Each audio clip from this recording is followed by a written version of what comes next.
Hey, I'm Nashi. I'm Rezlar. And I'm Frosty. Welcome back to the Value Pack. Well, then I have to gear check Nash right now. All right, that is some bull jabber. Dude, he CC'd me out of dance. What's happening? Rezlar! People look at you like you're crazy, and they refuse to admit that it's pay to win, and just scream that it's pay to convenience! It's pay to convenience! Big money, big money, big money, Big money! money! Oh shit, we got it! We fucking got it! And welcome everybody to another episode of the Value Pack podcast. Big episode this week. I won't say it's a special episode because apparently people meme on me when I say we have a very special episode. So I'll say big episode. Big episode this week. We have 5 reworks to cover. We have, at least I'll say we planned 6 guests to come on in groups of 2. And I will introduce our first 2 guests here in a second. But first, I got to thank our lovely, lovely patrons. Hawaiian I Has Issues, Jeremy Johnson, Calahad, Melt on Your Mouth, Minaria, Slytech, Talus X Septum, thanks, and Wavezy. Appreciate you guys so much, as well as all of the Twitch subscribers on all of our Twitch channels, which you can find in the description. If I could jump in here, I'm going to do this for every time we bring on our guests as a reminder. At the end of the show, if you are watching live, sorry for the people at home, we are doing a Halloween costume giveaway at the very, very end of the podcast. So, yeah, you have a chance to choose one of the Halloween outfits that are available for your class and get it for free and melt it into crons and go for something, you know? Hell yeah. And if you're listening to this afterwards, too bad. Tune in live. All right, so like I said, we're going to be doing, we have 6 guests lined up. Hopefully they will all be able to make it and come talk with us. We're doing it in groups of 2, so we're going to have 3 sets of guests on to talk about things. And the first 2 guests that we have is Froge, here to talk about Mystic. Hello, Froge. Hello. Hey, thanks for bringing me on. Yeah, for sure, man. Thanks for coming. And Elyda here to help us talk about Lahn. Hello. Hello. Thank you so much for coming on. Thanks for having me. Also, I should note that Nyashi is unresponsive. And by that, I mean quite literally, we cannot get in touch with him. Hopefully he's okay. He hasn't said anything to us about missing today. So hopefully everything is all right with him. But yeah, so maybe he'll be joining us later, maybe not. We'll have to we'll just play it by ear. But anyway, Unresponsive sounds like he's at your house and he's just not getting up. he's unresponsive, bro. Yeah, hopefully he's all right. I'm sure he's fine, dude. Okay, so man, where to even start? Because a lot of stuff went down. Mystics, I know nothing about. Frosty has some secret about. I've heard a lot of things about Lahn. Apparently, Awakened Lahn is the new Awakened Sage, and Suck Lawns have decided to end it all. So that's a very disparate reaction. All right, let's start by getting to know our guests. One of the things that is kind of hype about both Froge and Elyda is they were both in the official 1v1 tournament, and they both got very far. Yep. Is that what it was called? The best in class tournament. Elyda didn't have enough accuracy to get to the final round, and Froge didn't have the proper e-buff to get to the final round, but they did play very well, and it was super epic, and it was super fun to watch. Froge, if you could introduce yourself a little bit, and I don't know, let us know, how long have you been playing BDO? Why are you playing Mystic? What made you kind of go to Mystic? And yeah, if you have, if you stream or YouTube or want to shout anybody out, feel free to do so as well. Yeah, sure. So, I kind of like played this game very casually, and I think I started around when Mystic came out, which is why I started playing Mystic. But then I dropped the game for quite a bit. But I think I started playing like 2 years ago. Like that's when I really started playing. And at that point, so I mean, I had already made a Mystic, so I'm like, oh, whatever, I'll just play this. And I kind of got to the point where I was getting, you're farming mansions, PvP. I had no clue what the hell I was doing, and I heard that there's somebody who can help me. And so I had a friend who told me, oh, you should go talk to Damo. He can teach you. And so I went to Damo. I learned a bunch of stuff, and then I joined Crawling Chaos. And basically from there, I learned everything I knew about Awakening Mystic, and then kind of just stuck with it. So yeah, I've been playing that for now like 2 years-ish, I think. I've tried a little bit of Suck. Definitely not as knowledgeable about it as Awakening, but yeah, that's a little bit of a backstory for me. All right. Dude, Crawling Chaos is a name I have not heard in a while. Holy What? throwback. Really? Wait, what? Yeah. Are they still alive? That's so funny because like I was actually just gonna ask Froge because Crawling Chaos I hear about all the time. I see them all the time on nodes. We always have 3v3s and 4v4s and stuff with them involved. But Wait, then what? like Are they? yeah, they're T2 Node War Guild and they T2 sometimes guild. siege. I thought they went back to T1s. Well, No. that's what I was gonna ask about. I because Damo's the GM, right, Froge? Man, I'm Yeah, he's outdated. So yeah, I think so.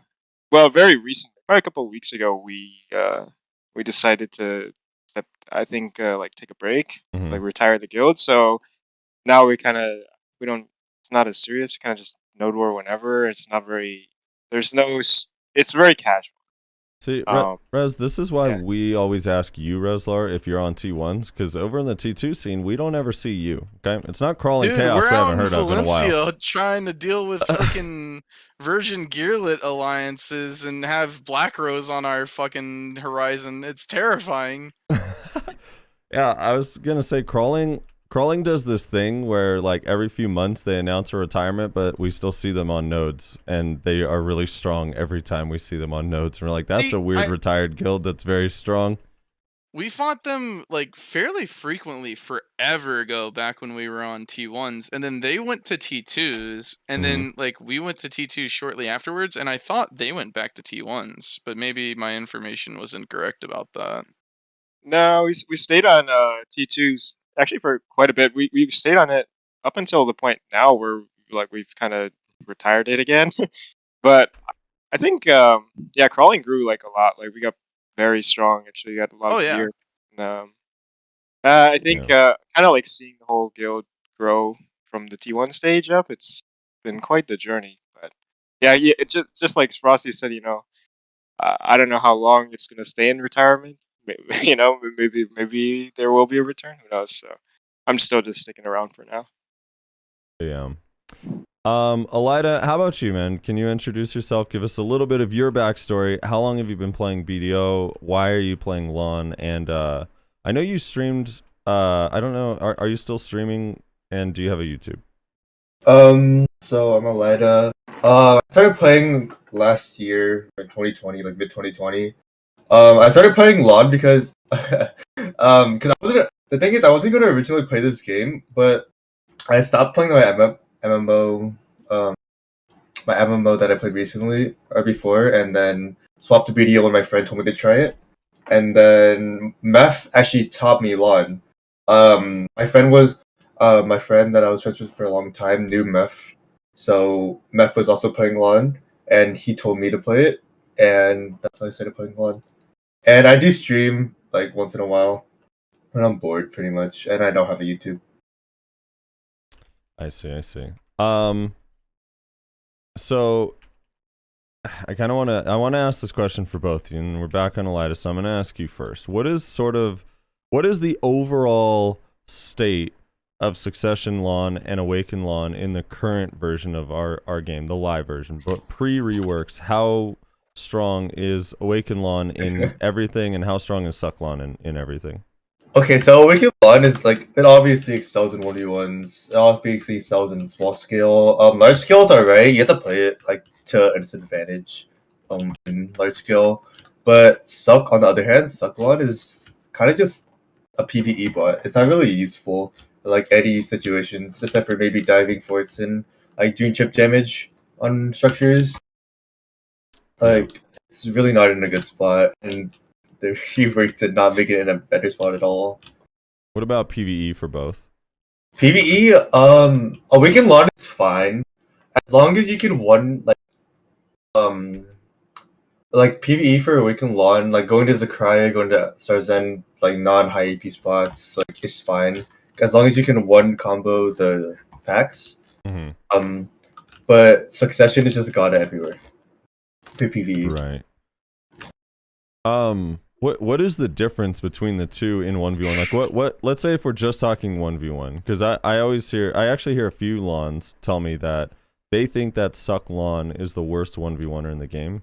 Is it just the grab, or are there other aspects that make Suck Lahn worse than Awaken Lahn in 1v1? It's also because a lot of their CCs are KDs, or like they have one flow out of their whole kit of like 5 CCs, and they don't really have that much like potential catches. I'd say so. Everything is just like blockable. Like, if you're fighting a warrior, you're just fucked because you have nothing like to actually try to catch him, except for maybe one skill if you can try to catch out after him. But like the difference is, I think like your rating out of 10, it's like 10 out of 10 versus like 2 out of 10. Yeah. And then in large scale, is it just not enough damage? Like what makes... Yeah, it's just not enough damage in large scale. Like you can't dish out like enough damage. Like the damage takes too long to dish out, and you just die because you're just full super armor. Did you play Suck Lahn when it first came out? No, I didn't play the game when it first came out. Okay. So when Suck Lahn first came out, the first 2 weeks, it actually wasn't very good. But then they buffed everything. The damage, they sped everything up. So Salpuri was a super armor. They sped it up, made it do way more damage. Blooming did way more damage. Crescent Barrage did more damage. Blade Arm B? Yeah, Blade Dance did more damage. It was like nutty.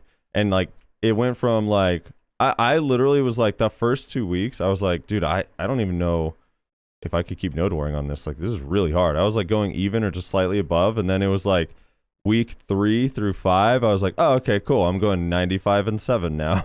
This is cool. That pretty short period where Suck Lahn was just like unfucking beatable was crazy. Yeah, I don't know. It They was were like everywhere too, dude. So many people were playing it. you would see a Lahn like using blooming on somebody, be like, all right, I'm gonna go grab that Lahn. You jump in, press E. If it missed, you're at 20% health now and have to run away. It was crazy. Yeah, I've seen clips of that. But then they nerfed it a lot, and I think they way over nerfed it, because they didn't just do like, okay, this is doing a little bit too much damage. They nerfed protections on multiple abilities. They nerfed the damage on multiple abilities, like all at once. Like they basically reverted all of the buffs that they did. And I don't know, and kind of left it in an even more weird spot because Salpuri then wasn't protected, and that's kind of like its core ability. I don't know. It was very strange, but at the time, most people weren't really playing Lahn in large scale. But I'm kind of curious from your point of view, what makes Lahn decent at large scale? Because I know a lot of Lahns say they're not that good in large scale, but I see a lot of Lahns in large scale, and they usually do pretty well. So what makes Awakened Lahn decent in large scale? Like, what are its strengths? It's really just trying to pick people off on this side. Like, if you're playing with the Fuck Squad, it's really like, I would say that's still large skill in a sense. It's really good at peeling off like people's CC, like just like diving into a group, just spamming Deadly Dance into the group and CCing all of them because that skill is broken. Yeah, Deadly Dance. I don't know. Do you find you get CC? I always think it's so weird that it has forward guard on a skill that moves you forward. I never used it as a CC. I hate that skill as a CC, but like everybody just abuses it because they have a bond crutch. What core are you using in large scale? I still use that, but I use it in combos. Okay. It's my main, like it's my second CC. Froge, same question. What's the state of Mystic, Awaken and Suck? I know you said you don't really play Suck, but just if you know what you know about Suck, what's the state of Suck Mystic, Awaken Mystic in every aspect of the game, large scale, PvP, and PvE, and all of that. Yeah, sure. So, I think overall, I mean, obviously 1v1s, I think for Succession and Awakening Mystic are very strong. I do think Suck is in the current states stronger slightly in 1v1. For large scale, yeah, I mean, I think either works. It's okay. It's not like definitely not strong. uh, but I definitely don't think it's terrible either. Like you can still make things happen. You have a lot of utility. You have a lot of CC slows, right? Mm-hmm. And with especially for Awakening with Infinite Fortitude, you have a lot of survivability. So I think at least for Awakening, the large scale, it's okay. Definitely not insane. For Succession, I think it's harder. Like I tried it a bit. I think for large scale, it's just you have higher burst, but you need to get the shards and stuff for your combos. It's pretty difficult, and you don't have the same utility as Awakening does. So I think you can't fulfill as many roles that Awakening Mystic can, especially like in a node war setting. So, yeah. In terms of PVE, I think both of the specs are pretty similar. I don't think they're like necessarily insane, but they're not terrible. They're probably like average. Mm-hmm. And yeah, I think that covers it. Okay. So what like in large I have a question. Go ahead. I have a question for Froge. Froge, what do you think about vacuums? This will determine whether I'm going to be friendly or not towards you, just so you know. So answer carefully. Well, I think vacuums are broken. Okay, we can be friends. But there's I think there's a vacuums- button there. Let him finish. I think vacuums are broken. But like I think some vacuums are stronger than others. I think the Mystic Vacuum, it's very strong because it's got a slow.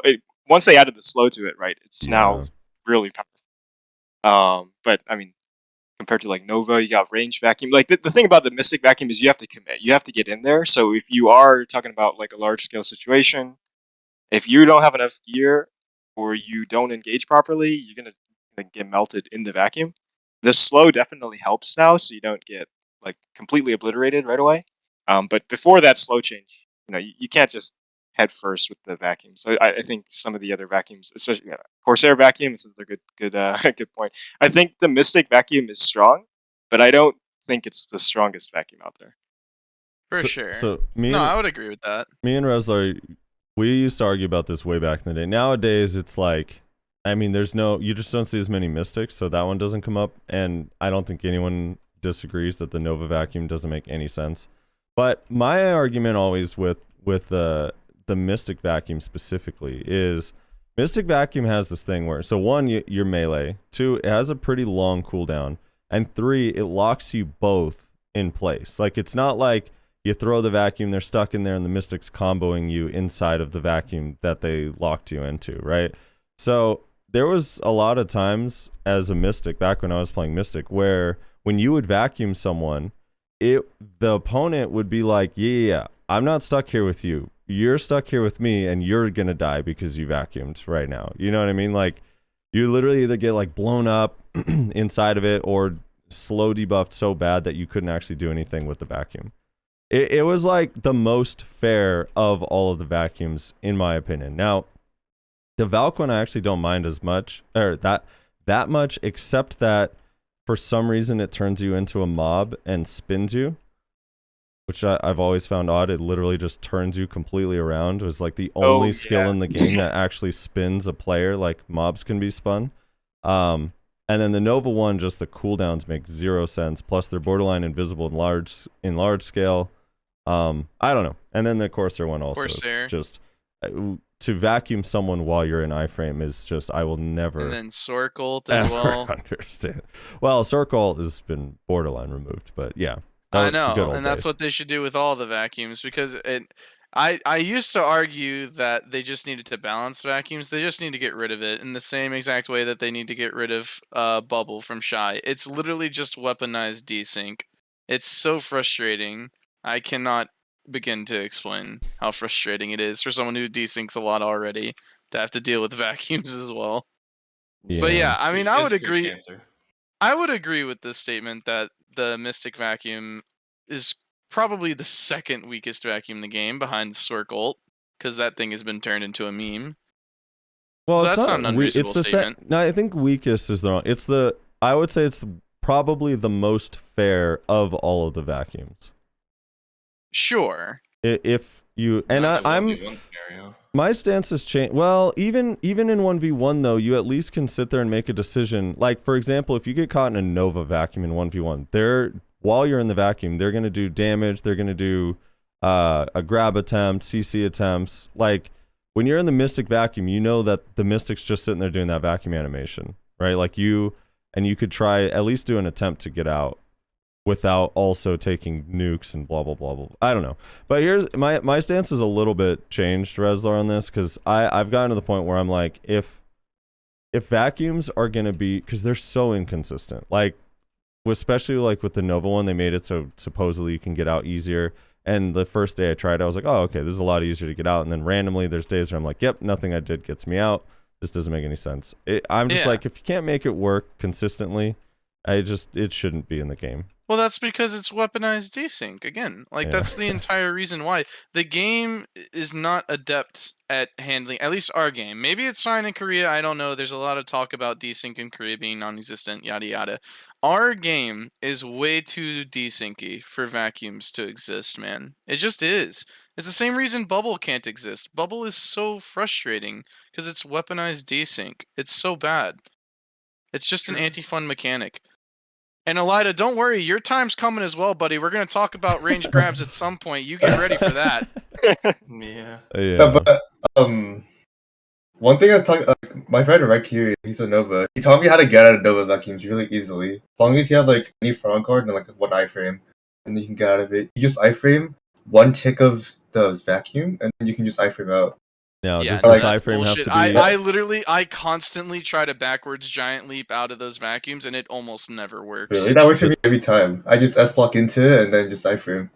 Look, it works for me half the time, but also it depends. Like if I don't have Primrose, that's a pretty good back out of a vacuum iframe. You know what I mean? True. I don't know. Maybe with a new Ghost Up change, we'll have it. All right, let me ask you this, Froge.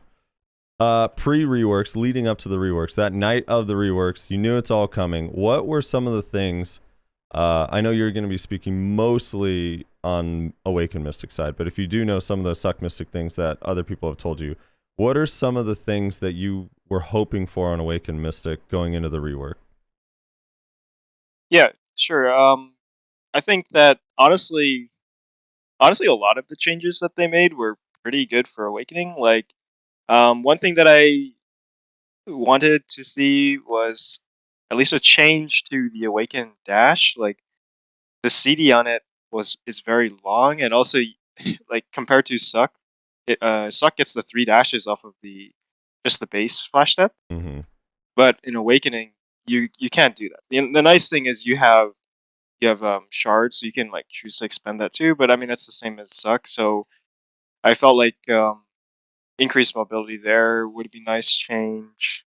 Another thing is probably some form of protected, like it doesn't have, maybe just like more burst. Like there's not enough, like there aren't really many good burst options for Awakened Mystic. Mm-hmm. All of it is unprotected, which I'm kind of okay with, but I think the combo is very backloaded.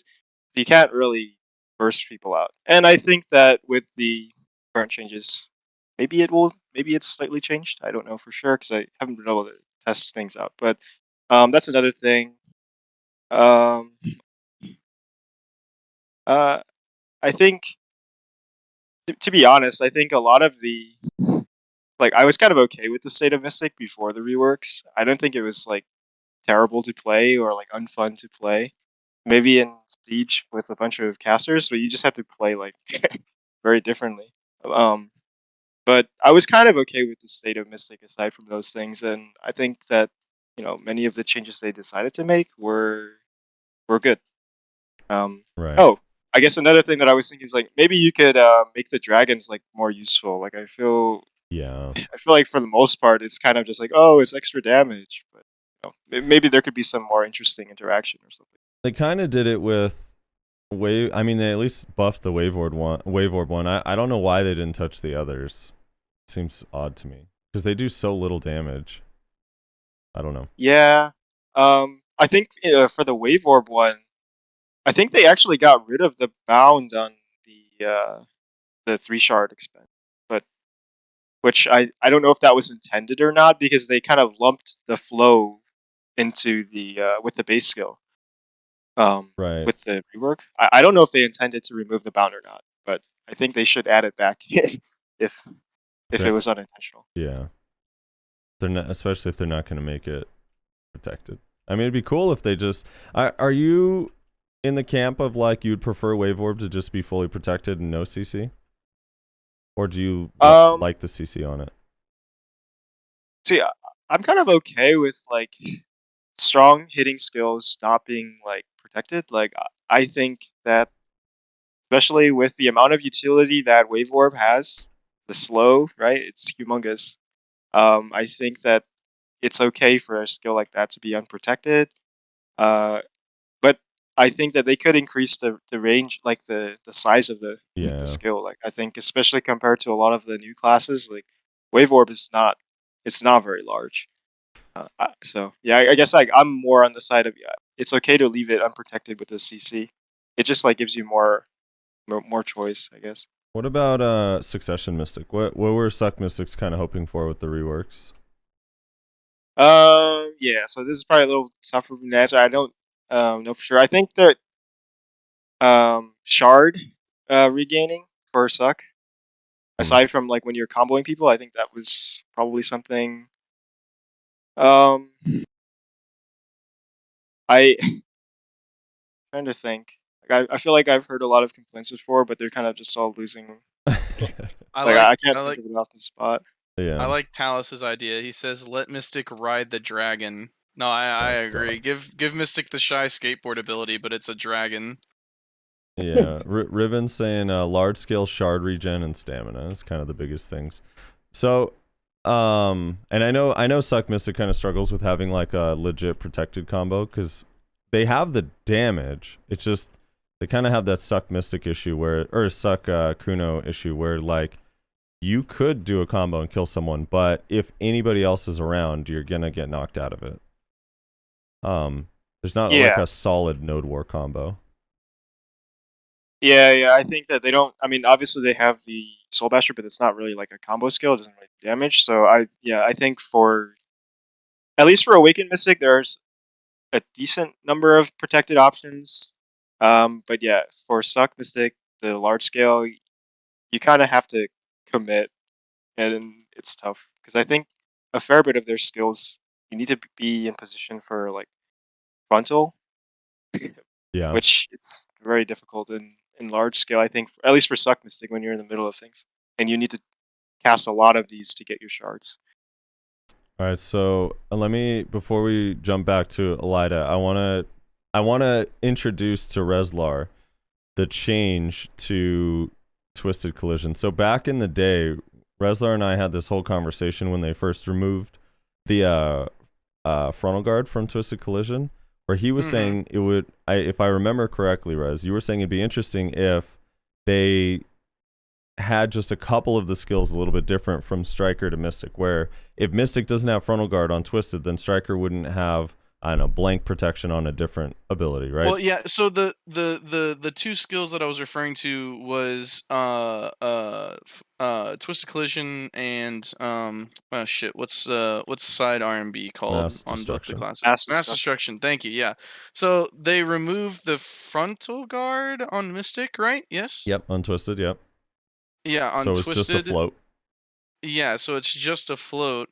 And then I said that oh well, maybe what they'll do is they will either like keep the frontal guard but remove the CC on Twisted on Striker, or like remove the protection from Striker to kind of like make the classes distinctly different in these two abilities that they both share and both spam constantly. Was essentially what I had said. Right. And then they never did that. Well, with this reworks, they had just decided to nerf the shit out of Mystic and not Striker. Yeah, so with the rework, they decided to half revert the change. So they gave frontal guard back to Twisted Collision, but then removed the float. So now Striker still has the frontal guard float, and Mystic just has the frontal guard. What? Why? I have no idea. I don't know. I mean, that skill is insane. don't get me wrong, I hate it. It reminds me of like slanted balance because it's really fast and you have frontal guard, but it's crazy that it's different. I don't know. I'm not fully sure what the deal is with that. I guess but I just don't understand functionally why it would be different. You Yeah. know, that's why I've always been so confused about it. Because at first it made sense to me when they did that. Because like I said, I was thinking like, oh, they're gonna do something to Striker to make Yeah. them different. But no, they literally just took away something from Mystic that they both had, and then just left Striker as is. Which, like, I mean, I get that for a small period of time, Mystics were broken as shit. I don't remember if that change was made during that period, but like, yeah, man, that's confusing. Why? Yeah, it was kind of crazy. I don't know. I just when I saw that, I thought of Eurozar immediately. I was like, oh my god, they almost went back. They almost went back to the way it was, and then not quite. All right, Elyda, same question for you. What were you hoping for most from the Lahn rework? What were some of the things that you were like, man, I really hope Lahn gets blank? Okay, so my initial reaction to like reworks is I wish our class got fucking nerfed.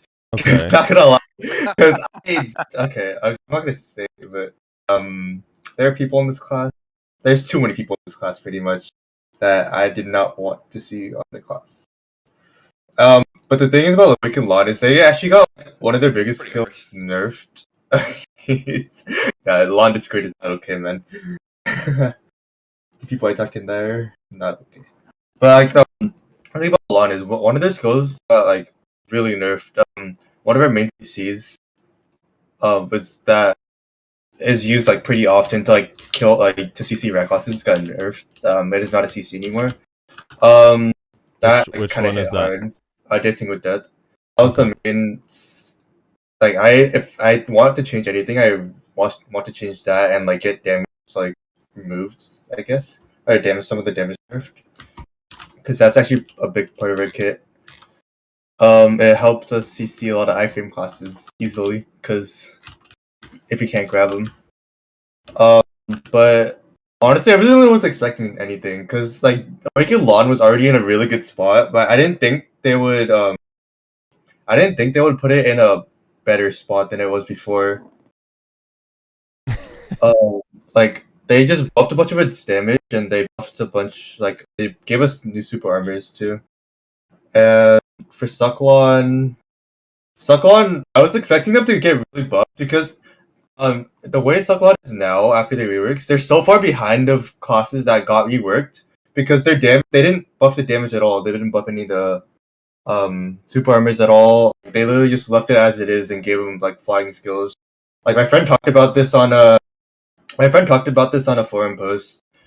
She explained like her like problems with Sucklon and her problems with like everything with the rework, and she explained a lot of things about it.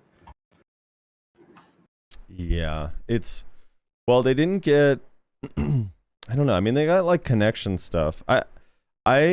I know it probably was unlikely, but there was part of me that was like, I wonder if they're gonna give Salpuri's super armor back. Yeah, the thing is I didn't play Sucklon. I didn't play at all when Salpuri had super armor, but the thing is like there's so like the problems were not about Sucklon, like they were not addressed. Like they were like they just basically just got like useless buffs that do not help any way in large scale. Like there's just quality of life stuff just flying around. Yeah. So you guys got basically two of your skills redesigned. Eradication and Blood Moon Twist. Can you kind of explain the changes to those and if they're good or bad? So Eradication I feel like would be good with the bond, but I'm not sure how it would work. I'd have to test it out a little bit. I don't know the damage on it seems decent. For Blood Moon Twist, I'm pretty sure it's just still a DP debuff or DP buff, right? Right. Pretty much. Yeah, so it's just a different animation. It doesn't make that much of a difference. And it's also, I think it also might hurt it a little bit because it's slower animation. The other animation before was really fast. and you can just do it really quickly. But eradication should be good to use if I figure out how to use it. If like people will figure out how to use it. Hey, you just gotta sit and Kyriem knows how to use this skill well on hash. I was like dueling Kyriem's hash v hash, and the thing that he CC'd me with most was Sand Slicer, and I was like, how the fuck is this hitting me every time? I was like, and this kind of works like that. Like it's just a quick jut forward into a stiff, and then if you hold LMB, it's a knockdown. But that one, it's like, or RMB, I guess. But it's like weird. I don't know why you would ever do the second part. It seems so slow. Is it RMB? LMB? I forget. You have to hold something. I also want to see how, like, if you dash, and then eradication grab. I want to see how like well that would work in like 1v1s and shit. Yeah, LMB. Because yeah. Did they fix? I guess like some lawns feel like you guys suck in large scale. I've heard that before. Do you feel like any of the changes made her large scale improved? I mean, it does damage increase. Like none of the reworks like really helped it. It was just kind of we have more damage. Like use it, pretty much. Like, use it the same way they were using before, but more damage. Right. What about PvE for Awakening? Do you think since they buffed what Tailspin, they buffed Bleeding Hearts, plus you guys have the new skills, and they buffed the damage on Dancing with Death. Do you feel like, and the AoE size, I guess, increase on SRMB and Flow Mangler, do you think that those are going to help with PvE? And I guess they also changed your pull for both classes, made it spammable. I mean, the thing is, it is helpful, but like I feel like Suck Lahn is still gonna be like, so like much further up in PvE than Awakened. But like just if you like to play the class, like Suck Lahn will always be superior, just because of the amount of skills that you rotate, just like 30, and the amount of damage you dish out in PvE. Yeah, you don't think the damage buffs are gonna be enough to bring it closer? No, because there's too many skills that like the cooldown. Actually, the cooldown on bleeding got lowered, which actually helps a little bit, but I still think Awaken or Succession damage is better. Right.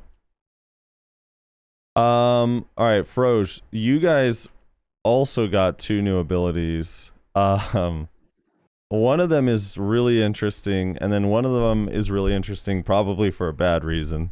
Can we talk about your ranged skill a little bit? Talk a little bit about the 2 skills. But start with the ranged one. I think that one is at least has me perplexed. Maybe there's something you see that I don't see on the new ranged mystic skill.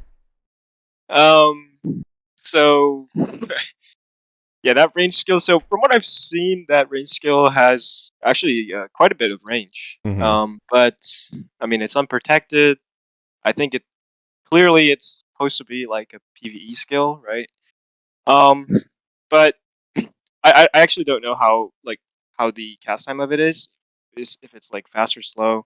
There could be some like niche scenarios where you can use it to like snipe people out, or maybe you use it to get an extra bit of damage before you do something, or maybe throw an add-on onto it and then just kind of like play from distance, get the add-on. Because I think the cooldown on it's pretty large.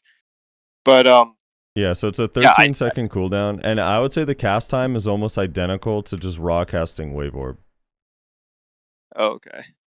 Yeah, like it has a very limited uses, I think, in its current state. I think the most you might get out of it is like, oh, you use it to like finish off a low health dude or like kill steal somebody, right? But I don't. It does not seem super useful, at least in terms of PvP. Maybe for PvE, I mean PvE, it's probably nice. Maybe it'll help you pull, but to be honest, I don't think that was that big of an issue in the first place. So right.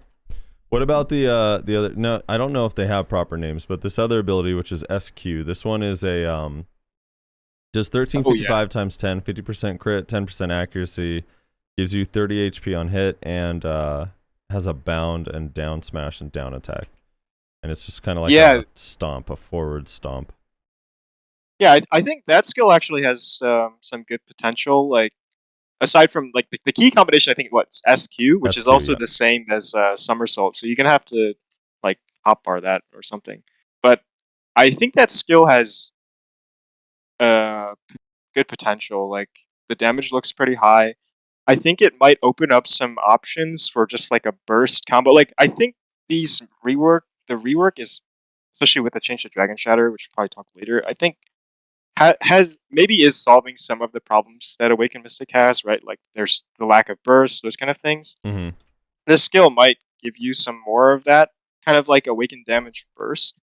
And I also I think it's got bound on it. It's also unprotected. Right. I think this skill maybe you can like. I think it might just be an extra damage skill, depending on how slow or fast this thing is, and it also has down smash, so it's possible you can use this for down smash like reset combo. But I think that my initial thoughts on that skill is I think it's not bad. I think it's definitely usable. If you gave it a protection, I think it would be very good. But I think in its current state, it's probably usable. It could be pretty good. Yeah, I feel like it almost does this. My only issue with it, and I don't know, maybe let me know if you agree or disagree, but it feels like it does the exact same thing as Unbridled Wrath. So it's like it's just, well, except it has the bound, but it's like just a kind of slow, unprotected just kit. Like if it was super armor, then I'd get it. It's like, oh cool, now you kind of have an Awakening Unbridled Wrath. Yeah, super I armor. think it's definitely mostly going to be like a 1v1 combo dump damage skill, which like you don't. It's not really that necessary for Mystic, right? I don't think in 1v1s Mystic really needs that burst, but I think it does look kind of slow too, right? So you might not be able to get away with it in large scale, but if you position properly, it might give you another option. Because like, you can still get away with casting Unbridled if you in node war scenarios. You just have to be very careful. Mhm. So I think it might give you another option. Maybe you just like do if you think you can get away with both skills and it's got a lot of burst, like maybe you just like dump damage, right? And I think that was one of the problems that Awakened Mystic had, is it just doesn't have a good way to dump a lot of damage. If Right. if you give it protection, I think it might become very strong. In its current state, because it's unprotected, there's more decision, and if you can capitalize on the opportunity, then it could be very good. Just gotta have to make sure it's got enough damage, but it does seem like it does. So, yeah, I think it's overall not bad. What about the Dragon Shatter change? So they removed all of the first punches. Did the damage or any of that change? So from what I heard, I think it did. I think it's actually I have lives. Let's see what. Okay, so yeah, So this yeah, one they is moved Dragon Shatter into it's just the last hit now. right. It's just the last hit. Current on live server, its last hit damage is 1240 by 3. Ah, okay. So yeah, this is 1260 by or 1240 times 6. Yeah, so I think that this skill actually has quite a bit of potential now. Is it? I think it's KD, right? So if it This says doesn't have, it has no CC on it in this version. Oh, At least it doesn't show it. It's just a down attack, down smash. okay. Okay, never mind. I thought it had. If it retained its KD, then I think that it could be pretty. It could change Mystic a fair bit. Like I think it has a lot of potential. You might see some new combos, and you will see more burst combos if it still had its KD. And if you'd have to figure out what skills you can flow it from. But I think that if it doesn't have KD, then it's probably kind of trash. I mean, it's pretty fast, right? And it has down smash, so you might be able to just like fill it in. I think you might be able to cast it after Wave Orb. So,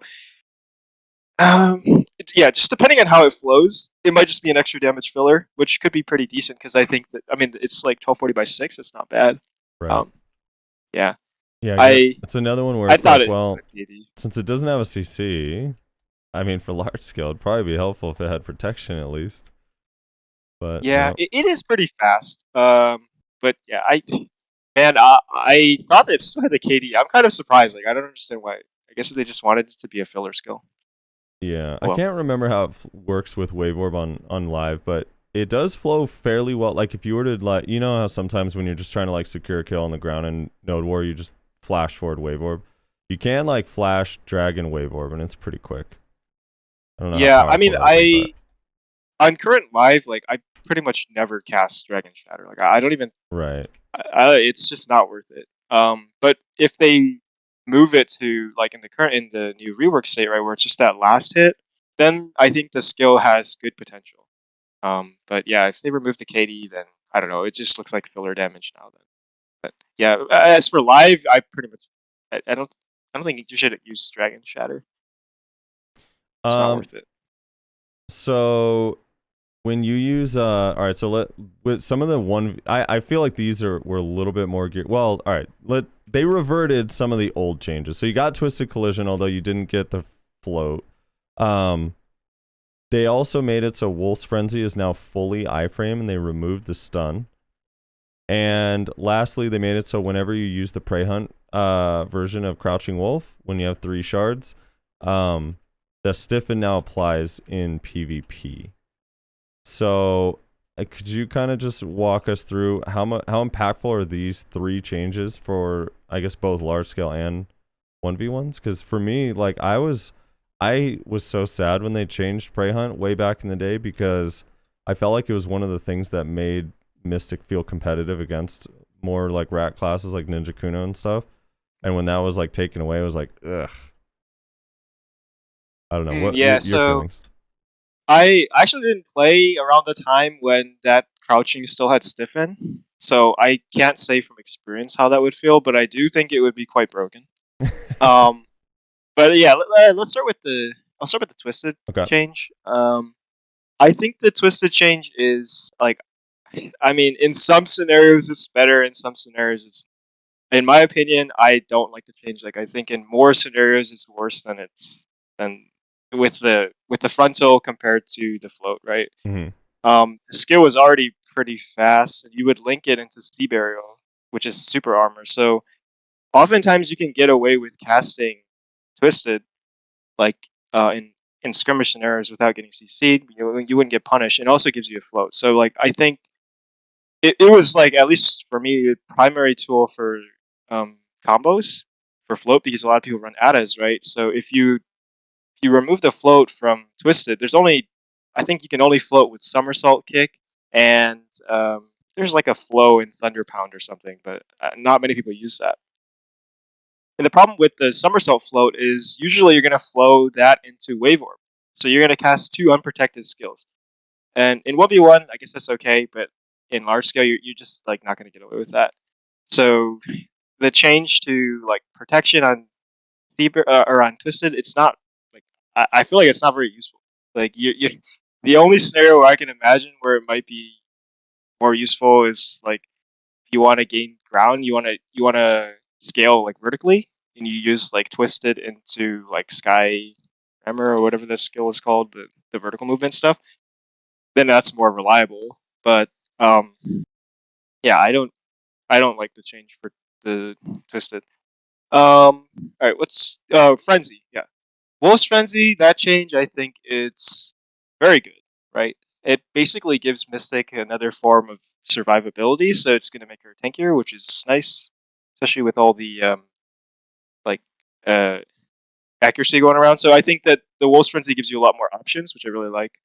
I haven't tried it myself, but I think like some people have been complaining about the usage of it. So like in the live or global labs, aside from the bug, I'm not talking about the spamming bug, but I think you also get shards from it. So I think that Wolf's Frenzy, that change is going to be very, very nice overall.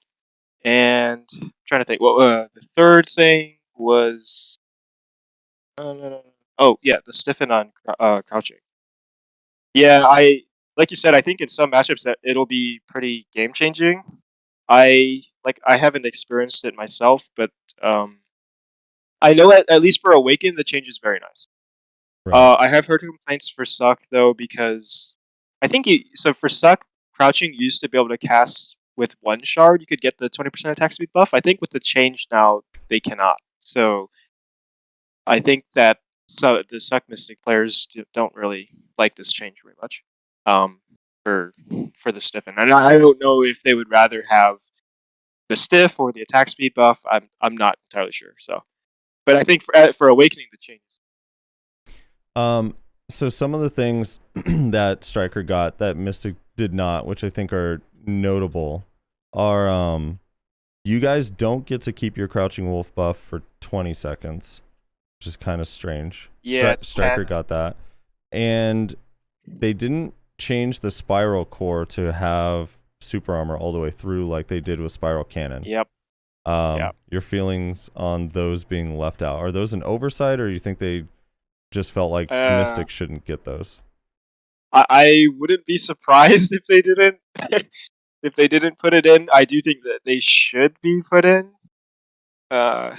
Especially because Striker has them, but like I mean, there's a fair bit of stuff that Striker has that Mystic doesn't. So I wouldn't be surprised if they don't like make it on par. Right. I think that they should be on par, or at least, but we don't know what their plan is. So yeah. Hopefully they come. Elyda, is there anything major with the Lahn rework that you feel like in large scale is going to be really impactful? Like something that you couldn't do before that now is kind of an option that changed on the Awakened Lahn changes?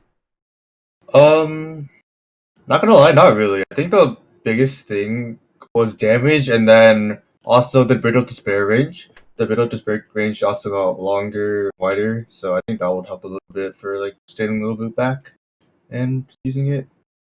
I see. Yeah, I know that the night, because we were dealing with the translations and you and I were talking, and you thought that they buffed the vice damage by 2. It was that. It's all right.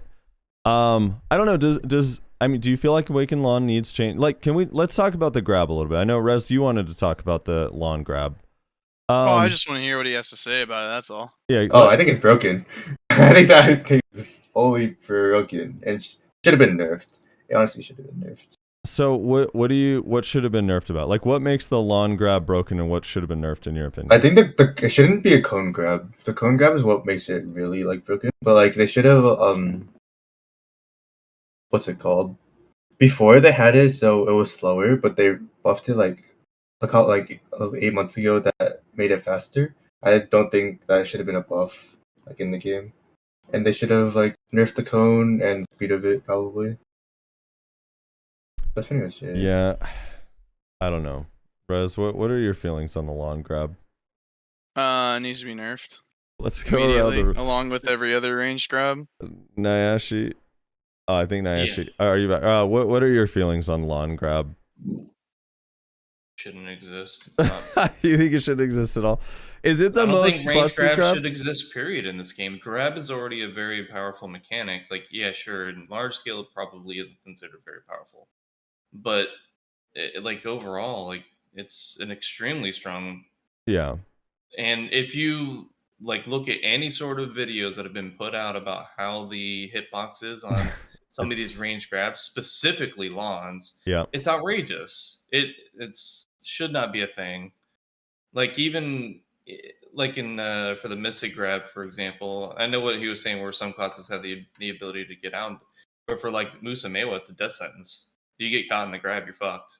You mean the vacuum? Or yeah. Okay. Yeah. Vacuum in the grab, sorry.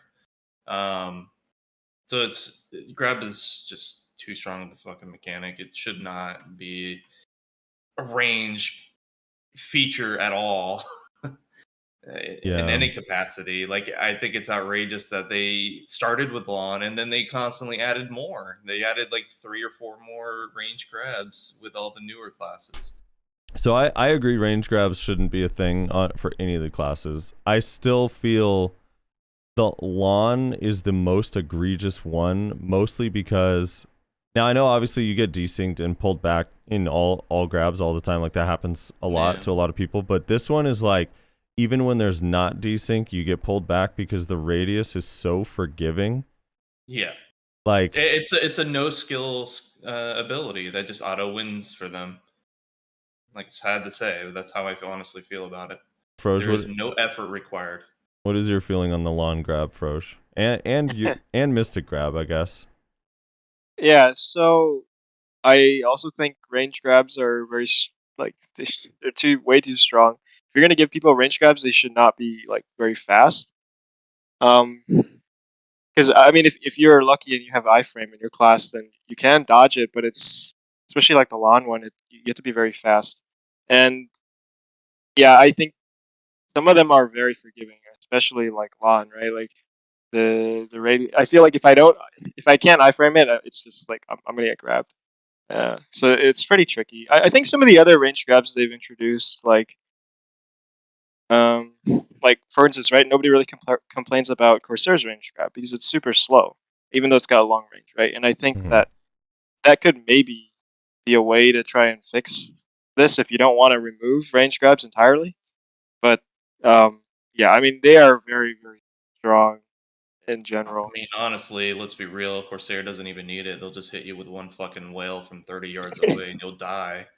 Okay, I mean, that's the awakened whales are not doing that. All right. All right, fair. The awakened ones aren't. That would be interesting. Could you imagine if they made Lahn Awaken grab the exact same as Corsair, like the speed?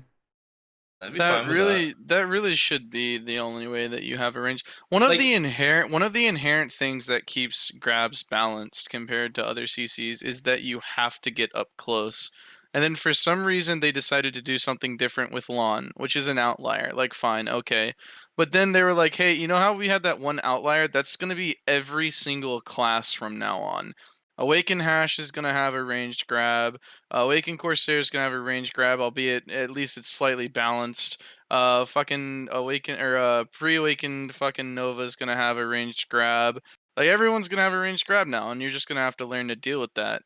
But it completely invalidates one of the core like weaknesses of grabs in the first place, which is you have to be right fucking on top of them.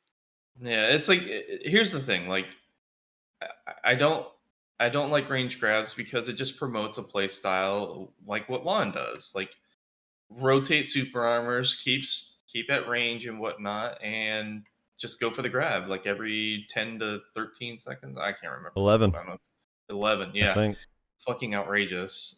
So you got 11-minute or 11-second window where basically they're just gonna run away for 10 seconds and rotate super armors, and then they're coming back in.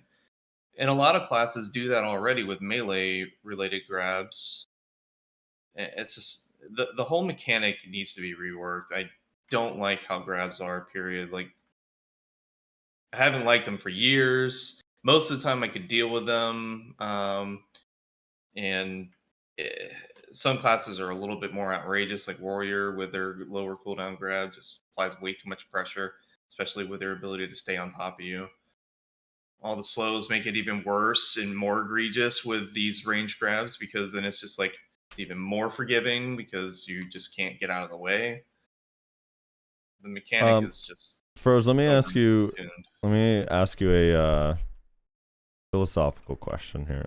So at Froge and Elyda, actually both of you guys, I've been saying for a while that I really think just kind of across the board that every grab's cooldown is way too low. I know like Berserker's a little bit of an exception, but they do also have 4 grabs. But aside from Berserker, like Mystic Striker is 7 seconds, Guardian is 7 seconds, Warrior is 8 seconds, Lahn is 11, Suicide Falls only 10 seconds, which is like in the context of a fight is actually so low. In your opinion, so I've been saying for a while, like I honestly, if they literally doubled grab cooldowns, I would be 100% okay with it. If there was a patch one day that just doubled the cooldown of all grabs across the board, how would you guys feel about that? I guess starting with Froge. So I think that it could be like if you do it to every class, I think it could be okay. Like if you were to just make every grab like double the range or double the CD. Double the range. Double the No. range. Oh Everyone my should God. have a range grab. Please, That's please what he be really careful with wants. the wording. The intern might mistake in that as a request.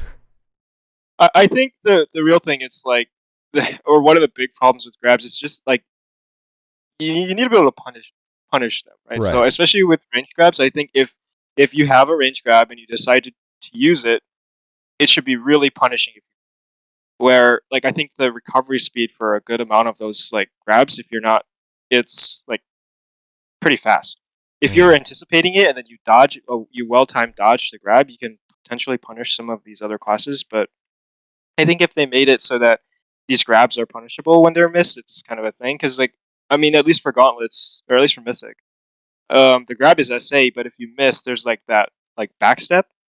And because you're melee range, if you're trying to go into a ball and grab like a priority target, you're gonna get CC. But you know Lahn has that too, right? Yeah, I know Lahn Okay. has that too. Okay. It's just that the difference is, right, Lahn is like not specifically for Lahn, just for range grab, you can space it better. Whereas melees have to commit, so the likelihood of getting CC'd on the miss, it's like very high. I'm pretty sure the only class that doesn't have that is Sage, because Hash has that long ass animation that they have to do for the range grab if they miss. And Lahn has the backstab. What else is there? Nova has the run, where you can just like if you have a grab, you can just grab him easily after the run. It's also like, a part of it is unprotected, and I don't know about Corsair.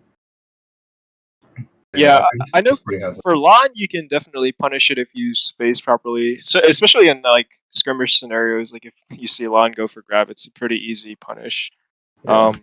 But like I think, like if they wanted to overall nerf grab, then they could just try to make them more punishing if they're missed. You know, and I think CD is also the trend though. You know, that hasn't really been the trend. Corsair is the outlier. Most of the grabs are very, very difficult to punish, or they're able to be used in a way that's it's literally impossible to punish. Like, say for example, Nova, they just get you in a vacuum, and then they go in with their range grab, and there's like literally almost no way to punish that. Pretty much no way to punish it. Yeah, it's pretty tricky. Like, especially if you don't have iframes, it's just like it's I don't know what to do then. There's nothing to do. That's the problem. I don't know if anyone remembers, but when Sage first came out, and me, Reslar, and Armin had a conversation about the Sage ranged grab fail animation. I wish that was the default fail animation for like every grab, where it was like a full second where you like kind of can't do anything if you fail. This is before they made it so their grab overcharges bolt for no reason. Mm-hmm. Because then that way it's like, I don't know, just having like that moment of when you're looking for looking for a grab in like, at least let's say if you're a Musa or a Meiwa, looking for a grab shouldn't just be I'm looking for it to avoid getting CC'd, but you should also be looking for it to go for a catch. And the ones that don't have any like fail animation or such a minimal one, like Tamer and current Sage, the Lahn fail is so short. Like it means like, I mean, it borderline means nothing. I guess in like group PvP it could be rough, but like in 1v1, the Lahn fail grab is so hard to punish. Like there's no way you're gonna see the grab and be like, all right, now I'm gonna punish this like immediately after. And again, like I said earlier, another part of that is the fact that it's ranged, right? Like these ranged grabs, you're not theoretically, if you're positioning correctly, you shouldn't be in as much danger as if you had to go get right up in their face, right? If I go try to grab this fucking striker, and then he either resists it or it desyncs or whatever, 9 times out of 10, my ass is now getting grabbed. Whereas a Lahn ranged grabs him. Let's say he resists or desyncs. Well, guess what? Not only is the Lahn fucking 10 feet away out of grab range from the striker, they can also go directly into a spammable iframe. So there's like no worry whatsoever. So it's safety on top of safety on top of safety, and it's way too much. That's the problem with all range grabs. I mean, I know we're picking on Lahn a bit, but it's really all the range grabs. the thing about spammable iframes is like we have it, but like it costs like four or five of them is all our stamina. So like there's literally no point in like if you spam your iframe, you should be dead. Like just there. So that's not a problem. But the fact that you have a spammable iframe, like the other grab classes don't have spammable iframes. Me as a Berserker, I don't have an iframe where I can go in, try to get a grab, and then iframe. Oh, now I'm out of the ball. Now I can just fly away because I'm away from people. No, but it's not spammable. There's a cooldown on it. That's the thing. If you try to spam it, you will still take damage. You still will get chunked in damage. It's SA for like a second and a half, or like a second until it's iframe again. So like even if you try to spam iframe instead of ball, you will die. Yeah, essentially if you just hold it, Rez, I think what Elyda is pointing out is on Lahn, if you just hold the side dash, it's essentially iframe, super armor, iframe, super armor. But they have other iframes that they can use while they're waiting on that iframe cooldown. We have one. Yeah, instead of they're- second cooldown. They're Primrose and Because then I know that. for a fact, because I've had Lahns dive in the middle of my ball, they don't get what they're looking for, and then I go to grab them, and they're just iframing all over the place.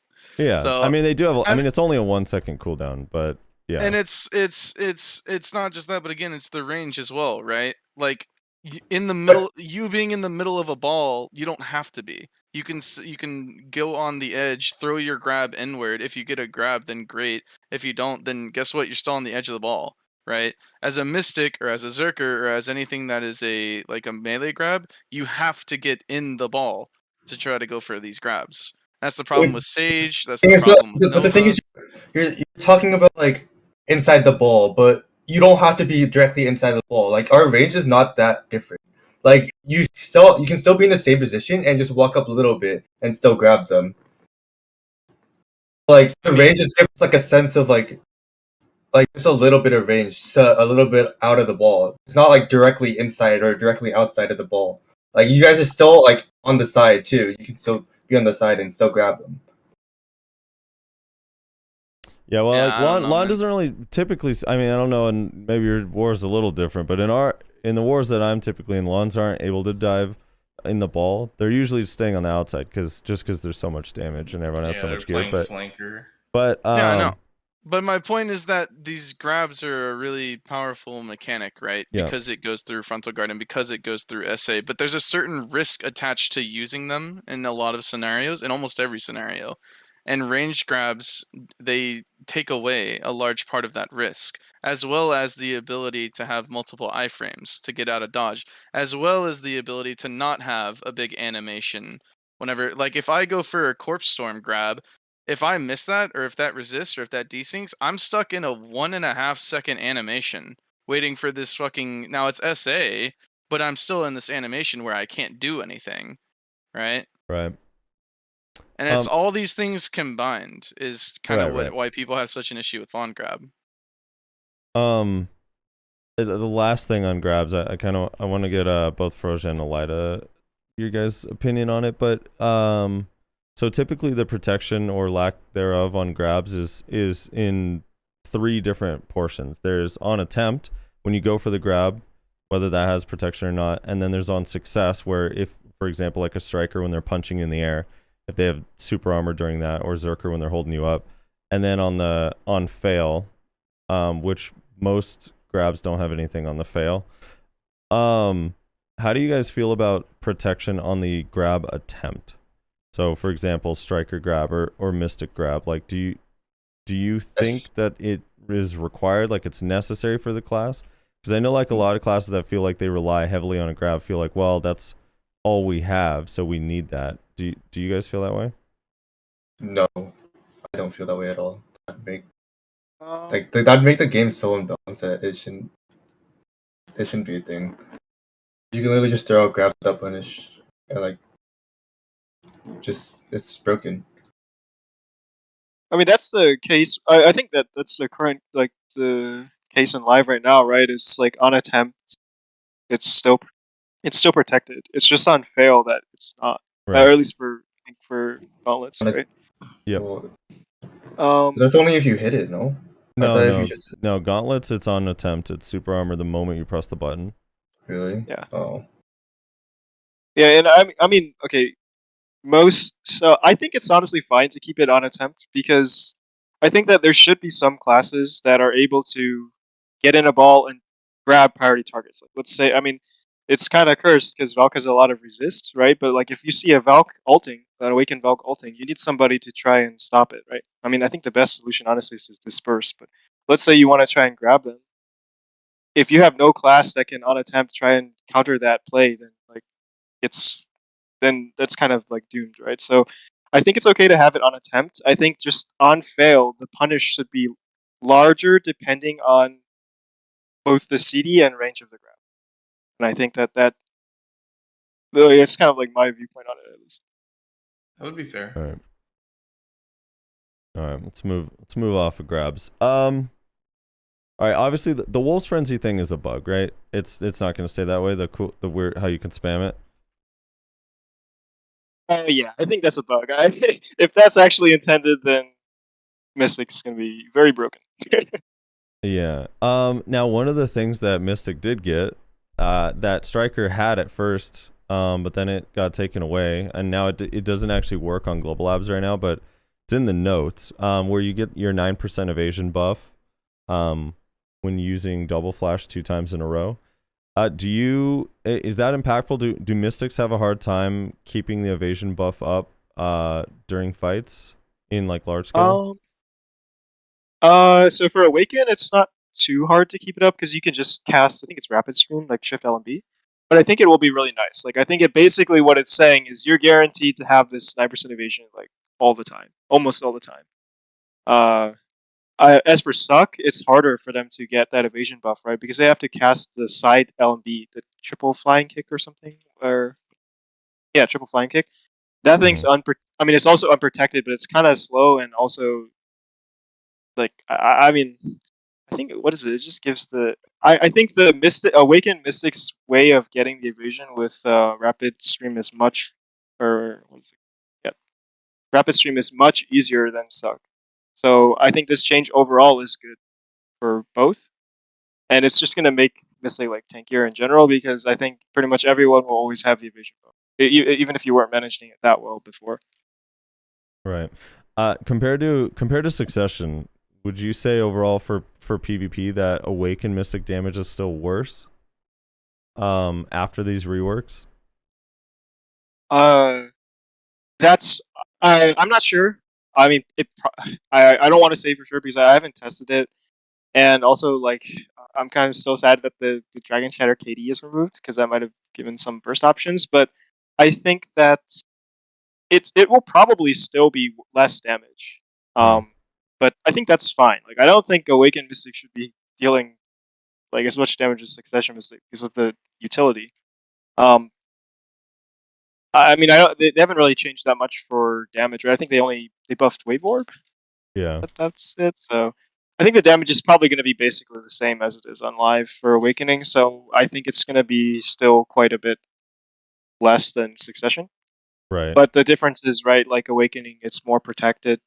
So you're going to get more kills off in like a large scale skirmish or large scale scenario.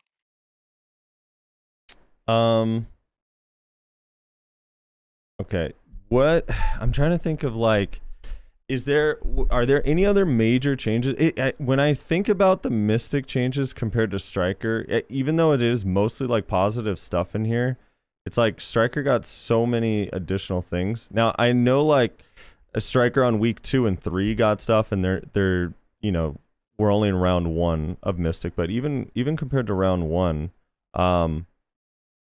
on live server, if you just compare the two classes, and I know it's like I don't really love comparing classes because everyone's different, the playstyles are different, but in the current state of the game, is Mystic in a better or worse spot than Striker on live, in your opinion, overall?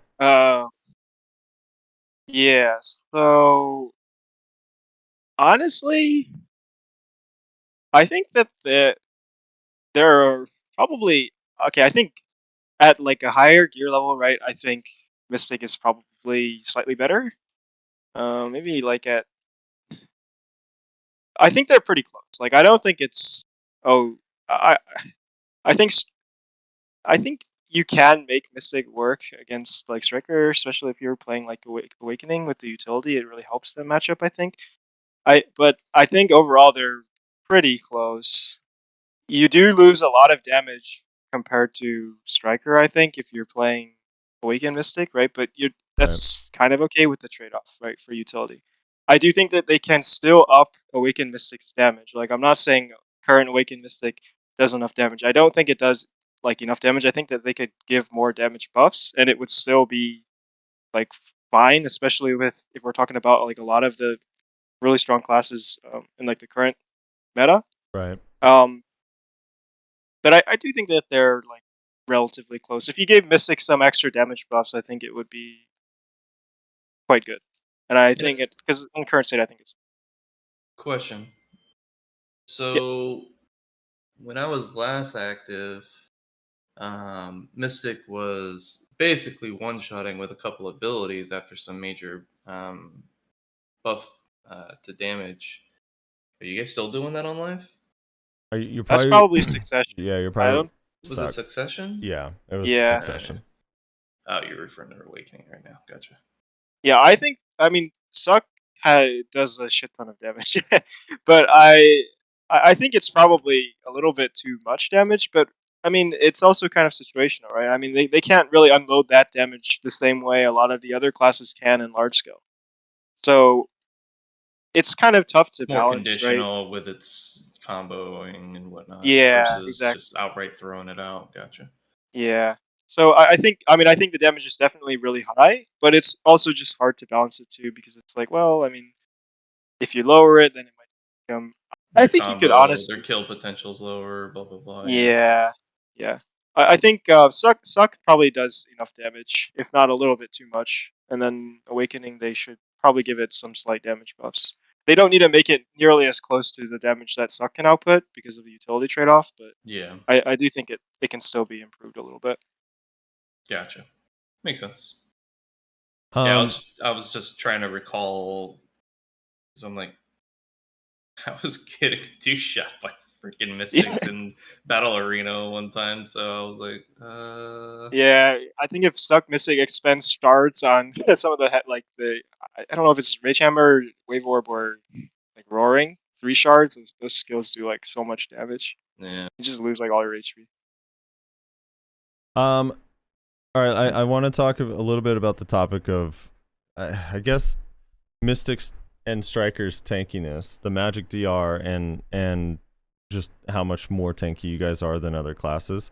So on one hand, obviously it's super necessary because you guys are pure melee. Like that's the difference between Striker and Mystic compared to some of the other melee classes like Sork that do have some range options, or even like Suck Hash or Awaken Hash. You can put a lot of distance between you and your enemy and still do some things.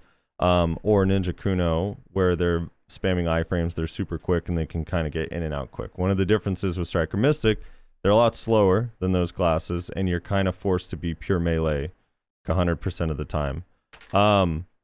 So my question to you is, because I, as someone who doesn't play the class, I do have to fight against all these magic classes who, because apparently they run into Strikers and Mystics so often, they've now changed their minds from we wish we did more damage to Striker Mystic to we just want to do more damage overall and we don't do damage because the only thing they remember is the small amount of damage they did to Strikers and Mystics.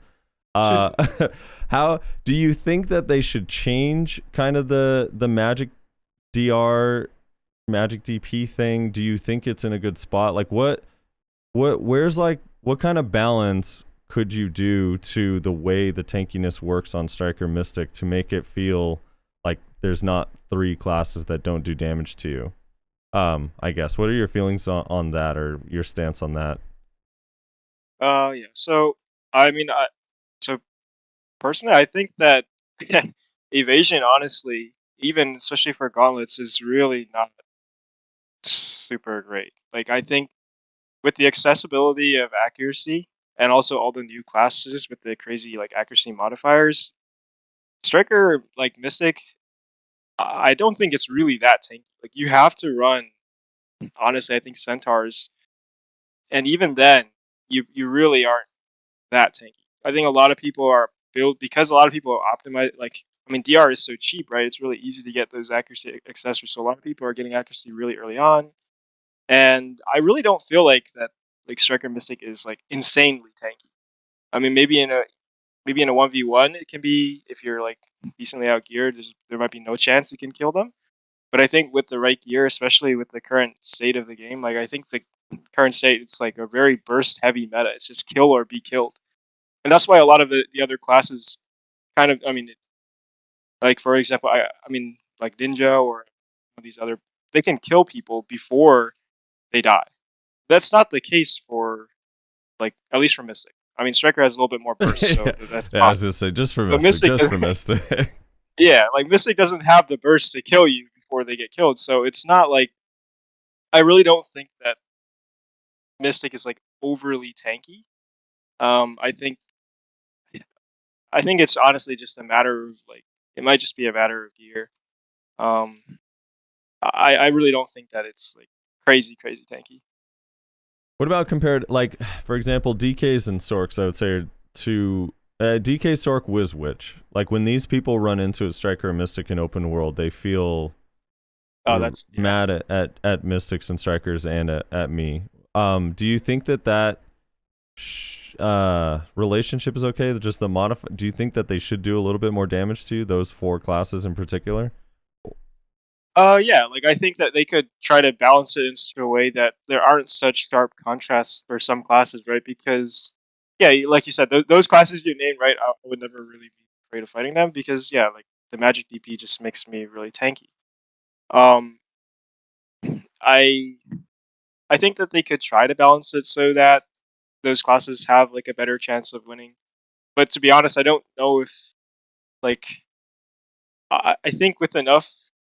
Eh, I don't know. I mean, it's tough to say, right? Because the meta classes do so much damage, Right. and then you have some classes that just don't do any damage. So you have to like kind of like move the levers, change some of the numbers because it's hard to make it so that Mystic isn't or at least Gauntlets aren't oppressive to like certain classes, but also like it's hard to make it tanky in general with the Right. way that they have the system. So, but yeah, I think that for some class matchups they could definitely up the damage, but I don't know if it's necessarily a magic DP problem because some of the like meta classes just still Right, still shred you. Some you modifiers, I apart. guess. So Yeah. do you run into Sorks and DKs that one Well- combo you still?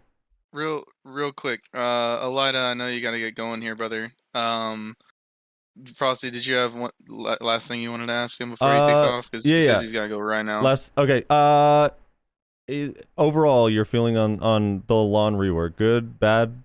On the weekend Lahn Rework is really good. It's just like overall just strong, like buff to the class. But it's not gonna lie, it should have been a nerf. But yeah, it's a buff. But Sucklon needs to get like the reworks fixed, and they need to get a lot of quality of life changes. Like they need their damage buffs. They need a lot of things to flow better with their damage and more CCs that aren't KDs. Dude, thank you so much for coming on. I know like Lahn rework is weird because it's like it kind of just got what it already has like improved a bit. It's not like a dramatic change in like style or oh my god that's going to be so much different, so it feels a little bit less impactful. But thank you so much for coming on and sharing your point of view with us. We appreciate it very much. Where could people find your stream? Twitch.tv/Elyda. That's pretty much. All right. Thanks for inviting me. Yeah, man. Thanks for coming on. For sure, man. Right. Thank you. Yeah, and I think Frosty, I think you said this at the beginning, but all of the links for everybody's Twitches and/or YouTubes found in the description of the video for the people who are listening or watching this after we're done recording. So make sure to go check all of them out and give them all some love. Yeah. So I wanted to ask Froge from the Mystic point of view, because I mostly hear from the Magic classes. But do you run into DKs and Sorks that just kind of delete you? Like, do you ever feel like what if they did more damage, it would be scary? DK, yes, for sure. They can kill me. Casters now on a hit too. list. Casters too. Yeah, I know. After I said that, I was like, yeah, you're on the hit list. You're dead, dude. That's it. Okay, but yeah, like these classes can one shot me. It's not like it's not possible, and I like to think that my gear isn't like terrible. I mean, I can still get one comboed by these classes. Like a lot of people run a lot of accuracy, and I think it's really hard now for evasion classes to really be super tanky. I think evasion it's kind of like just one of those stats where if you have a lot and your opponent doesn't have that much gear, yeah, it's actually unwinnable. It's actually unwinnable for your opponent. But we're kind of at a state now where people have so much accuracy and so much AP that evasion really isn't like it makes you tankier, but it doesn't really. It's not going to save you from getting one comboed against most classes, like even Magic classes. Like Wiz, I can still get one combo. DK, I can still get one combo. Sork, I'm not sure. I haven't fought one recently that could. I haven't fought one recently. But I know for some of those other Magic classes, like, it is possible. People have the gear, and it's like we're kind of just at a state where I think evasion is so weak. something needs to happen to make it so that you can actually be tanky without literally sacrificing all of your lead. Right. Yeah. So. Nayashi, Rez, did you guys want to ask anything else about the Mystic reworks or changes? Yeah, why does PA favor Striker so much? I don't know, man. I don't know. I would like to see them at least like match some of the changes that they made to for Striker to Mystic. They don't have to do like all of them, but at least fix Twisted, please. And attack speed stuff and like the other things. The SA or on Spiral, like that's just nice to have. Like I really feel like that should just be a fix that you do. That's not like, oh, the Striker should have this and Mystic shouldn't. That's really just like a bug fix. So hopefully that they fix that. Yeah, I don't know why. I don't know why they maybe they just like Striker better. So yeah, it's just interesting because like I mean I am partially memeing, but I'm partially not as well. Like it definitely seems that while they've both been really strong at certain points in time, if you look at their entire lifespans, I don't find it difficult to argue that Striker has been better for longer. And considering that they're sister classes and they're like fairly similar, especially in their pre-awakened kits, they're very, very similar, if not the same in a lot of ways. Like, I don't know, it's just so weird. It's so weird that Striker is seeming to be favored by PA. It's weird. Yeah, like I think that they have their differences, right? Like Striker's a little bit more bursty, and absolutely, yeah. Mystic has the utility, but if we're talking about skills that both of the classes have, then I don't really see why they shouldn't be the same. Like, you can change the skills that are special and unique to each class, and you can tune those around and try to balance things. But I think skills that are like literally the same between the two classes should basically be the same. I don't know. I don't understand why they decided to make them different. But yeah, I mean, like, why can't Mystic move their mass destruction? I've never understood that. Is it mass destruction that she can't move, right? Isn't that the skill name? not nearly as much as the Striker one. Yeah, the Striker one is like way more insane. One's a lot larger. Yeah, because the Striker one just moves with your camera. It's 1-to-1. Well, it moves, but it's like I don't know. It's like weird on Striker. It's like Striker has like you can like actually just juke someone out with just mass destruction. Whereas Mystic, to do the same kind of juke, you gotta flash first. Like if you want to wrap, if that makes any sense, like wrap around someone's frontal guard or something. Yeah, I know what you're saying. Yeah, the Striker one's got like this a lot larger movement than the Mystic one. Yeah.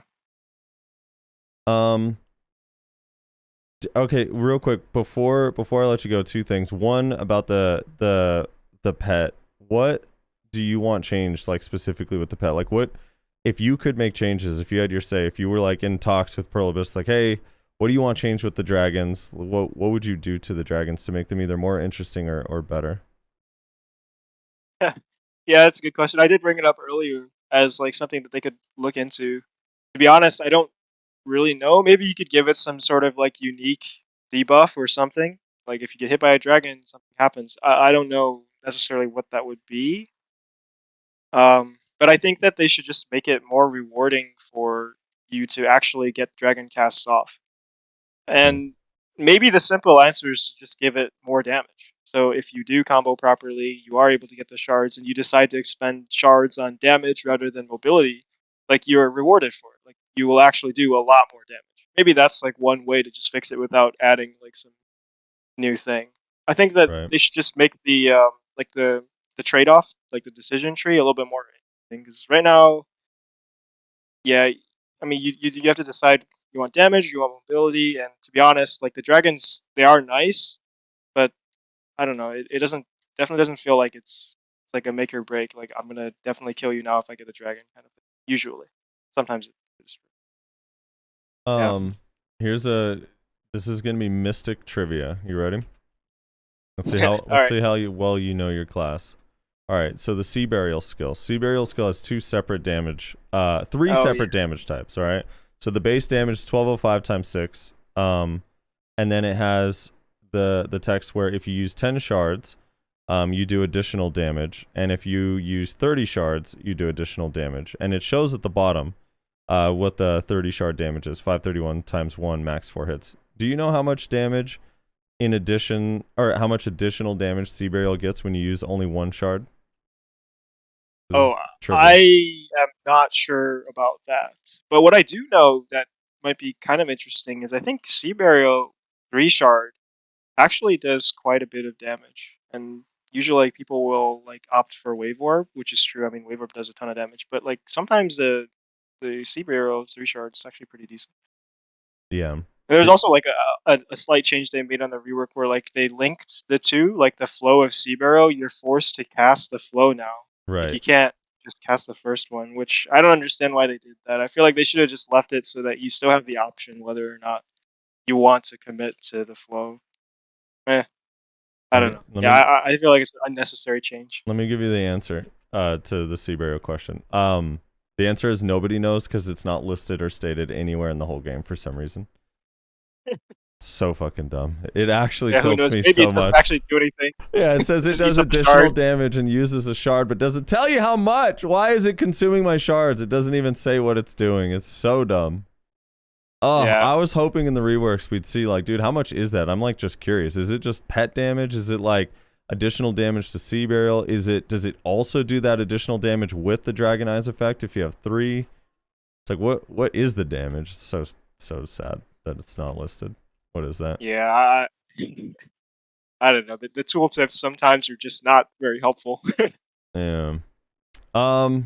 Anyway, give me kind of your feeling overall on the rework for Mystic. Good, bad. Are you feeling like pretty good about it? Is this like, are you excited for these reworks to come out, or were you disappointed? What are your feelings overall? Yeah, I think overall the changes are good. Like, I think it will help Awaken Mystic. Definitely it will be helpful. I would like to see the twisted thing changed. You don't have to give it protection, just revert it. And I'm interested to try out the new SQ skill. I think that might have potential. Yeah. As for Succession, I mean, I think that the reworks are nice, but not definitely hit them harder than like it. Which in my opinion, I mean, I might be slightly biased. I think it's okay, kind of, because like Succession in most like for a while is kind of like outshined Awaken for a bit. So I think that the changes, I mean, the stam changes help them still, but the flow, prey, hunt, shard thing, that's not good for them. They lost. I mean, I guess both classes lost a linger on the scissor kick, but I also think that they made it so the prime version you have SA, or it's SA. Yeah, it's not SACC.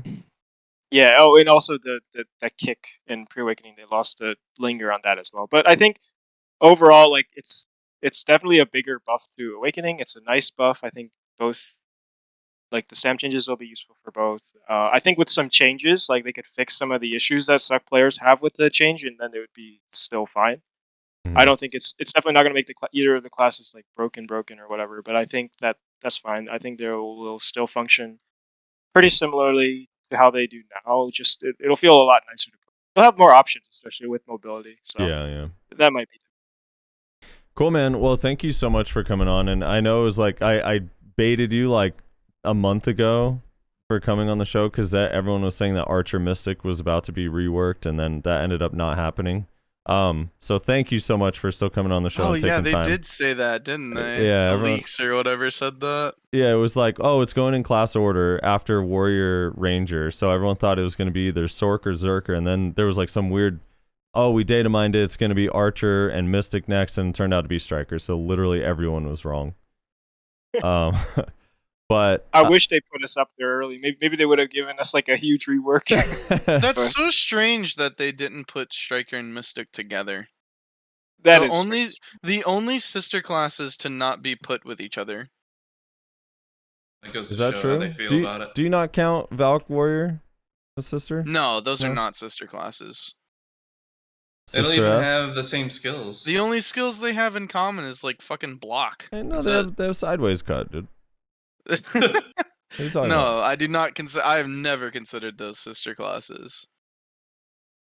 Well, they're sister. One's fire. They use the same weapon, dude. How are they not? That's like saying Striker and Berserker are sister classes. No, they both it's ook around not and grab the people. same. Oh my god. Okay. All right.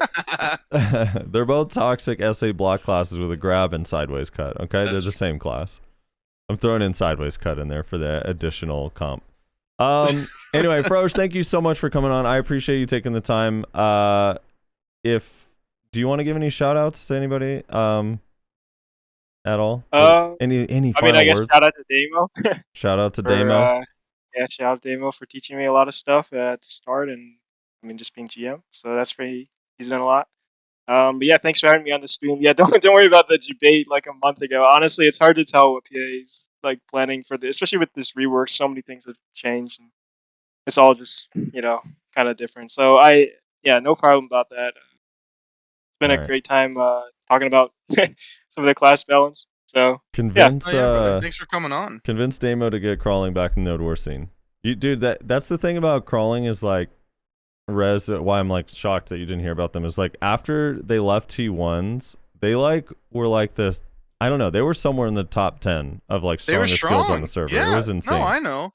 But I thought for some strange reason I thought that either they died or something happened and that they went back to T1s. But we never fought them when we moved up to T2s.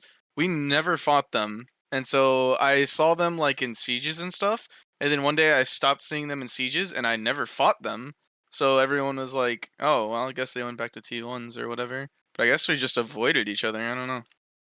Yeah, maybe. All right, Froge. Thank you so much, man. Take it easy. Yep, I'll see you guys later. Thank you, brother. All right, so we're gonna bring in 2 more guests. Before we do, though, I'm gonna take a restroom break, and while I'm doing that, Nyash, if you could please explain to Rezlar why you were late. I'll be right back. Well, yeah, explain. What's up? Well, explain to me. Put me on the spot here, Jesus. Yeah, this better be a good explanation, or you're taking a pay cut. Now we weren't. Me and the wife weren't really feeling well last night, and our sleep pattern has been all fucked up. So ended up slept in. Yeah, honestly, like just last night we were like out of it and didn't like get to bed until like 3 o'clock, which normally isn't a problem for me, but because we've been sick, basically killed us for the whole morning. Didn't even dare to call in. Yeah. But yeah, feeling a lot better today actually. So that's good. Yeah. Just don't worry about it. You came in like literally like I don't know, like 5-10 minutes late, so you didn't miss anything. Yeah, that's good. I was like, shit, it's already 1 o'clock. What the fuck? Yeah. We like slept through our alarms and everything. We set our alarms for like 10 o'clock. We were wondering. We were like, dude, where's Nyashi? Hopefully everything's okay. Worried that you hadn't said anything. Turns out just hung over. I was also a little bit late. Partying too hard. I had my alarm set for... Yeah, you were late. I PM'd you because I was like, why is Frosty not on yet? Yeah, I set my alarm for 7:30 and a second one for 8:20, and then 7:31 went off, and I was like, no, I'm definitely not ready, and I went back to sleep. Somehow the 8:21 just didn't even wake me up, so I was like, what the hell? Miss Frosty was like, are you supposed to be up right now? And I was like, what time is it? She's like, 9:20. I was like, fuck! Yes! Yeah. No! Yeah. I PM'd you. When did I PM? Yeah, I literally PM'd you at 9:18 your time. It's like, you up, buddy? Like, what? Where are you? Yeah, so our next 2 guests, dude, I'm so excited. I reroll classes a lot, so it's almost disrespectful to the Kuno community to just blatantly just straight up say that I'm a Kunoichi main, but I did realize leading up to the rework on Friday that I'm definitely a Kuno main because I was so nervous.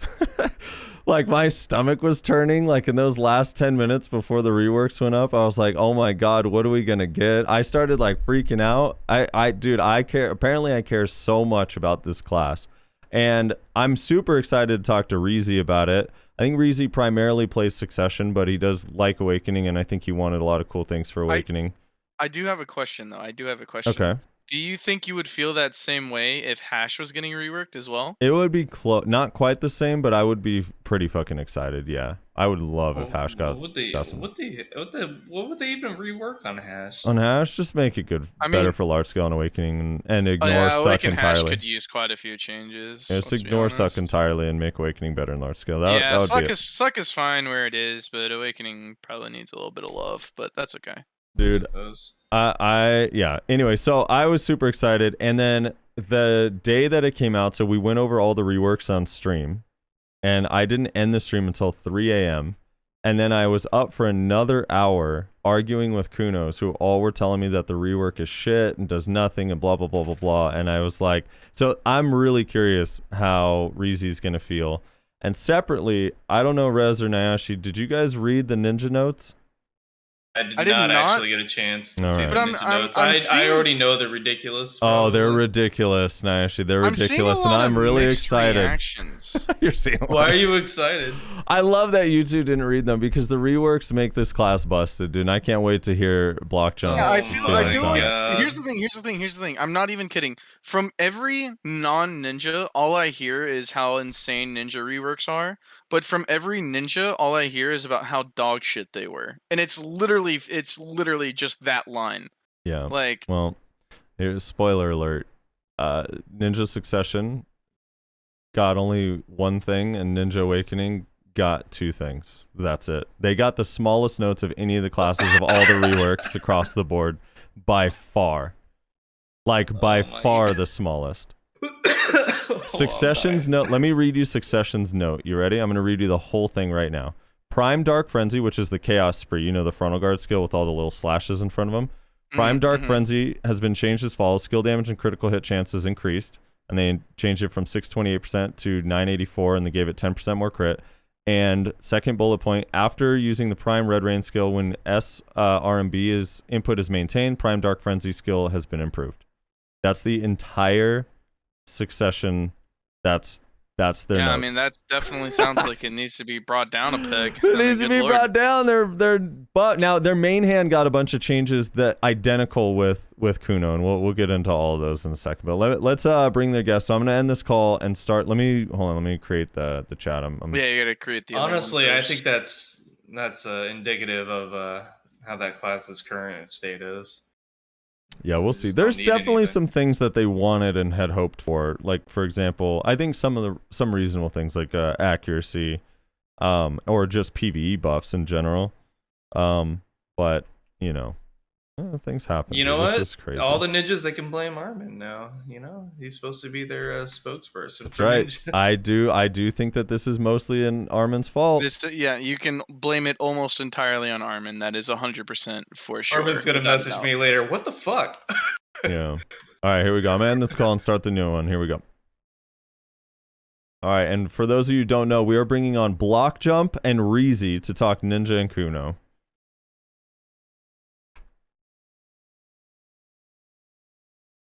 Hello. What up, Frosty? What's up, Blockjump? How are you doing? Hello. Hey. Horrible week, man. You know, my class is just not as OP as it should be. Dude, I hope you heard. I was making fun of Armin earlier in voice with flannels. Dude, I hope. Did you hear Blockjump with that last interaction with Rezar and Ash because they didn't read the notes for Ninja? Oh yeah, they don't know. They're like, I heard it was crazy. I heard it's nuts. I hear non-ninjas saying it's crazy, and ninjas are saying it sucks. I assumed it'd be crazy. I am not kidding. I've literally heard people say, like, dude, Ninja. Well, okay, the way that they phrased it was that like Ninja's already so busted. This just makes him more busted. So maybe I don't know. I should have read the notes apparently because I didn't get the context on that statement.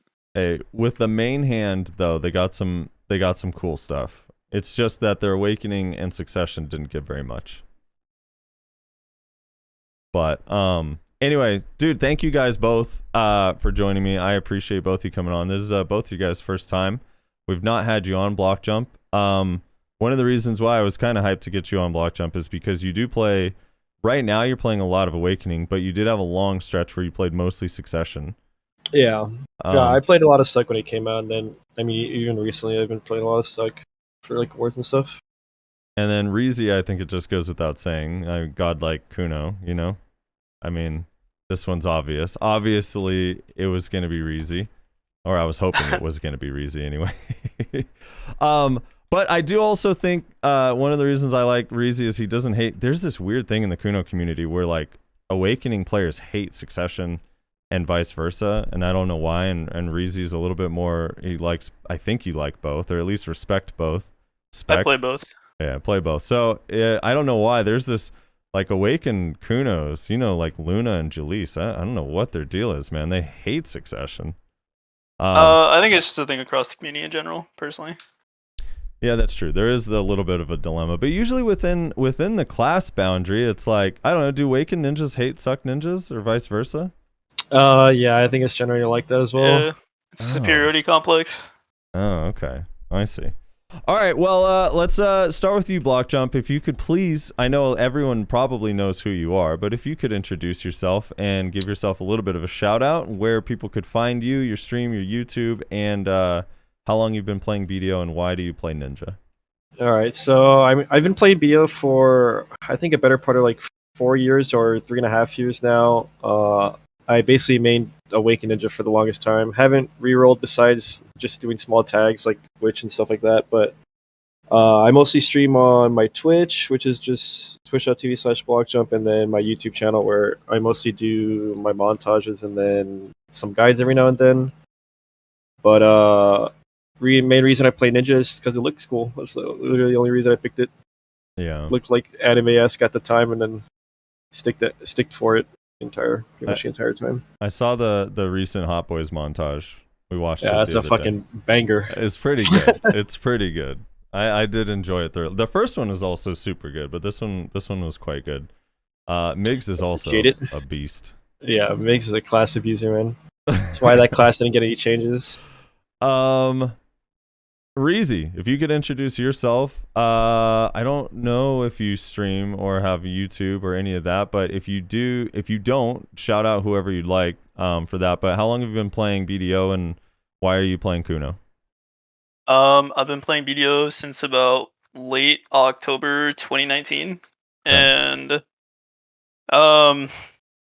I've been playing Kuno pretty much since I started. Obviously, I went through the whole phase of like looking at all the different classes and everything like that.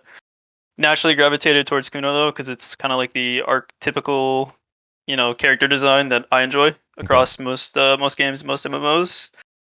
And I just thought like, Delighted Blast, Chakram looks super sick. Maybe that's why I play both, just because I started with Awakening and then Succession came out. Right. I'm trying to think. What was the other question? It was where can you find me? Yeah, where can people find you? Or if they can't, where do you have any shout outs for people that you do recommend they check out in the Kuno community? I don't really stream or do content. I guess you can find me playing tournaments. I usually sign up for, whatever community tourney or official tourney there are at the time, if I have time. Don't really have any shout outs. Go check out Hands, I guess, whenever he streams, because he's one of the homies. So all right. When he's not playing New World, right? Right. So when you're not winning tournaments, what game are you playing? Most recently, I think like a month ago, our friend Discord, like me, Amora, Kyriem, Armin, Flannels, we've been playing like Naraka, like action FPS game. It's been really fun. Yeah. Well, action FPS battle royale. Yeah. Sorry, can't forget the third tag. Can't forget the whole. That's the main thing, right? That's the most important thing. Yeah. Yeah, the most frustrating aspect. All right. Well, thank you guys. Thank you both for coming on. Let's start with you, Blockjump, a little bit. If you could please, in your own words and feelings, give us a little bit of a description of the current live server state of Ninja. How strong is Ninja in 1v1? How strong is Ninja in large scale? And how good is Ninja at PvE? Both specs, if you could. All right, so I'll go for Awakening first. Small scale and large scale, Awakening Ninja's been probably top 2, if not the best skirmisher for both of those like engagements I think ever since like Flashing Light got introduced, since that skill can honestly be considered our rework because that like changed like the entire like fundamentals of like how the class plays. Since it's probably like one of our strongest skill next to Serpent, and it basically like changed the meta for how good Ninja would be in those two engagements. And I think that's a big reason why the reworks are the way they are. I mean, I wasn't expecting a lot from myself, but just I guess the class being as strong as it has been for a couple of months now, I could see the reason why. What about in PvE? PvE, ever since we got those huge Awakening PvE changes, the PvE isn't actually that bad. I mean, it's still like a lot of key presses in normal, and I mean, you would still want to run like suck Lahn over it, but Yeah. I wouldn't say it's in a bad state. I would say it's like maybe up middle of the pack, maybe above middle of the pack a little bit. Compared to Succession, how is Succession in PvE? Because like, I think Succession is incredibly. I don't think anyone runs Succession to PvE unless like you're trolling the entire time or unless you like really like the spec. Since I don't think that's been touched up for PvE in a long time, and for a while Succession was the better spec over Awakening for PvE, and then ever since they did those huge changes, like nobody has ever played Suck for PvE in a while. Yeah, which is such a weird thing because when it first came out, it was not even close. Like Suck was so much better. It was worlds better, yeah. Yeah. Reezy, kind of same question. What is the current live server state of Awaken and Succession Kuno in 1v1 large scale and PvE? Sure thing. So 1v1 Succession Kuno is pretty notorious for being like a top 6, top 5 duelist, probably. I think most people would agree on, or at least you could argue for. Awakening, I would say it's probably like of the rat classes, one of the worst. I kind of meme and say like I can teach people how not to lose to Awaken Kuno in like 20 minutes, but it's also like not a meme. It's really easy to not lose to that class. Yeah. For large scale, it's kind of a choice, kind of a pick your poison type thing. Awakening, you can deal protected damage in fights, even though it's kind of mediocre outside of your bond, but you can't really move. And Succession, you can move, but you're kind of just a CC bot at the end of the day. Like there's some cool tricks you can do with like Sinew and like loading up runes based on like who's coming to peel if you still have grab, but you're still kind of rolling the dice if you actually want to try to finish people off. For PvE, most people run Awakening, even though I would say it's pretty middle of the pack, simply because it has a set rotation you can do kind of every pull. And Succession, you're just kind of wasting your time. You have a variable rotation because your CDs are too long. Both specs having the way to pull. You're better off just tagging something else generally. Yeah. Where do you, not to be controversial, but where do you rank Suck Kuno in 1v1? Because I know for a long time, a lot of people felt like Suck Kuno was the best 1v1 class in the game. Do you think it's the best? Or It's do you not think the best. It's not the best. You have a losing matchup to both like Tamer and Sork, in my opinion. And from there, it's, I don't know, opinions differ based on who you ask. I personally think whatever Suck Kuno can do in 1v1, Suck Ninja can do as well. It just has a bit of a stand limitation. But like, I don't know, my duels with Armin kind of go 50-50, depending on the day, 60-40 in both people's favor. I don't know. I think it has a really strong argument, but I think Lahn does his job better too, actually, in 1v1. Because you don't really have a damage presence. So I don't know. Long story short, it's top 5. I don't really know like where you would put it definitively. And what about Awakening? Top 10 maybe even as low as top 15. Okay. I see. Blockjump, what about you? Where do you put Ninja in terms of like 1v1? At least from what I've seen, Suck and Awakening both do I probably would say top 3 if you like consider like maybe Tamer and Lahn like for 1v1ing. I haven't done that much 1v1ing myself, but I mean, even like open world 1v1ing, like there's very few classes that you would ever lose to on Awakening Ninja at least. I think Suck Ninja, at least for myself, it's a bit harder, but that's just because I'm not really proficient in the class for that spec. But I would say overall probably top 3. All right. So going into the reworks from Ninja perspective, seeing as earlier you kind of stated that Ninja was already like pretty good and felt pretty strong and has been strong for a while, and I do think a lot of people complain about Ninja. So me not being a Ninja player, I don't feel like Ninja is too strong. I know there are a lot of people that feel really strongly that Ninja needs to be nerfed and is really busted and is not fair. But I think that it's just because the matchups that are really, really bad against it feel awful. But I think overall it's in a pretty good spot.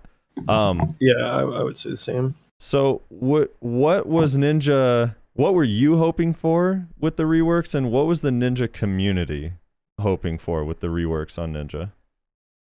I think the main thing that a lot of people wanted was like either like a base accuracy increase, or another thing was like having Serpent like reverted back to what it used to be. Even like with a massive damage loss, I don't think people would mind if just the speed of it was a lot faster than what it is now. That and I think base accuracy would probably be the number one thing that people have been complaining about since like the birth of the class.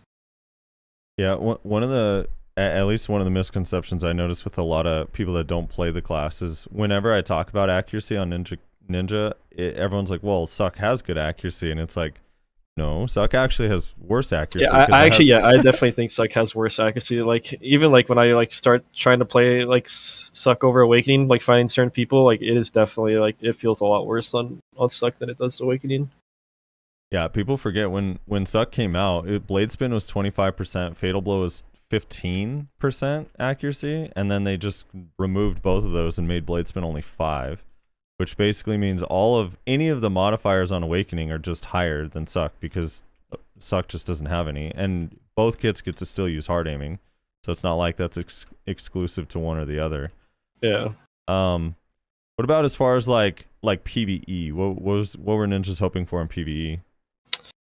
PvE wise, I think people would probably just want skills that like to pull packs better, which they kind of added with the reworks, but the skill is so clunky. Like you have to like double jump and then press R&B, and it's so delayed and it just seems weird. But either that and I guess having to press less buttons, but I'm not sure how they would do that. I guess probably bringing up the older skills like Chaos Spree and Sudden Decap. Those have been pretty outdated for a long while.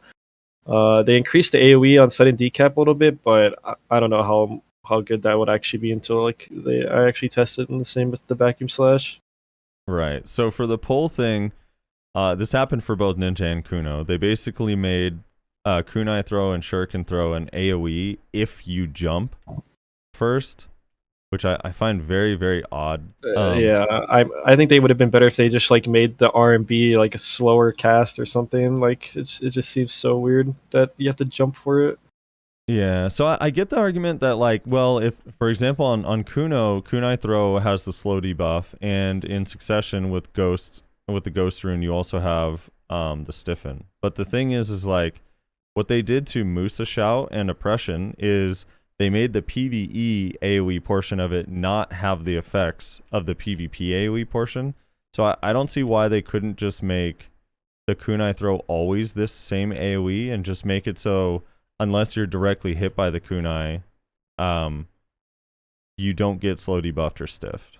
You know, and just have that AoE obviously always there. Because Perlibus prefers Musa and Meiwa over Ninja and Kuno. Wait, what?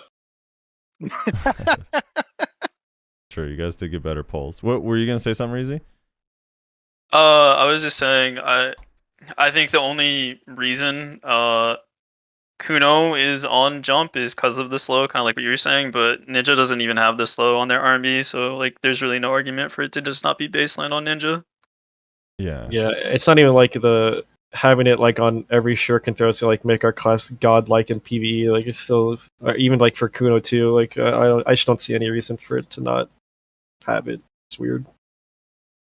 All right, so Reezy, kind of, what were Kunos hoping for? What were you specifically hoping for, and what do you feel the Kuno community? Because I'm sure after winning, you probably got a lot of people asking what you're gonna say and what you're gonna ask for when you get to submit your ART form and all that. So, what were some of the things you saw Kunos asking for, but what were you hoping for personally? This is kind of a work in progress from winning and then seeing the reworks and then like adjusting what I was going to ask for along the way, if that makes sense. Mm-hmm.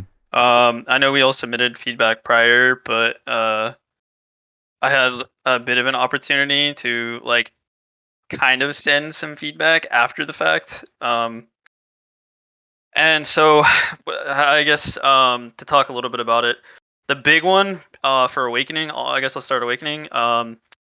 Spin damage, right? Everybody screams about spin not doing any damage, and it's kind of true comparable to the old spin around 2019, early 2020. Spin did a lot of damage before succession was even a thing. Mm-hmm. The argument nowadays, though, is that you have all these succession is the thing, and you have all these new era classes that are dumping out spin damage pre-nerf. So why are we not being rebuffed on the thing that was a core identity of our class? Because we generally don't have the same movement or the catch ability that ninjas have, and trading was a big part of Awakening, just in getting pressure and how you play the game. So happy to see the spin buff back. Another one was protected lunar dash of some form. A lot of people were asking for iframe, but since they made Ghost Step full iframe, I think the super armor lunar dash is perfectly usable. Mm-hmm. And I guess to elaborate on why people were asking for the lunar dash to be protected, in Awakening Kuno, you're always playing this game with Half Moon, where like you're lingering it for both stam and cooldowns. And part of the reason why you can't move in large scale is because going out of that linger, you either dance, which is a 15-second cooldown, block jump, an 18-second cooldown, Ghost Step, which has a gap where you just die because it's iframe into super armor and large scale, a lot of damage. Or you lunar dash and you just get hit out of it because it's unprotected and it drags your hitbox really bad. So having that being protected for us is really, really big. It means you can go back to playing the quote unquote bruiser style that everybody really likes on the class. The tendon change that they did was unasked for, but I love it like all the same. On Succession, you mean? Or Awakening? Both. So okay, I'll get into the Succession versus Awakening tendon cutter change. Okay. There's a lot of people who consider it a nerf to Succession, and it is a nerf on the way the game is played on live right now. Right. I think it's a buff in the way the game is going to be played if labs were to drop right now, because you have far more control over it, unless you want to like use a DPI switch to, max out your camera turns. Right. So let me fluidly grab. Let me real quick elaborate. So, because I don't know if Nyashi or Reslar or most of the audience knows exactly what changed with Tendon Cutter. So on Succession version of Tendon Cutter, the way it works on live servers, you press the Tendon Cutter, and when you press LMB, it'll teleport to a target that's within a certain radius of you. And if your camera is facing towards that person, it's going to hit them from the front.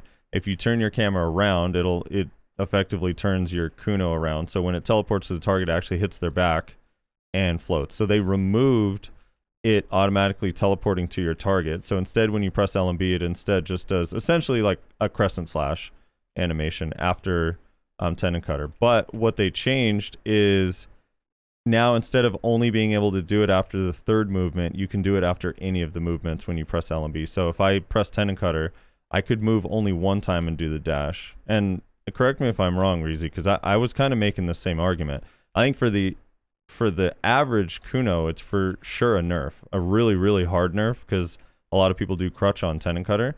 But for really good Kunos, for like, let's say a Reezy type player or Two Minds or any of the Kunos that people have seen play suck, if you start Tendon Cutter now and you aim properly, it's going to be way more difficult to react to. Would you say that that's fair? Nihilus and I were like doing suck v suck on labs, and it definitely felt like still perfectly usable. I would just say it's far more like commitment based than the like lock on teleport that's on live right now. And just coupled with the new Shadow clone, I think you have more downtime because Shadow clone on live has a linger and it's a 13-second cooldown, and on labs it does the like flip animation. Right. And it's a 10-second cooldown, but it has no linger. So you have like a lot more uptime on something that also has movement, but you are losing your like de facto linger that you would look for like grabs or just like position out of. So I'm not sure. Like the class is more active, but also more passive in a way. I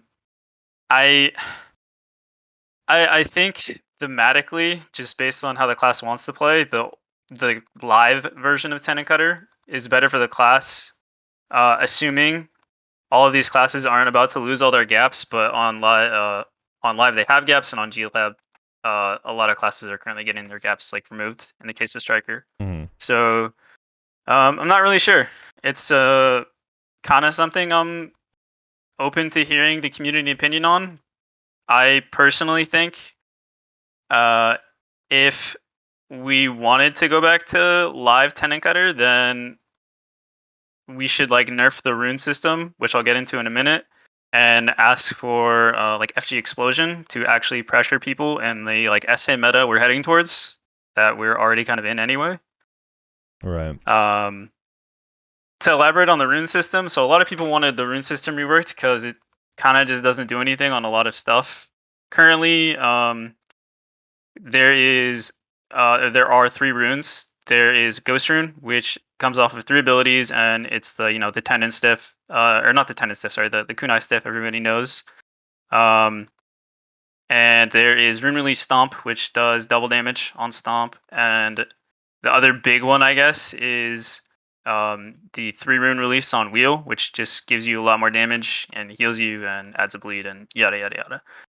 On labs currently, some of the things that are different are 2 rune releases. So the Stomp release that I talked about, it doesn't consume any runes, and it had its requirement runes changed. So now I think it's Soul and Spirits that it requires instead of Spirit plus Ghost. And currently you get Soul from Foxclaw, which is new. And you get it from Shadow Clone, which is again lower cooldown now. And you don't need to hit people to get these runes. Yeah. And since they don't consume, you don't need to hit people, and you have 2 different abilities for each rune now. Spirit being on both Tendon and Explosion, and Soul being again on Foxclaw and Clone. You basically have permanent uptime on Rune Stomp, like whenever you want it. Part of the reason why I think this is bad though is because it's kind of uninteractive to play against. Like there's nothing really stopping someone from just finding a target in stealth and ankle stomping their back, like from render essentially. And with rune release, you potentially just one shot them, gear assuming. So I don't know. Personally, I think nerfing the rune system a little bit and adding again FG Explosion would make for like a better experience to play against and with. It'd give like the Kuno kind of a way to help out damage in team fights, or just potentially increase the threshold at which you can finish targets off. And then to get into the other problematics of the rune system, Rostame has a clip running around who is a pretty well-known Kuno. He makes like YouTube videos and everything. He has a 3-2-3 rune combo, I believe, which is basically it's 3 rune release dance, which does pretty good down attack damage, and then it's like grab into Sinew, into rune load up, rune stomp, into 3 rune wheel, and like if you had enough accuracy and enough AP, I don't really know if there's like too many people that could live that combo like with max gear even. Right, and it's a lot easier to set up now because the rune's not going away and you not having to. I mean, he's essentially starting with 3 runes, right, at the start of this combo. 3 runes, which is again don't need to hit people, so it's guaranteed you have 3 runes whenever you want. And then Sinew also has a lot of accuracy on it, and the damage is like no joke on that ability. So you have that added damage in there. You're kind of like spamming CCs while it's going on just because of Sinew, so you have kind of a check against resist even. So yeah, I don't know. I just think it's kind of unhealthy. But given some of the other classes, I don't know. Maybe they think it's balanced or something. Well, that's kind of a little bit. I'm not gonna lie. It's a little bit where I am. I'm like, on one hand, I'm like, that sounds so crazy, and then when I look at all the reworks, I'm like, but maybe it's not that crazy. Yeah. You know, because I don't know. Like, it still at least requires some setup, right? Like, if in the heat of a fight, I mean, I guess it's a lot easier to set up since you don't have to hit anybody. But I don't know. It's not like it's only impacting like your 1v1 combo damage. That combo, are you gonna be able to do that combo in large scale, like in a node war? Probably not. But it's like I don't know. Like Succession Kuno doesn't really like do that anyway. You'd probably just go for like, Rune Stomp and take whatever damage you can get. It's variable depending on the situation, how many people are there, position, yada yada, so on and so forth. You know what I mean? Right.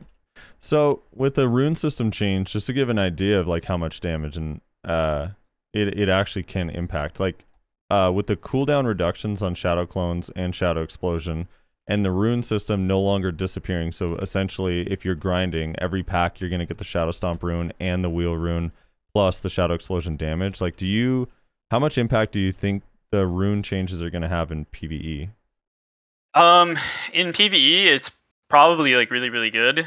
I would have to like sit down and take a look at like a spot with relevant AP just to see how much your cooldowns get you from pack to pack, because that's always been the biggest problem, right? Is you run out of cooldowns and then you end up having to just do filler damage to finish something off.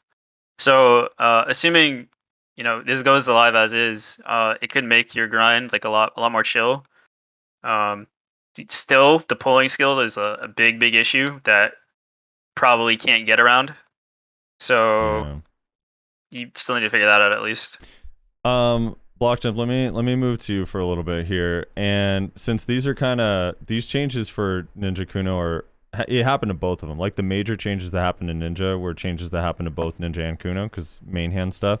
So let me get your opinion. If you could describe the changes to Shadow Clones and Blockjump. Start with Shadow Clones and then go to Blockjump. But just kind of elaborate on what changed with Shadow Clones, how it's different now, and if you think it's good or bad change or how it could be used, and then the Blockjump change as well. All right. For Shadow Clone, at least, it used to be a flow after Shadow Stomp. If you just press spacebar after it, it would do an air smash flow that you could proc after it. Also had down smash.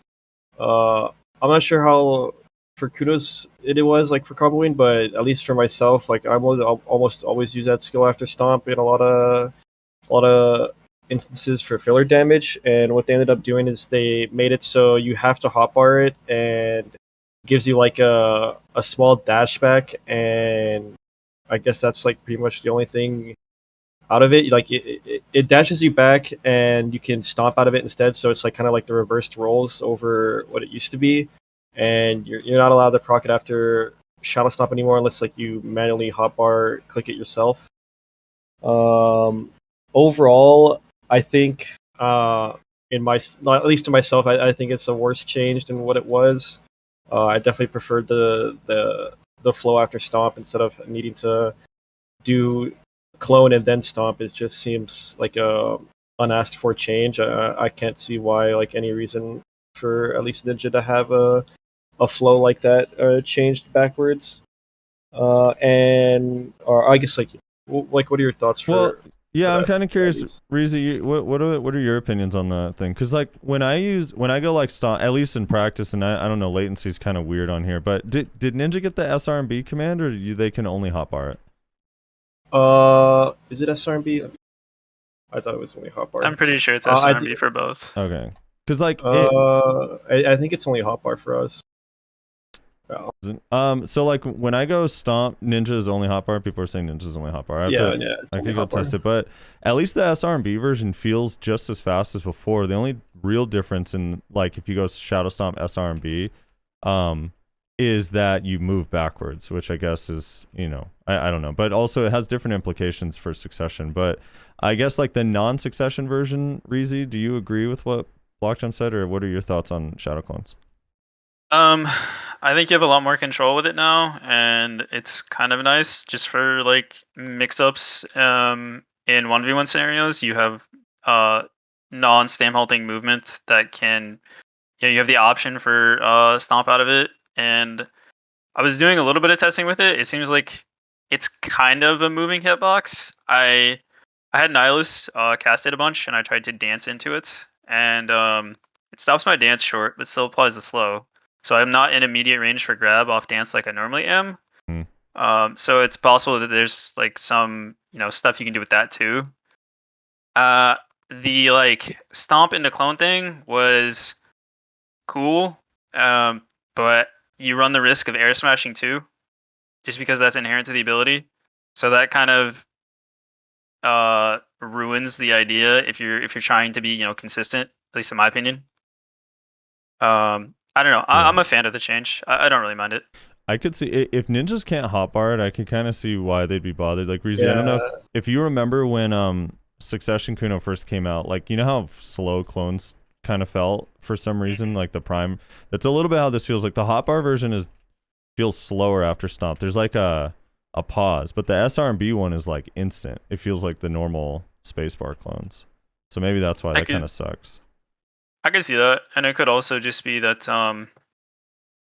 the damage comes out a lot slower too. I believe you have to like full cast the ability in order to actually get the damage to come out. Yeah, it's also like Ninja having more skills leading the hotbar is just like not something like my hotbar at least is like already like with these new global life changes, like I have no more space after that because I also hotbar my bombs, so like I actually have no space. Can you talk a little bit about the Blockjump change? But before you do, I want to preface, when we were reading this live, keep in mind we had like the Black Desert Foundry hadn't translated it yet. So when we were reading the Blockjump change, it sounded like you weren't going to be able to teleport behind their back anymore, and like that's exactly what chat I thought too. was free. They were so hyped. All the non-ninja Kunos were like, yes, Blockjump is nerfed. That sounds great. That would totally be a great rework. Yeah, they were I'm down for that hyped. rework. But what they ended up doing is just changing the AD teleports. So can you Blockjump describe a little bit how that works now?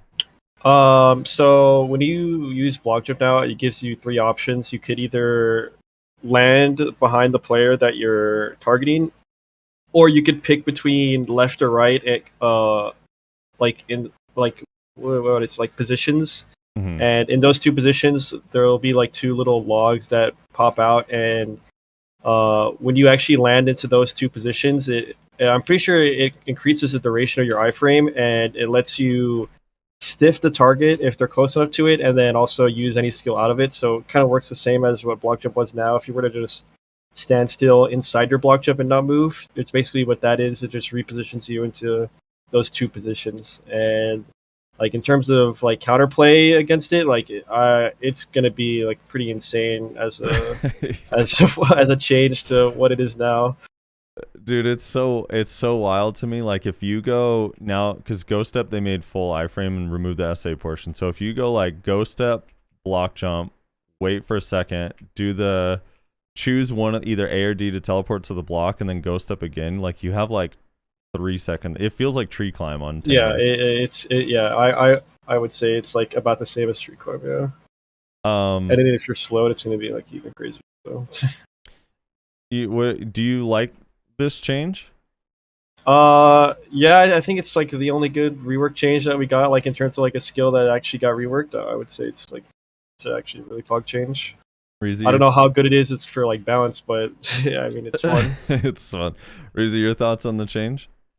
It's really good. I think the AD stuff has more use in like 1vx scenarios than 1v1 personally, but there's some really nice stuff you can do with like angling your camera and then going into BJ immediately AD into W, and you'd have technically more range than just doing BJ into W teleport. So like you can mix people that way in 1v1. It's a good change. I like it. Does it still stiffen I'm not seeing the stiff proc You have when to you go press. to the box. You have to like press S out of it. Oh, okay. If you press S, it does it. Yeah. Oh, I see. Interesting. Okay, that's crazy. I didn't even realize that. Oh my god. Yes.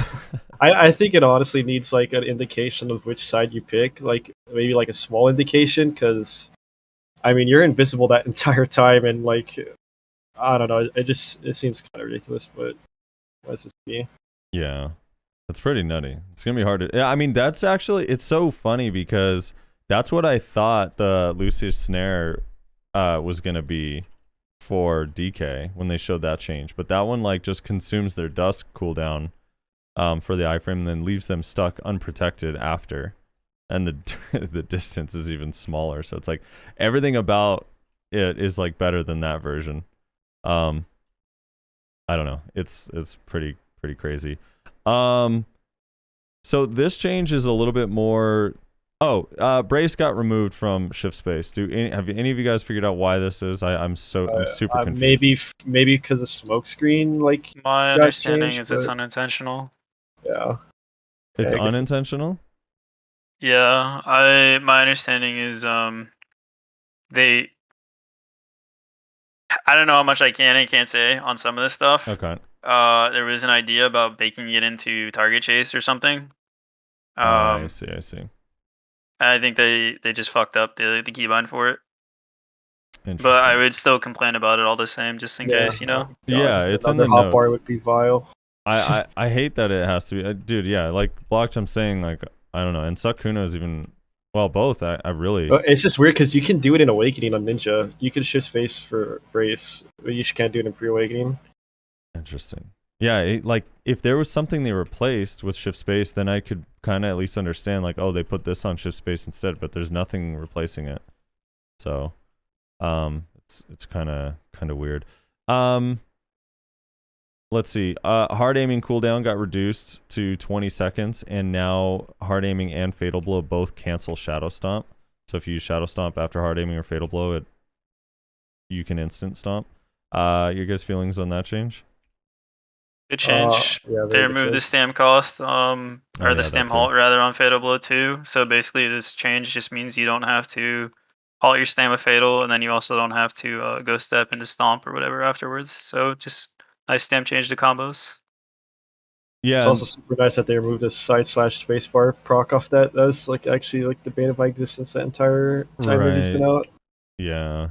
They also made it so you can use hard aiming on cooldown. Did any of you happen to test like how much less damage it does, or do you know how much it less? still does pretty good damage from what I was Yeah, seeing. it's not insignificant at all. Okay. Yeah, that's also pretty nice. Yeah, there's your accuracy buff to Ninja Blockjump. Is that not? Yeah, enough? honestly, like I'm not even kidding. Like that's literally like what it was, because like being able to hard aim straight in the stomp, like as like a accuracy combo type thing, like that's pretty crazy. And then with us having flashlight, that's why I like for like a lot of that people crying like for accuracy buffs. Like I honestly, even with like this change, especially like I honestly don't see like a huge need for it. Like it's not like we're like I don't know. I don't think it's like as bad as it used to be. Like with flashlight and everything, I don't see like a huge need for accuracy, but with a change like that, I mean, it's pretty nice. Yeah. So this one's a little bit more specific to Kuno, and I don't even know. Was it? I don't even think it was noted. Maybe it was. Oh yeah, the sense of speed attack. So they sped up Flash Slash in Awakening, and then the part that they didn't note is that it now lets you move similar to the Succession version. So once you go up into the sky, if you're holding a direction, it'll let you move that direction, come out and do the 2 hits. Is this something you were hoping for on Awakening, Reezy, or is this something Kunos were asking for? I mean, it's a cool. I like it. I'm just surprised that it came. I personally had this in my request for the ART stuff, so Okay. I don't know if it was just me, but yeah, this is definitely something I wanted.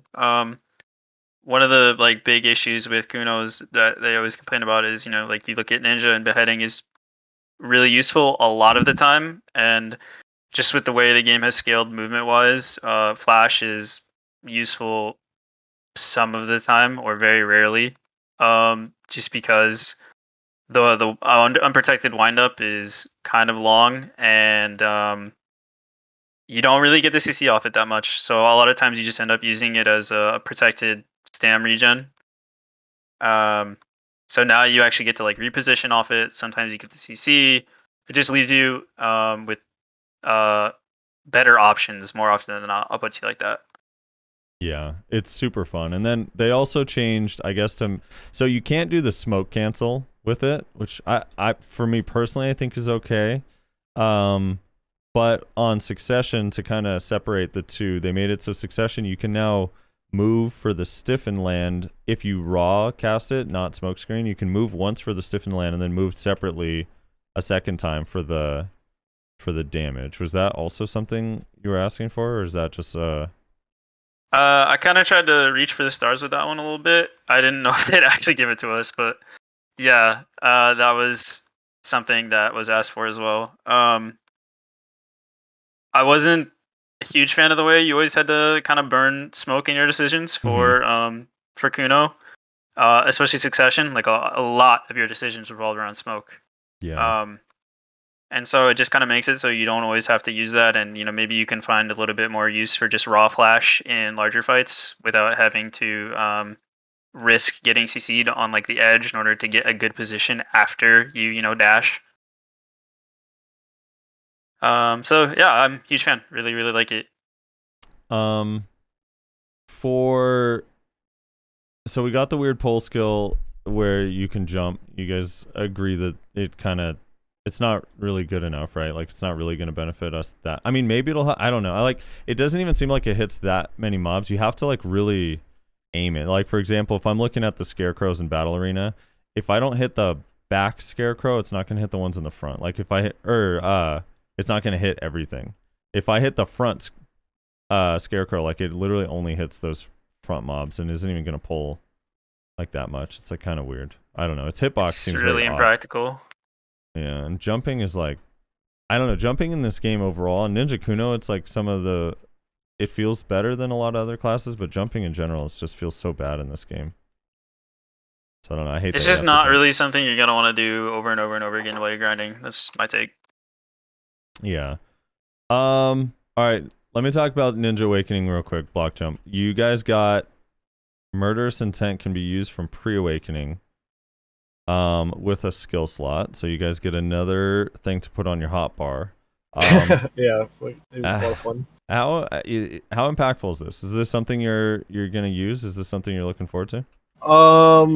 I think at least like for Awakening definitely needed a way to transition into or like from pre-awakening to awakening. It needed a skill from awakening to transition into awakening a little bit easier. Mock Explosion was that choice for a while, but it was just like a pseudo C-swap that like pretty much nobody ever used since it was unprotected and it was pretty much the same speed as the C-swap, so there was like very few people who ended up ever using it. I think a skill that people would have liked to have seen instead was Flashing Light, since a lot of people already hotbar it, and having that over Murderous Intent would have just been a lot better overall. Like, I can show you a video of someone who like edited what it would look like. Murderous Intent, I mean, overall, I would say good change. Could be better with a different skill. The translation initially said Flashing Light, that's why a lot of people were like pretty hyped about it. But it actually ended up being Murderous Intent, so a lot of people were bummed out, as me included. Yeah, that was kind of a bait. I was like, what the hell's that translation? Why does it say Flashing Light? Yeah, so, I mean, myself, at least I would prefer it to be Flashing Light, but having it Murderous Intent is still nice. I'm not going to like complain too much about it, but if I had the choice, I would definitely swap it out, but I think overall good. They lowered the cooldown of Mock Explosion from 17 to 12 seconds. And they increased the attack range of Vacuum Slash, Sudden Decapitation, and Flow Execution. And then Sure Katana got down attack and had its cooldown lowered. Sure Chaos Spree. And then they mentioned the Blockjump thing, I guess, to make your notes look a little bigger, the thing that's listed up here. Yeah. I'm pretty sure all that's just for PvE. Like, I guess I could be considered like some of our like small PvE buffs that we got out of it. But pretty much all that is PvE stuff. Yeah, is vacuum slash never going to be used in PvP, right? Yeah, with the scuffed frontal guard, like I don't think anyone's ever going to use that for damage.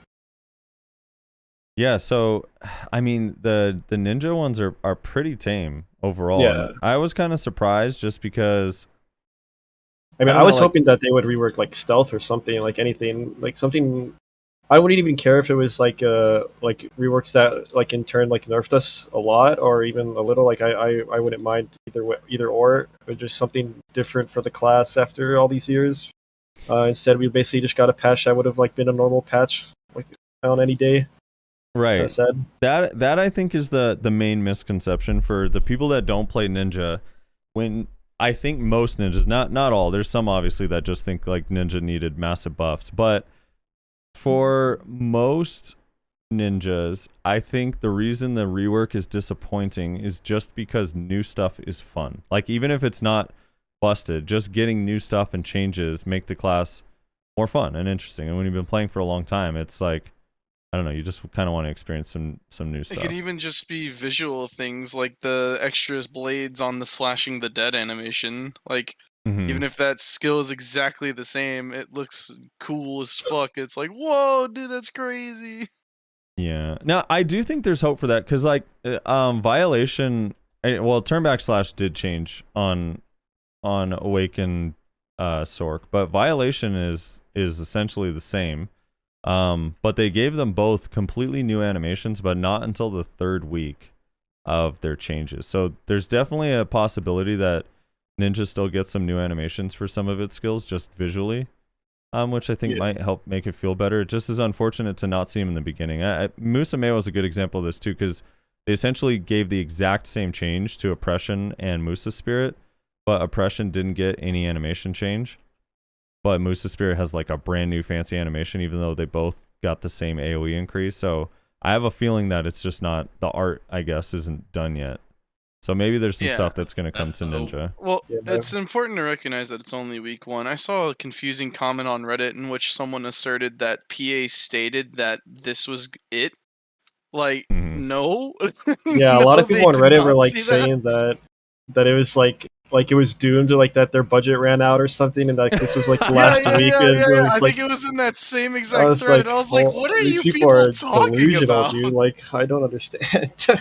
Where are you getting your information from? I'm so confused. I don't know if it's like they're misinterpreting what PA is saying, or if they're just like hearing from other people. Like, I don't know what's going on, but like it's week 1, guys, or like, you know, week 2 for Mooses and Maywas. We're probably not gonna see this shit for at least a month. Like, at least, I imagine. Probably, yeah. I mean, knowing them, it probably longer, but yeah, definitely. That's the thing. I was kind of hoping for some significant changes for the Musumewa, but In I week mean, 2? how many No, weeks there's did no it way. take? They said that they were How- not going to do major changes until November. Until all the classes are out on Global Labs. But Frosty, because you know this really well, I don't. How many weeks did it take for Rangers Rework to go from like underwhelming to busted as shit? What, like 4 weeks, 3 weeks, something like that? I personally thought the first week was pretty exciting, and then the second week actually had some changes that made Rangers feel really badly because like they removed the super armor from Spirit Galaxy. Like they made a couple questionable changes and then nerfed some of the PvE damage. But then like week 3 and 4, it got major changes. Like Shotgun now has frontal guard, and Spirit Galaxy is now fully protected, and they sped up Elven Rage and removed the protection from it, but gave it a knockdown so you can instant cast it. Like there's a lot of really subtle, cool changes that got added after the fact to Ranger. So yeah, Ranger rework overall is way better by week 4 than it was week 1, like by a lot. They also lowered the cooldown of EES, which is huge too. For the Mooses and Maywas, and you know, like they also said that, like Frosty mentioned, that they weren't going to really focus on balancing the other reworks until all the reworks were out on Global Labs. So hopefully now that all the reworks are out on Global Labs, they'll start. I mean, hopefully they've been doing this already, but you know, they'll start collecting and going through the feedback from the community and from the ART members and all that stuff, and try and figure out like where to go from here. Yeah, and there's I mean, just to add to it, it's like Tamer is still supposed to get a new skill. Dark Knight is still supposed to get a new skill, and so is Meiwa. Those were all the ones that the note specifically said they're getting a new skill. So those still could be really impactful. And then Biceptimus Prime was talking about it. He said like after the reworks came out, they got to have a discussion with the devs about what they liked from the reworks, what else they still want. And so there's still a whole like wave of feedback that they seem like they're going to still at least semi listen to and implement if they think that it's good or fair or whatever. So yeah, week one, to me, week one is not worth getting that upset about. No. Personally, just because of how many changes happen after week one, when they start actually doing changes. Anyway, that being said, so Kuno Awakening, Reezy, I am so hyped by the changes that Awakening got overall. I was saying, I actually ended up spending like an hour arguing with a bunch of Kunos saying that the Awakening changes don't do shit and that it means nothing. And I completely feel the opposite. I think the one thing that I was hoping for is like that PvE got buffed, which it did a little bit. I think maybe not by enough, but it at least got buffed a little bit. And that I was just hoping that the changes seemed meaningful in like they're thought out, not just like, hey, this does more damage and that's it. But they did some really cool stuff to some of the intricacies of Kuno, with some of the cancels and Moonstorm and the way things flow together. From the stuff that you tested out, can you give your overall feeling on if you thought the rework was good and if it's going to be impactful, and then talk about some of the things that changed that maybe people might not have noticed, something outside of like spin just doing more damage, like some of the subtle stuff. So I dropped a clip in the group chat. It's like a minute long. Maybe that's too long, but if you can watch it, I'd love to talk about it. Yep. So I was doing kind of a lot on Awakening the past 2 days. Just, I know it's labs and you can't really like attribute catches because, 200 ping, yada yada. Right. But I just want to highlight the movement mechanics and the stam cost because I know a lot of people complain about like this stam didn't get changed at all. I honestly think the like movement changes help both our stamina, our like CC potential, and then spin getting the damage buff just helps our general like CC pressure in a different sort of way. So to talk a little bit about the clip, you see like the tendon cutter change. Yep. That gives us just an insane amount of grab pressure now. And it also gives us pre-awaken movement, which we didn't previously have. And for those who play Suck, you know that like Smoke is really, really good on Suck compared to Awakening on Live just because you have the pre-awaken mobility to position it better. Now Awakening has that, so you don't have to burn Smoke for movement on Awakening anymore. Mm-hmm. The flash change allows you to use the ability in, almost any scenario if you set it up right. So you get stand back that way. If you do get damage pressure, you absolutely can spin in order to buy stam that way, just because people can't push into it anymore like it's free. Right. And to talk a little bit about the Moonstorm change, they shaved, I think it was like 0.25 seconds off of it. And I'm doing a warrior, so if I was gonna get grabbed out of Moonstorm, like this would probably be the class to do it. And I'm kind of just like spamming it here. Yeah. Like so even the felt, full version too, right? Like the full version actually feels so quick. Exactly. And I could have like canceled out of it, but I really just wanted to kind of limit test in some of these fights just to see what I could get away with and what I was going to get caught out of. So yeah, I don't know. I personally think the stand feels fine. I'm not even using Shackle Target. I'm not even using like Explosion, Smoke Conceal. Or the new I could Shadow also clones. be using Shadow Clone. Like I had so many options that I just wasn't even using here, and I barely even went to half. Yeah, and dude, I don't know, like the new dance change, like dance goes further. I'm gonna give the TLDR for Nayashin and Rez because I haven't gotten a nerd out with them about these changes. Dance Macabre moves you way further. Like the ability to be able to dance grab now, like Succession can do, feels way like from a much further position. They sped up the. So is it as far as Succession, or is it like? it's as far as the Succession non-targeted version, if that makes sense. It doesn't have the extension. Oh, Yeah, okay, it just doesn't have the extension. And they buffed Tenon Cutter's mobility and just the speed. Like, it just feels way better. They also changed Tenon Cutter in that you can now use a hotkey forward Q instead of from the hotbar, and if you're holding W, Tenon Cutter will automatically like go forward and have like the left movement is a lot more narrow, so you just move more so in a straight line. I do think you could probably optimize it to make it completely straight if you want more distance after some practice. Or if you want to just do the normal version of Tenon Cutter where it moves you in the triangle, you just don't press any directional keys. But the mobility boost on it is like a lot. Like, it's so much better and so much faster than the normal pre-awakened Tenon. They buffed spin damage and made the AoE bigger. They gave Lunar Dash super armor. They also gave the I don't know if you noticed this or tested this, Reezy, but if you don't use the core to Lunar Dash, it has a huge fucking linger. On the full hit? The full hit, yeah. If you have the core, it cuts the linger by a lot.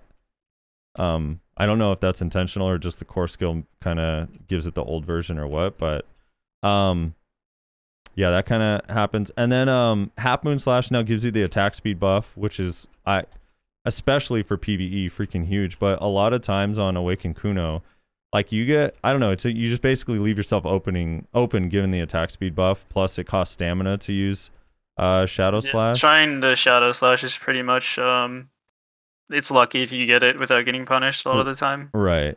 So now being able to do that while fully protected is huge. And then Moonstorm, it also moves you further, right? Like a decent amount further? Yeah. It's like 20% farther and like 20% faster or something like that. Yeah, so there used to be, in my opinion, there was borderline no reason to cast the slow version unless you just wanted a linger SA. But now it's like, I mean, you can use it aggressively. Also fully links from Half Moon now too. Like, you can go straight into Dance from Half Moon. There's no gap. Oh, yeah. Dance or Moonstorm? You can do Dance from like Half Moon. Oh, right. Yeah, and then the other thing, I mean, there's some subtle ones that weren't noted. Like, the C-swap doesn't leave you as locked. I don't know if you noticed that. Like, you can start a skill after C-swap, like, instantly now, which feels so good for, like, especially for Node War, where one of the common things is to go, like, stomp C-swap. I think feels really good. You can get into Half Moon, like, super fast.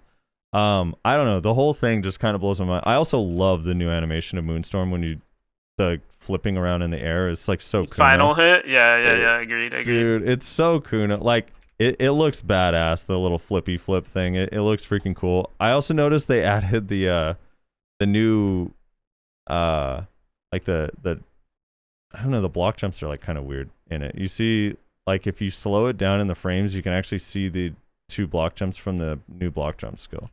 The 2 blocks. Yep. Which is kind of interesting too. One of the other things that I wanted from like the increased dance distance, I asked them to remove the windup as well, even though I didn't like know all the other changes that were coming at the time. Mm-hmm. They didn't do that, but I don't really care. But the purpose of that was to kind of modernize like the slow pressure you could get on Awakening Kuno, because at least with Succession you have like really good slow pressure, and on other classes you have access to slows, like Witch, Wiz, Sage. They have pretty good slow pressure. And like on live, you try to like dance someone and you just kind of like fall short, like wet noodle style a lot of the time. But now with like G-Lab's dance, you generally hit it a lot more consistently, which is really, really nice. Yeah. And then to touch on another community change they wanted, I know I thought about asking for like lower CD on Heart Snatch to like, I don't know, 24, 23 seconds to match it to like Ninja Illusion. But I'm a little worried that like it would just be an unnecessary buff to movement. So maybe they just attach like the cast speed slow to it that it doesn't have and match it to the attack speed and move speed slow. Mm-hmm. And I think that would be fine. Yeah, same with Dance. I don't know. Dance also doesn't have the cast speed slow. Straight up, like my opinion, from playing both Succession and Awakening right now, like if this patch were to come to live as is, I think Awakening would just be like the better spec in general, due to how Succession relies on like the lock on from Tendon.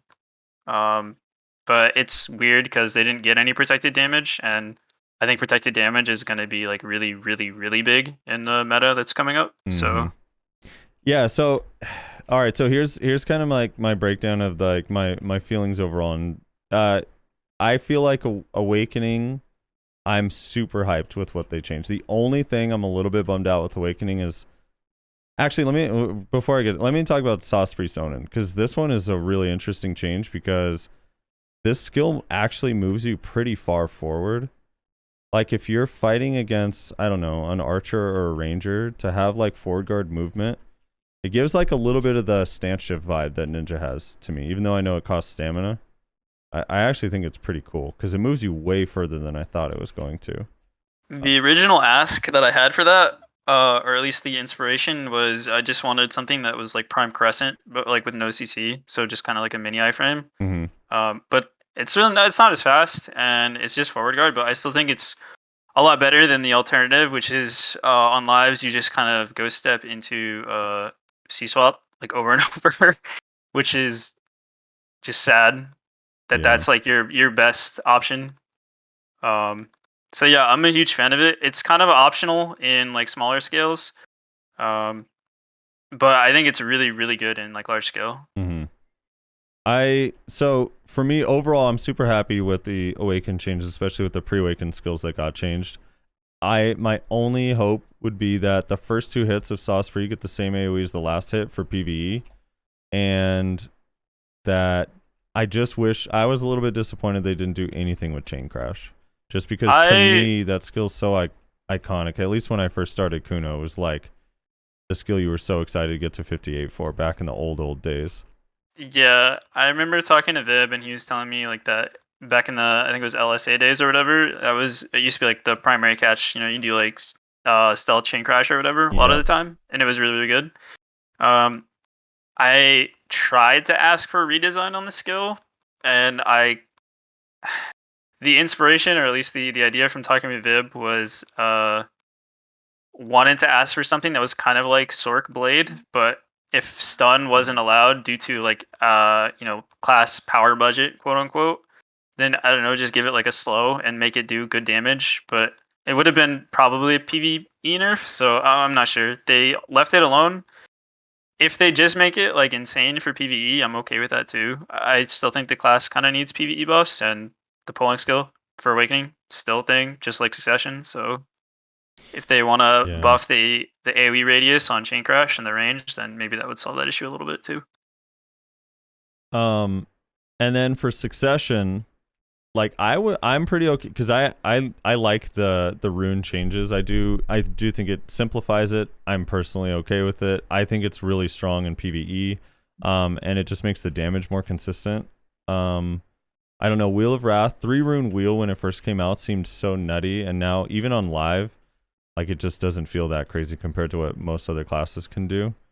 Right. So being able to have it up way more often and have the new stomp up way more often, I think is pretty cool. I was just disappointed that, I guess this is the same thing. I hate to be the guy that sounds just like every other class, but the one main issue, at least for me on Kuno outside of PvE, was just protected damage for large scale, and they didn't add that or address that in any way that I can see. Unless there's something I'm missing. I was really campaigning for if you do 3 rune release wheel, that like the second hit, so the non-float would get like frontal guard or super armor, or again just give us baseline frontal guard to explosion, remove the dead zone, and remove the split damage, because it's kind of a joke to have split damage on something with like abysmal AoE anyway. Yeah. And I think that would, I do think it should be frontal guard instead of super armor, just because that wouldn't change like a class that is supposed to be somewhat limited on super armors. It's just a frontal guard with damage, so you're kind of still playing the same way against it in small scale, but it changes a lot for you in large scale, and it would allow you to actually get damage pressure out, and just on top of that, general damage increases to like prime clone and like prime flash. I also wanted a different tier 3 add-on, because Moonlight. Yeah, Moonlight not getting any like cancels or any changes like that, it still leaves it kind of useless. It's good versus DR targets if you can, find the luxury of adding it into your filler, but it's useless versus evasion. And as far as I understand it, it is hard coded to be the same ability on Ninja that it is on Kuno. So if ninjas wanted to campaign for changing Moonlight T3 to, I don't know, like Fatal Blow T3, like I'm down. Dude, I would have loved if they. This is way more like pie in the sky dream idea, but if they changed the name to like call, I don't know, like if instead of it dropping shurikens, it was dropping kunais and had a lower cooldown, it just was like a different animation entirely. I mean, anything, like if they just wanted to give it like a faster animation from casting it off of Stomp, because I find like that's a pretty consistent way I end up using it is like I Stomp, they live at like 10% HP, and I'm like, oh, I don't want to Ghost Step because it's somewhat risky, so I just cast Moonlight, right? Yeah, and Chain Crash for Awakening, Chain Crash is already pretty good in PvE. It just the cooldown, you can't do it every pack because the cooldown's too long.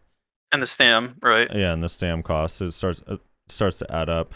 I guess the other thing that I'm a little bit disappointed is the hitbox for Halo, since it's our main DPD buff. Again, this is mostly for PvE, but it doesn't hit packs. Yeah, it doesn't hit the whole. Even when you have like a perfectly grouped pack, there's still always a couple mobs that didn't get hit. So it feels kind of bad, especially if you try grinding like Elvia in any way. So that actually hitting everything would have been really cool. But overall, I think it's pretty awesome. I kind of want to ask from Blockjump's point of view, since Ninja didn't get quite as many changes. Blockjump, do you see, like, from what you've seen or heard from Kuno's in Awakening, do you feel like Kuno is going to be more competitive? We'll just say in the matchup of Ninja. I do think it'll be in all matchups, but in Awaken Kuno versus like Awaken Ninja, these changes, are you like, oh shit, that's actually going to be hard to fight? Well, a lot of the gap close is like what I think seems a lot like really interesting, and I think that I would probably have to look out for, like especially the new tendon cutter. Though I can't remember the last time I've seen an Awaken Kuno outside of you in my game, so I don't know how many I would actually still fight. But I mean, it'll be interesting. Well, I mean, I hope more players come back and play, but yeah. There's a reason we all know each other by name. I know, it's sad. That's how the Mayos are. The other little subtle change that I swear it's faster, but Reezy, you probably have actually tested it. Being able to use grab from E instead of the hotbar. Yeah. I'm pretty sure it's faster. Although that could just be like having to do with speeding up the general animation across the board. I'm not entirely sure. I know it's faster linkage wise, pretty sure. Yeah. Maybe that's it. It feels so like being able to do the short spin into grab feels crazy now with E. I don't know. It's just pretty nutty. Yeah, I don't know. I think that if Kuno, I mean, part of it is PvE too, right? Like you see Lahns everywhere because they're so good in PvE. Like even people that don't really want to play the class. I feel like one of the big reasons why in open world you're just not seeing a lot of the classes that people do still play, because I do think there are Awaken Kunos around. I mean, these days I think there's more Awaken Kunos than suck. But it's just because you can't PvE on it, you just don't see them ever anywhere. So hopefully that changes a little bit. I don't know, Succession overall in 1v1, Reezy, after the changes, I mean, you feel like the power level comes down? Yes, because of the tendon lock on, but also has to do with just the way the game is going. We didn't get any protected damage, and like I just can't stress enough like how big that is. Like you're gonna need that to open up options in the coming meta, I feel. So yeah, I agree with that, because like even with the Mewa changes, I have to admit it feels a lot better for large scale probably. All the damage and the protections, the chaining connections between skills feels better for large scale. It's kind of the same reason why. Yeah, it's kind of the same reason that like Armin is in shambles, is because he looks at these changes and he goes, "My Malice gets 50% less value now," right? Yeah, that's the right. I think that's the thing that a lot of like Hash and Guardians are feeling too. Is like when you look at the overall reworks, you're just like, dude, how is it gonna feel for me when all that stuff comes out? Because like, yeah, we're decent now, but are we still gonna be decent? It's an indirect nerf, right? That's how it'll feel. Yeah. I mean, in theory, I guess if everyone was playing Nova and Sage and then they just transfer over to all these classes, maybe it wouldn't feel so bad. But there are still people playing all these classes, so it's like all of them are going to get that power spike. So I don't know. Yeah, we'll just have to wthe other weeks and see if anything happens. But I mean, considering like what happened to suck ninja like and stuff. I don't know. I don't have a lot of hope, to be honest, but at least I think like this would be like an indirect nerf, like what they plan on doing for ninja, at least with the changes. So, and I know like Reezy, you're not super into PV, and Blockjump. Do you grind anymore? I grinded pretty hard for like the past I last like a month and a half, but I haven't grinded like hard like since. Yeah. Wow. So I know a lot of people want to see ninjas sad. I think that there's definitely a group of people and a lot of other classes that are like sort of loving this anguish from the ninja community. And while I don't want to see ninjas sad, there is part of me that just remembers those May 26 patch notes, and I saw Kuno next to Ninja, and I thought that's strange. But so there's part of me that's like, dude, these awaken changes on Kuno, we actually got a bunch of stuff Ninja didn't. This is the first time I've ever seen that. This is crazy. But it's actually the first time I think. It's pretty crazy. As a person who has been a proponent of every single class needs to be good in PvE, there's part of me that's legit like kind of tilted that Suck got nothing because of how blatantly obvious it is that Suck Ninja isn't good at PvE. It kind of frustrates me because one of the main reasons the whole rework thing is happening that they said in their giant post is to bring it up to par with other classes, but PvE is going to be a heavy focus. So for them to be so just, oh yeah, nothing needed to be changed in PvE. Yeah, like 2 lines have changed. It's really fucking annoying to me, man, because the thing is with the reworks missing out on PvE buffs is if you don't get PvE buffs, then you kind of just have no hope that it's ever going to happen because it takes so long for them to do balance changes, especially in PvE, that it's like, well, if we don't get it for the rework, then are we just never, ever going to be usable in PvE? I think that's so fucking lame. Yeah. And then, like, having, like, if you want to play Suck Ninja, like, you have to have, like, a Tet Dandy or a Pen Dandy, like, if you want to grind at all, because, like, there's no point in grinding in succession. And when you see 2 lines of 2 lines of patch notes for your class or for your spec when reworks come out, like, there's very little hope for a lot of players who do play spec like that and want to grind on it. Yeah, Armin told me he literally cried this morning. Oh no, poor Armin, dude. Like the next few weeks have to be pretty crazy. Like if they want, like, I don't know. I mean, I'm not expecting a lot, but if they want to like change like a good amount of stuff like with PvE and stuff, like there has to be a lot of stuff coming in a few weeks. Yeah, the Suck Ninjas out there looking like the Suck Lawns, except at least the Suck Lawns are wiping their tears with dollar bills. Yeah, right. It's like the fucking Woody Harrelson meme, I think, from what was it, Zombieland?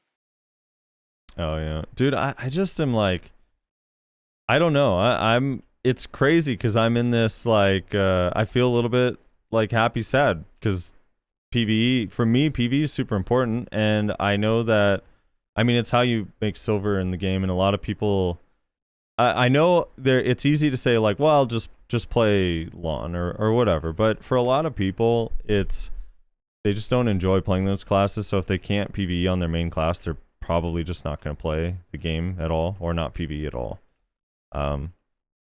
So that's why I think it's pretty important to make PvE good for everybody, so people could just play the class that they've already invested into and actually want to play. I also think it's just healthy for the game, so when you are out open world, you're seeing a bunch of classes, and it's not, maybe DKs would be a little bit less frustrated if they ran into Kunos and Ninjas grinding a lot more instead of running into Striker every time. You know, maybe that feeling of Guardian AFKing the fucking statues it stars in. Yeah, or lawns everywhere. I don't know. It's just it's a little bit of a bummer. So Reezy, do you think if this came to live right now that Awakening would be, let's say if this came, this and all the reworks that you've seen currently, do you think that it's enough to bring Awakening Kuno into like this is going to be a pretty decent flex class for large scale? Like I said, I was dueling a bunch of classes on labs, and I think Awakening has the potential to be like a top 5 duelist right now. I don't know if it's gonna get nerfed or what. Everything is up in the air. I guess it's worth noting the like spin buff was, I think it was like 20.6%. Mm-hmm. If you compare old spin, it's like decimal points stronger. But one of the differences is old spin didn't have the current add-ons we do now, so like it could look very different with the DP debuff on it. Plus, it didn't have the accuracy accessories we have now. It didn't have the AP we have now, and it didn't have the Alucas crystals with the attack speed we're all about to get. Right. That's crazy. I don't know. Oh yeah, that's right. Those haven't come out yet. They just came out. They just came out. Oh, they did. Gotcha. So I don't know. I think Awakening is really, really good. I would still like one or two things on top of the PvE. But for the game the way it is now, I would be very happy if Awakening released like it is. Yeah. Actually, Blockjump, could you? I don't know if you mentioned it or got to kind of elaborate on it, but how impactful is it for Ninja to get the super armor removed on Ghost Step and for the whole thing to be iframe?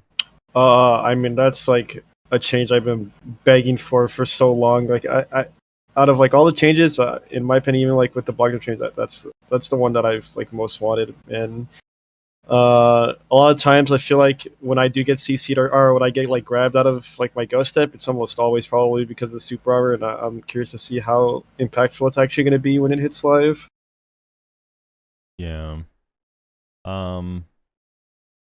What is the so it says the sense of speed of the movement associated with suicide fall skill has been improved. Is that just like the animation speed of the start, or it's faster? But if you do the double like spacebar thing, it's the same speed. But if you grab normally with just E, it's definitely noticeably faster. It's just faster. Twice as fast, basically. Okay. Yeah. So I did want to mention regarding the iframe on the Ghost Step thing. I know whenever this change happened, Frosty, you said it was just me because I'm extra desyncy, but I still swear to this day, whenever they changed Bolt on Sage to be SA instead of iframe, I feel like I get desync CC'd out of it so much more often than I ever did when it was pure iframe. Like seriously, so often it happened. And you think it's what's the theory that it's like I think it's because it went from being iframe to SA. So instead of just avoiding hits, you're now taking hits. And for some weird reason, desync is occurring, I guess, more frequently whenever you're being hit. Again, I know that this is probably just me being extra desyncy because I'm a desyncy bitch. But like, I swear, dude, I get desync CC'd so much on Sage post that change. And then when it was just pure iframe. Well, like, it never happened when it was pure iframe. I think. Oh yeah, that reminds me actually. One of the changes, I don't know if this was noted or not. I know this was supposed to be a change for the new WQ tendon. Is it's supposed to be immune to like skill shortening? Yeah, have you tested that? I still need to. I need to go stand in Sinew and have someone else tendon on top of me or something. Wait, they specifically said that in the notes? Yes. I believe so. Yeah. Skill shortening, so that they know it's a thing. It's a legitimate mechanic then. Well, they acknowledged it way before the reworks. Yeah. Yeah, they acknowledged that they're working on a fix for it. Is that like when you get a hit? But wait, that doesn't. Yes. That doesn't sound with that explanation. That doesn't sound like it's a quote unquote bug. It sounds like it's an intended mechanic. Well, when they made it immune to skill shortening. No. It's listed as here. Let me find the exact note. Yeah, because that sounds. Sus. Let's see. Where is the tendon cutter? Okay. Well, didn't they do that with a bunch of Corsair skills? I think they made it immune to slows on certain skills. I don't know about skill shortening. So this one was here. So tendon cutter, it's talking about the. I think this is less about the hit stutter, Nayashi. Maybe that's what the confusion is, and this is more about the. So it's listed as the speed of the skill has been slightly improved and has been changed to maintain the same sense of speed even when hitting the enemy. So sometimes when you were in PvE and you used tendon cutter, it went like super fast. Like it would be like light speed fast tendon cutter, and now it's supposed to be the same. Because the more targets that you hit with tendon cutter, the faster you come out of tendon cutter. Right. But totally different. I don't know. I don't know if the reverse applies to new tendon cutter. Because current tendon cutter you can get like shortened out of. So again, would have to test. Yeah, we need Like to see. That would be if you're nice. hitting or being hit, because if Well, you're this being one is hit, listed as- that's what the this hit one score is- Tendon cutter. Tendon Yeah. cutter's affected both ways. So like Yeah. you could be hitting a group of people and getting hit, and on live with hotbar tendon, you can just get shortened all the way out of it and just get Yeah. fucked. So the hit being hit and getting your skill shortened is what I'm referring to. Yeah, you saw Right, you right, had right. hit, The so, hitting yeah. is a different. hit I'm stutter, wondering. yeah. I'm wondering if making it immune to hitting also did something to the being hit though. Like that's definitely something I need to Like- test. Like honestly, I think a lot of the major issues that some classes deal with, like even like mine specifically, like when it comes to like movement and whatnot, the fact that hit stutter exists fucks us. Like our mobility gets negatively impacted, and that in turn means I have to use more stamina, and Yeah. you know, like it just makes me more vulnerable because I'm just not going very far at all, and then all of a sudden my protection ends suddenly. Those kinds of things affect a lot of classes, and I think honestly that could probably that being fixed could actually probably improve a lot of state of classes.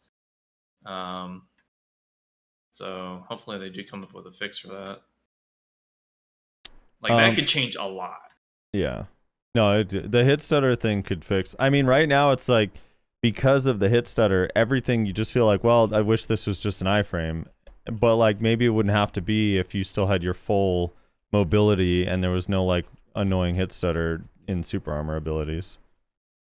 For sure, it's like it happens in all movement skills. Like one of the really easy ones to see and feel is the sea stroll on Corsair because of how long you're in it and how far it moves you. Like when you're in a node war, people are shooting stuff at you. It like actually feels like your graphics card is overheating and it's like stuttering you. Like it actually looks like that. It's crazy.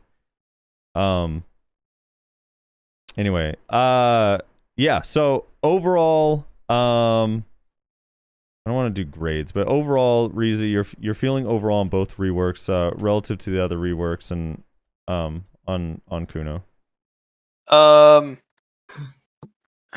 Not to get into grades, I guess, like kind of what you were saying. Awakening feels like it can play in the meta now. I don't really feel like it's meta defining. I think you're not troll for playing it anymore, if that makes sense. Yeah. I don't necessarily think it's gonna be bottom. I'll take it.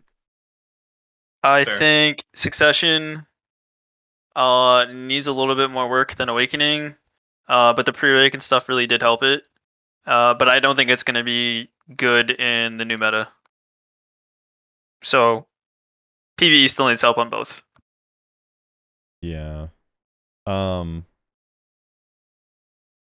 Blockjump. I know you guys didn't really get much, but relative to the other reworks, because that is part of the balance, is like all these other classes being brought up. Like, how is Ninja gonna fare post reworks if nothing else were to change? Post reworks, I mean, like you guys said, like it's definitely a pretty hard essay meta right now, and then with the reworks, it's going to be even more so. I mean, I'm curious myself to see how Ninja will play. I think overall, it's still going to be a top skirmisher. Maybe not the best one, like for large and small scale anymore, but I definitely think it's still going to be like a top contender for that. But at least for the next coming weeks, I just hope that there's going to definitely be PvE changes for Suck, and then I don't know, maybe something different for Awakening. But I don't have my hopes up too much, so I'm curious to see how the meta will shift for Ninja coming. Yeah. Am I crazy, or did they just not add a prime Reezy? Did they not add a prime shadow clone animation yet? Because like I think there's something going on with the like skill effect being underground or something at the moment. It like okay. kind of flares up when you hit someone with it. And it's a little inconsistent. Yeah. I did have a sudden realization just a while ago, Frosty. We forgot to ask Elyda and Froge the question that we've been asking. Okay, go ahead. So I guess we'll start with Reezy. What class, when everything is said and done, when like all the classes have been out on Global Labs for like a couple weeks at least, right? They've been balanced, they've been fine-tuned, they've been changed according to feedback, yada yada yada. What class do you think, what rework I should say, do you think is going to be the most powerful? Are you most worried about becoming like very strong? Across the entire game, or are we just talking like Siege? What? what kind of No, like scale, I just guess. kind of in general. Just kind of in general, like overall. Like, what do you think is gonna end up being like? Holy shit, that class is really powerful after reworks. I think top contenders would be like Sork for sure. Yeah, Sork reworks. Yeah, Dude, Sork looks fucking have crazy. you seen the new cancels on their new skill? It's so I guess insane. part of the reason I say that is I think damage is more likely to be tuned than mechanics, and like I think Sork is busted because of mechanics, so that's kind of the answer there. Yeah. Fair enough. Blockjump, what do you think? For what's gonna be like meta, like in the next coming up. Yeah. Like, what rework is gonna be like the most powerful? Do you think? The most bust, the one everyone's like, God damn it, man, this The is one that actually everyone is coming." like, dude, ever since the rework, this class is so fucking OP. Yeah, I'd imagine it's probably gonna be Lahn or something. Lahn or Sork, one of those two. I mean, I saw a lot of people complaining about Lahn, but I guess I'll have to see how when it comes out. If they're grabbed and get nerfed, it's doomed. Yeah. Yeah, so Frosty picked Berserker, Nyashi picked Warrior, and I picked Ninja, which man, there's Okay. egg on my face now, isn't there? Man. And all these ninja haters. When was the last That's time you weak. won a bet, Wrestler? Jesus. Dude, I am like 0 for 6 or some shit. Like, Damn. actually. Like, I mean, you had a legitimate shot. It's just like PA heard it and they're like, yeah, let's troll this kid. Yeah.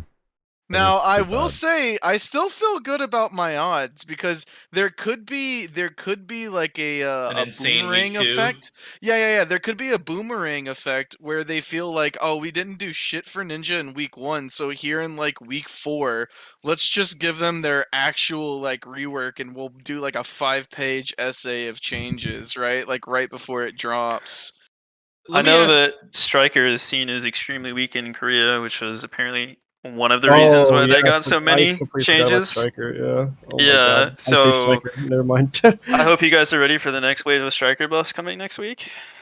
Oh boy. Can't I wait. mean, it's already crazy as it is now. Like Devios has been talking about Suck Striker, and like they literally, the one thing they didn't need to do is add damage to it, and they literally added damage to it, and it's like, to me at least, he made it sound like it was gonna be Suck Ninja, like but for Striker.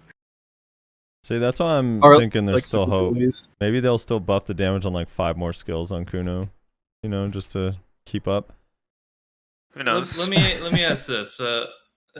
Blockjump, do you think they do you think the Ninja rework was for week 1 was rushed?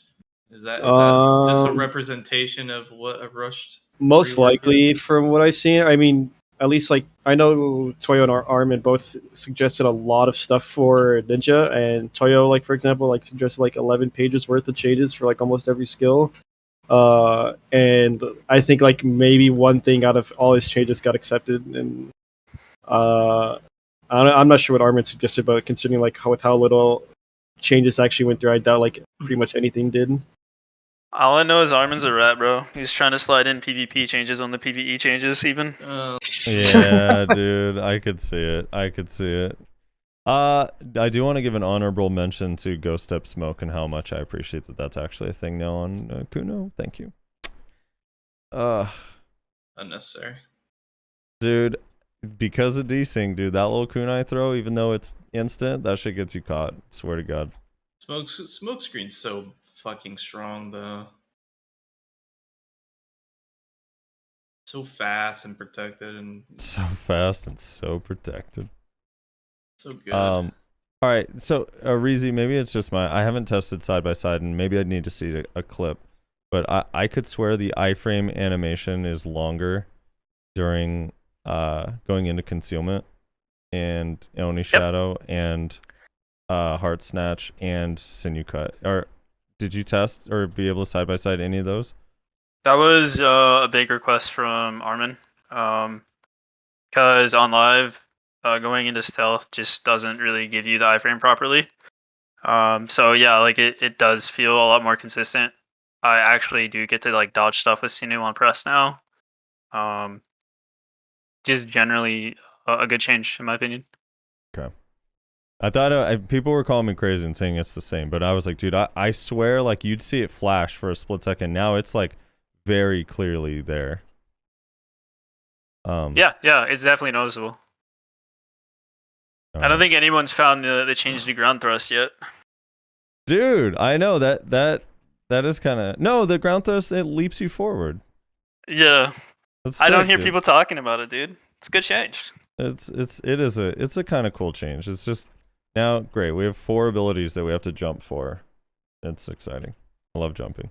Ground And that's thrust. the one they're gonna Spacebar? buff for pulling. Yep. Dude, I would be well, but the problem is on Awakening is like now you almost don't even need to go to pre-awakening except to use Tendon Cutter. For grinding anyway. Yeah.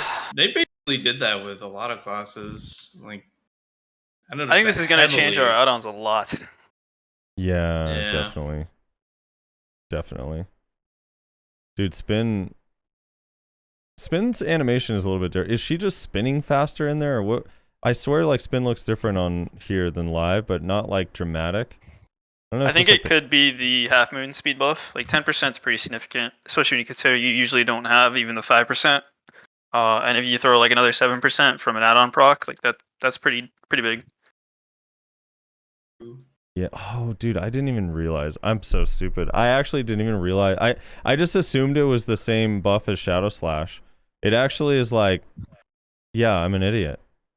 You're right. I like legit thought it was just the same. I completely forgot that it's 10 and not 5. I just like assumed that they just moved the same buff over to Half Moon. I didn't realize it was even more attack speed. Wait, I'm even more hyped, dude. God damn. To what Nash was saying, I know Kyreem's not a fan of Musa being locked more into like the pure awakening playstyle now. Yeah. Yeah. A lot of the veterans some aren't. some people aren't a big fan of that because they liked the versatility of utilizing the kits. I mean, like for Mewa, for example, from a large scale point of view, we only used Awakening anyways. Right. If you're Awakening, like it was literally never useful to go to pre-awakening. Red Moon damage and from the pre-awakened version rather than Succession is a joke in damage output. It was usually just for like protection with a frontal guard. So that didn't change. And being able to, like, for example, one change that's kind of like, I guess, in a way controversial for some people is like the Sleet Step bonus giving instead of the crit chance, which was like 12% when it was off cooldown. Now it does the 20 DP, which some people are like, well, that's a waste because Red Moon gives that. Well, it's like you don't have to use Red Moon anymore. So it's kind of nice because when you're going in comboing and utilizing your mobility and whatnot with Awakening, you just get the DP bonus right there without needing to transition to an inferior spec or inferior kit on Awakening. Can I ask, do you generally get like desynced out of insta cancel Red Moon that much? Like would the DP change help in that regard? Desynced out of Red Moon. The insta cancel on Red Moon? No, I wouldn't really get desynced out. It's mostly like it'd be like if someone came up to grab me and like they rubber bands me back into their hands, kind of thing, you know? Because yeah, fair enough. I have no iframe exit out of Red Moon. It's just a super armor or unprotected. If Sleet Steps off on cooldown or not. So it's just the servers, because I'm, for me example, I'm East Coast, it just rubber bands me back if I'm just ping issues. So yeah, I wouldn't say desync per se is too much of an issue. It's just with grabs. It's mostly with grabs. Gotcha. I wasn't sure if the insta flash of FG would ever get to like a block jump rubber band off of like, you know, cancel or something. It might, because of the rubber banding aspect. Because, you know, grabs are more favored from the server's point of view. Priority based, yeah. Yeah. So they just win. It doesn't matter what the scenario is, they just win. If it's a normal damage skill, I probably won't get touched, or, you know, I'll just take the damage but not get CC'd kind of thing, you know? Right. Just when it comes to grabs, it's a little bit different scenario. All right.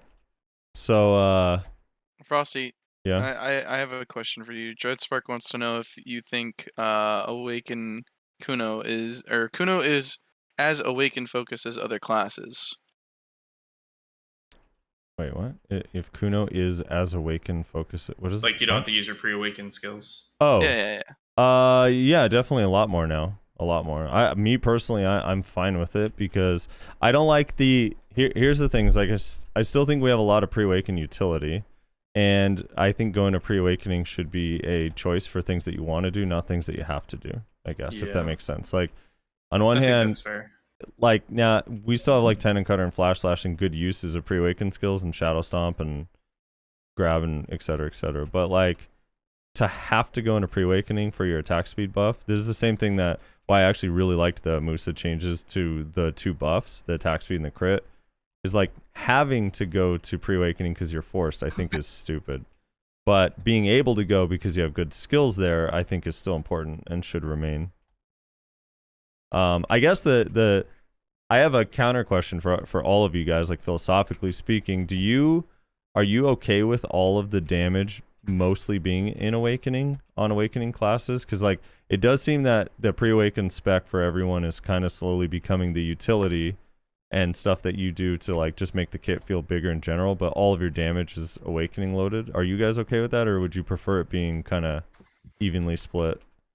I mean, from my class's point of view, it's kind of always been that way, so nothing really changed. And they moved away from the need to even necessarily use. I mean, like an example, in my honest opinion, they completely and utterly screwed up the stub arrow. So it's like I'm even less inclined to go to pre-awaken now as an awaken kit. Like there's what's there for me. Red Moon, it does no damage. So even with the buff that they supposedly did by adding Succession or Ascension to Heaven to its damage output and animation, and even if they fix the canceling aspect of it, I don't know how good it's going to be because it's kind of fast. You do want the speed, but you want the ability to just like freely cancel whenever you want anyway. So that speed's irrelevant. The longer forward guard animation would be more useful in my opinion.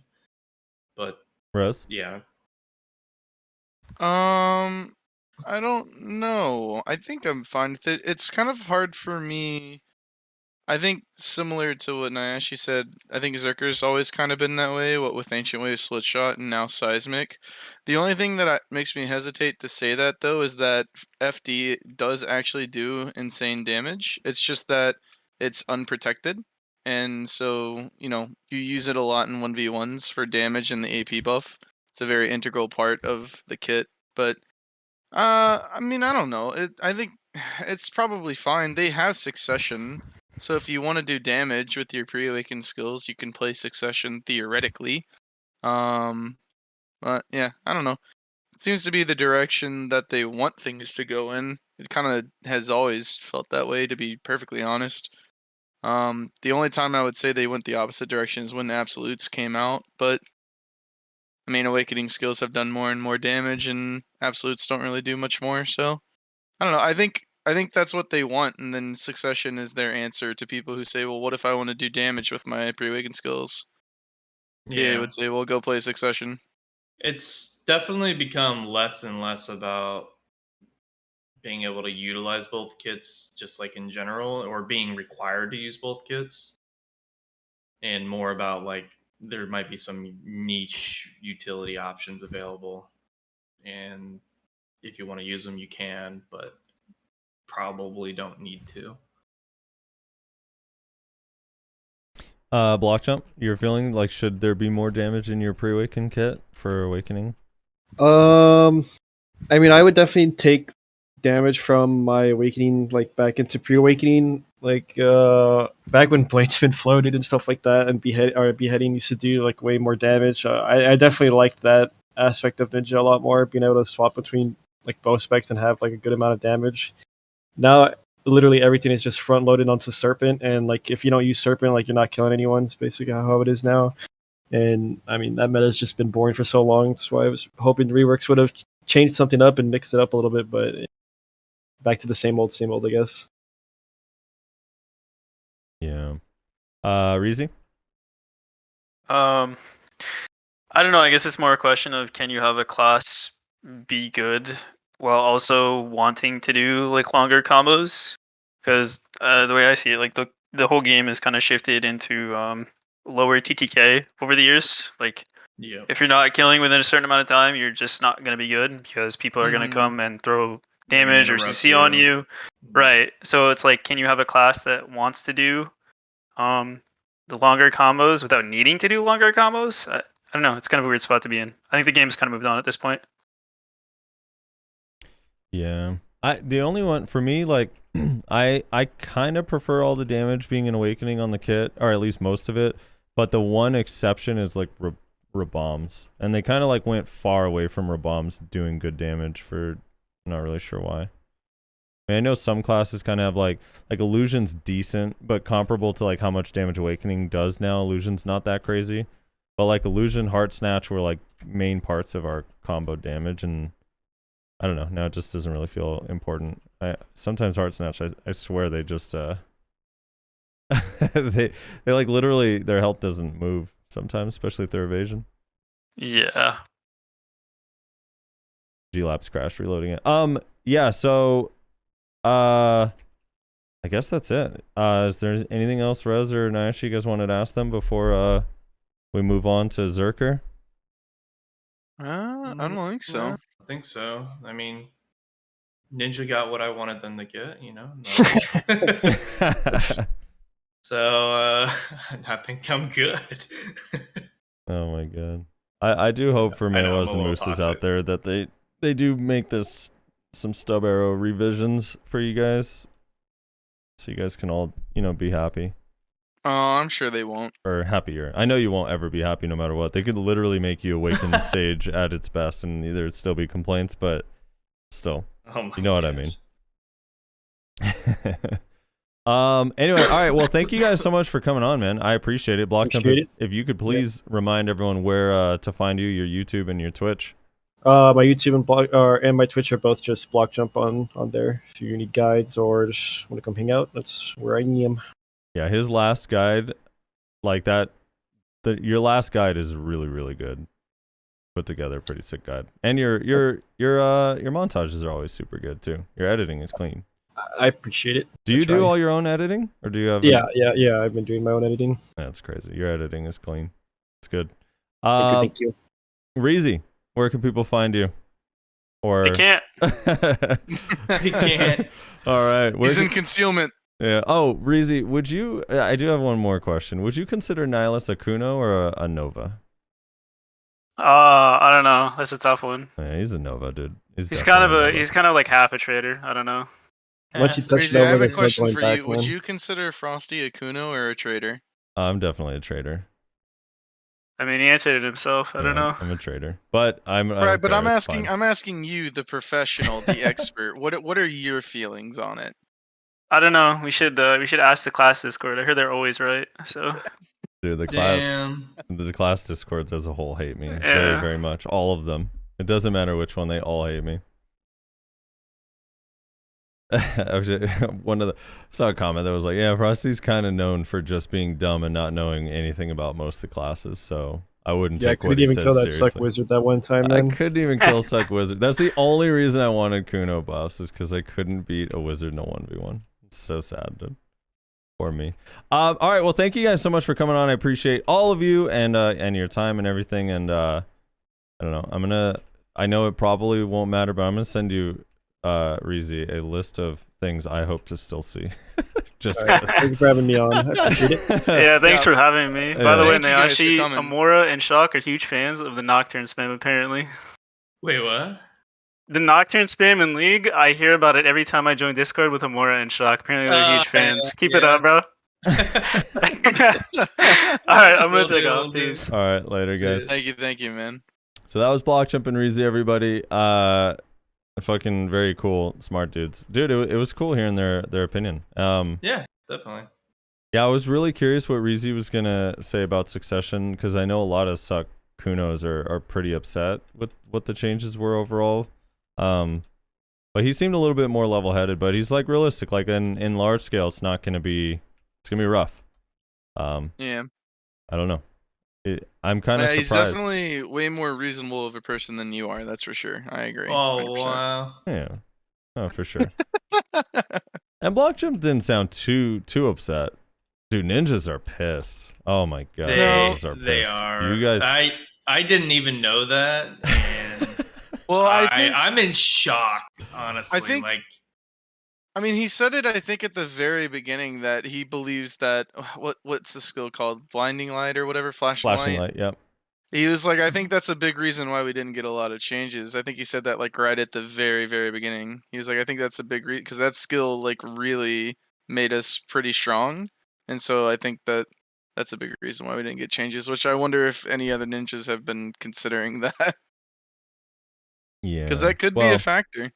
I mean, that's the thing too, is like, and I know this is controversial to say because some of the strong classes did still get a lot of buffs, and everyone's idea of what is strong or not strong also is like different, so it's hard for everyone to be like on the same page. But I feel like for Wiz Witch and Ninja, a little bit, there's just a little bit of, yeah, those classes are very popular and very strong. So I'm not as surprised that they didn't get as much stuff. But you know, that upsets a lot of people because then they're like, well, what about Warrior? Warrior's busted and blah blah blah. It's like, yeah, the Warrior. I mean, Warrior still has a lot of matchups that it can lose to, and Warrior also isn't really strong in large scale. Whether people want to believe that or not, it's not that strong in large scale, which is what most of the buffs were geared towards, and PvE. So I don't know. Yeah. Our next two guests, I'm super excited. We have Succession Zerk. So there's only one more class to talk about, Berserker, and I actually haven't really heard Reslar's rundown or how he feels about all the changes. So I'm really looking forward to this. And Reslar, I'm hoping that you guide us a little bit. I want you to take the reins on talking to Choice and Danny on all the Berserker stuff. So I'm gonna start us a new call, but let me get bathroom break number 2. I think it's reasonable every 90 minutes we use the restroom, and then I'll get that call started. And I'm fucking hyped to hear this and I don't know if Nayashe knows what changed, but there's a couple major changes in there. Yeah, and I want to hear Nayashe's reaction. Nayashe, do you know about the Berserker changes? I haven't even really got a chance to look at them because I've been sick. All right. I want to get Nayashe's opinion on 2 before we get them in call on 2 of the changes real quick, and then we'll start the call. So let me use the restroom real quick. I'll be right back. Yeah, they're very interesting. I don't think that there's any Berserker changes that are like most people would consider unreasonable. I don't know. I'm excited for the suck changes though. Yeah. I'm excited for the suck changes, and I believe Suck has always been kind of like weird because it's like it's actually pretty strong, like if you know what you're doing, but it's obviously not the large scale spec. Yeah, well, the problem with Succession, at least this is my very unprofessional opinion as someone who has done very little PvP in Succession. In all honesty, I feel like the biggest issue is they don't have like any protected damage. Like the only protected damage they really have is spin, which is not good protected damage to like try and burst someone down. You have a little bit of burst in your kit, but it's fairly unsafe. Which I don't know if those issues really got solved in the rework, but like I said, that's why I'm curious to hear what Danny has to say, because I really hope Succession is a lot better, because I'd love to be able to play it because it's fun as fuck. Yeah. But I have a feeling that I'm just going to continue playing Awakening like the meta bitch that I am. So hey, I mean, it is what it is. If it's good, it's good. Like I swapped to Awakening originally because it's just better. It literally is. Frosty, you're back. Yep, I'm back. What 2 things do you want to get Nayashe's opinion on before we start the next call? The first one, Nayashe, you know what Seismic Blast is, right? Yes. Okay. Correct. So they nerfed the PvP damage in Seismic Blast. Your thoughts? Really? Yeah. Do you know by how much, Reslar? Up top of your head? Do I know how much they nerfed the damage? Yeah. Did they touch the damage of it? I thought pretty much all they did was remove or nerf the DP debuff that it had on it. Or am I incorrect about that? I think the PvP damage reduction is increased on it. Oh, I didn't even think to check the PvP 5%. damage reduction. So 5% additional PvP damage reduction. Okay. So it's not like major, but plus it has a damage reduction thing. If I remember correctly, it went from 20 to 15. I want to say, if I recall correctly. I may be wrong about that, but let's see. Let me read the note. Hold on. Let me find it. PvP damage of seismic blast has been reduced, and the all defense has been changed from 15 to 20. So that actually got buffed, not nerfed. Oh, from 15 to 20. I thought it was from 20 to 15. But 5%, I know people don't know it, but 5% is huge. Because like, well, but 5% in the grand total it actually can be huge, and 5DR does not make up for 5% damage reduction. It just doesn't. Yeah, but, and here's the thing, and we probably should start the call, but I just want to say this, and then we can start the call. They did majorly decrease the cooldown on split shot, which you can cast after seismic, if I am recalling correctly in the keybinds in my head. So yes, they may have nerfed the damage of seismic, but now you have split shot up essentially every seismic time. Here's the other nerf. All right, Nyash, are you ready for this? This is the other big one I wanted his opinion on. Q buff now only will knock you down every 6 seconds when Ancient Power is off cooldown. Oh my gosh, that's actually huge. Also, down smash got added to that, air smash, all of those effects. Essentially now, instead of CCing every shot, it CCs once every 6 seconds whenever Ancient Power comes off of cooldown. Yeah, the knockdown, air smash, down smash effects are only applied when Ancient Power is off cooldown. Basically, what and correct me if I'm wrong, but my understanding of that change is you use Q buff to get a CC, and then you go in and combo your opponent. Well, Awkward Ninja's saying that the fire rate is also slower. I haven't tested that or seen Oh my it. god! Really? He's saying much slower. They're saying much slower. It has an animation it's quite now. a bit. It's quite a bit slower. I would be wary of speed changes to skills until it comes out on live, probably, because Global Labs is just fucking weird. Like, I'm still kind of suspecting that the Mewa Sticky Snowflake BSR change to the speed, which was never mentioned. I think that's probably just like a Global Labs thing. This one feels a little more intentional, though. I'm gonna be honest. Really? The Q buff change is very, very big. Essentially, it killed Q buff, and that's fine. And that's on. pretty. I'm not even kidding. significant. I really think that you won't see Berserkers spamming Q shots anymore like they do currently. No, they'll you pop won't. Q buff, they'll spam a shot, and then they'll go do other shit for 6 seconds. But that's not a killing of the Q buff. It still does its damage. It still has the CC every 6 seconds. I believe they'll just use it every 6 seconds, probably. Yeah. Yeah. Which is And I'm not still saying that as a usable. bad thing. I have been advocating. You can go back in this podcast. It's on fucking record for years now. I've been saying, please, for the love of God, nerf Q buff so that we can be more properly balanced in other areas. Right. Yeah, I think that's fair. So I'm happy it's been about it. needing to happen. Yeah, I'm honestly totally fine with it. I am happy with it. So. I'm pretty shocked though. I'm surprised after all this time they finally touched it. Yeah, I could not be happier. I'm so tired of getting re-knocked down by that skill over and over and over again. Like even for like Seismic Blast, I know everyone hates Seismic Blast and it is really strong, but at least they have to come up to me to do it, you know? At least. Yeah, And there is that. There's a little bit of a risk for it. yeah. All right, so I'm going to start this call, and we're going to talk to Choice and DannyDestroyer about these changes. Suck got a lot of crazy changes, too, so... when I play Berserker now, I don't just get Q buff down. That's so awesome. It's going to be nuts. All right, here we go. All right, hopefully everyone's available. I haven't seen Danny talk, but... Oh. Uh-oh. We got Danny. Danny, you here? Yeah, sorry. What's up? What's up, man? Are you in school? What's Are you at up, home? dude? No, it's a Saturday. Okay.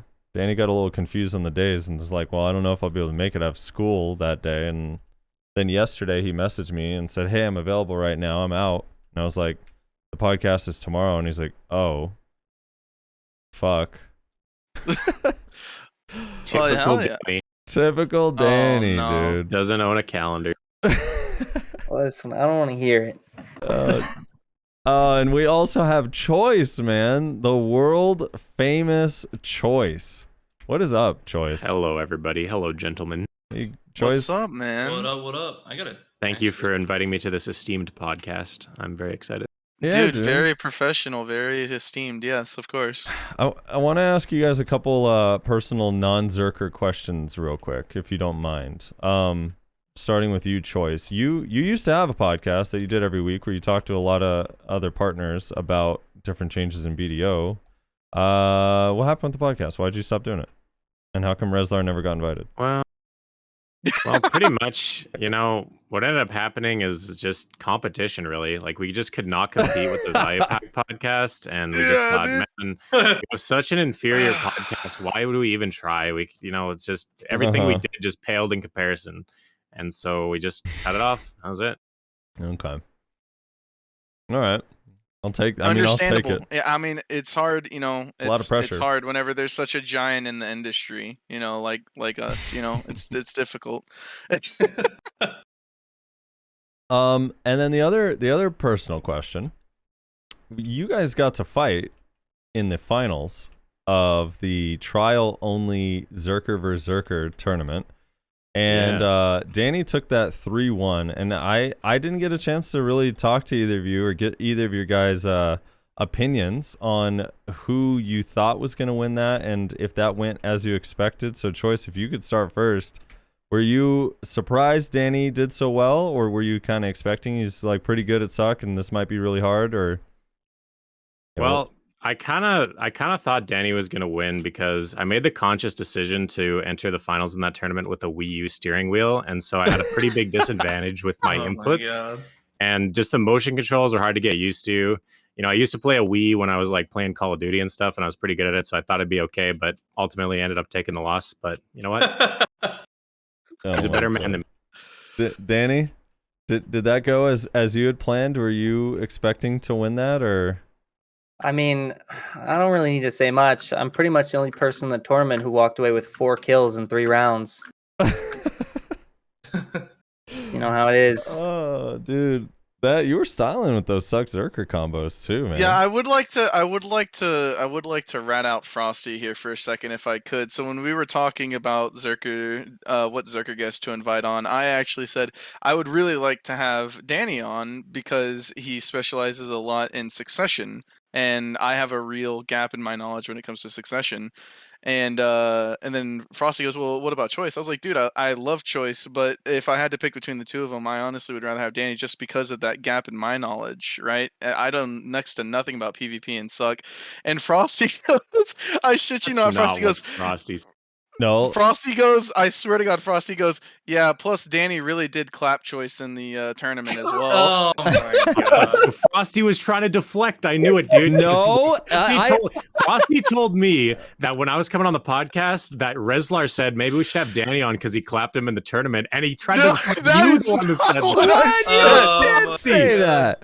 Okay, first of all, when we were talking about it, I had already invited Choice, so the whole thing was moot. Yeah, that was the other part of this. I had already invited Choice on. Is one of the things. The other thing is Danny did clap Choice, and that does make it does make it tougher. But Reslar has I think he hates you, Choice. That's all I'm gonna say. All right, I'm gonna deflect and say Reslar just has a dislike for you. I'm not sure what it is. Listen, but it's just toxic. a very intense jealousy of his gear score. Okay, that's really all it comes down to. Yeah, see, Danny was my teammate in the 2v2 tournament. He let me down by burrowing underground instead of helping me when I needed him. You remember that, Danny, when you just burrowed underground instead of helping? Well, I'll tell you what, Frosty. Yeah. I couldn't be seen with such dead weight. You know how it is. Oh my You understand it. I had that 1v2 against Joe and Shaky for the ages, all right? I don't want to hear it. I mean, I was the one who got us to that first bit. All I'm saying. Yeah. Well, all right. So you carried me in the first round. I carried you in the second, and then the third round we both needed each other. And where were you? You were underground. Why? You sure? Well, I was busy. I was busy. Places to be. Underground to explore. He got stuck. He got glitched underground, and we didn't get a makeup round for it at all. It was just we had to just take the L. It was sad. So I was like stuck in a 1v2 getting projectioned with that bugged double projection damage while Danny was just chilling underground. It was sad. Boy. Anyway, all right, so we had two Kunos on in the last segment. What's better than two Kunos, three Berserkers? So that's right. Man, okay, so where to even start with all of this? So I guess first we should do a little bit of introductions, although hopefully most people should know about you guys. But start with Choice, I guess. Choice, you want to tell people, who you are, how long you've been playing, that sort of stuff, even though you've been on the show before, but maybe they haven't seen that episode. Yeah, so my name is Choice. I am the closest to godlike Berserker in the AOA trial, getting second place in both the geared and ungeared tourney. So that's pretty much what I'm mostly known for. And yeah, just grinding for the merch ring piece right now, pretty much, to try to get the rich merchant's ring since I kind of finished gear in this game. You have pen falling guard, you said? When you have the fucking ability to say, I pretty much finished gear in this game. Yeah, right. Jesus. What a statement. Danny, for anybody who might not know who you are and what you do and all that stuff, brief introduction. So unlike coming second, I came first in the trial tournament. How'd you do in the gear one, huh? I don't know. Shit. I just specialize in being tight as hell and just absolutely whooping Berserker booty. Gear unexcluded. I do a lot of PvP and PvE content, and yeah, that's about it. Oh yeah. All right, man. So we got one class to go through, but man, did it get a lot of changes. One class rework left, Berserker. I guess we'll kind of start. I guess we'll start with Awakening, because I think Succession got more changes, in all honesty. I don't know, they're both pretty close, but I guess we'll start with Awakening. So some of the biggest things that happened in Awakening, we'll kind of cover like the big portions first, and then we can get into the nitty-gritty if we want to.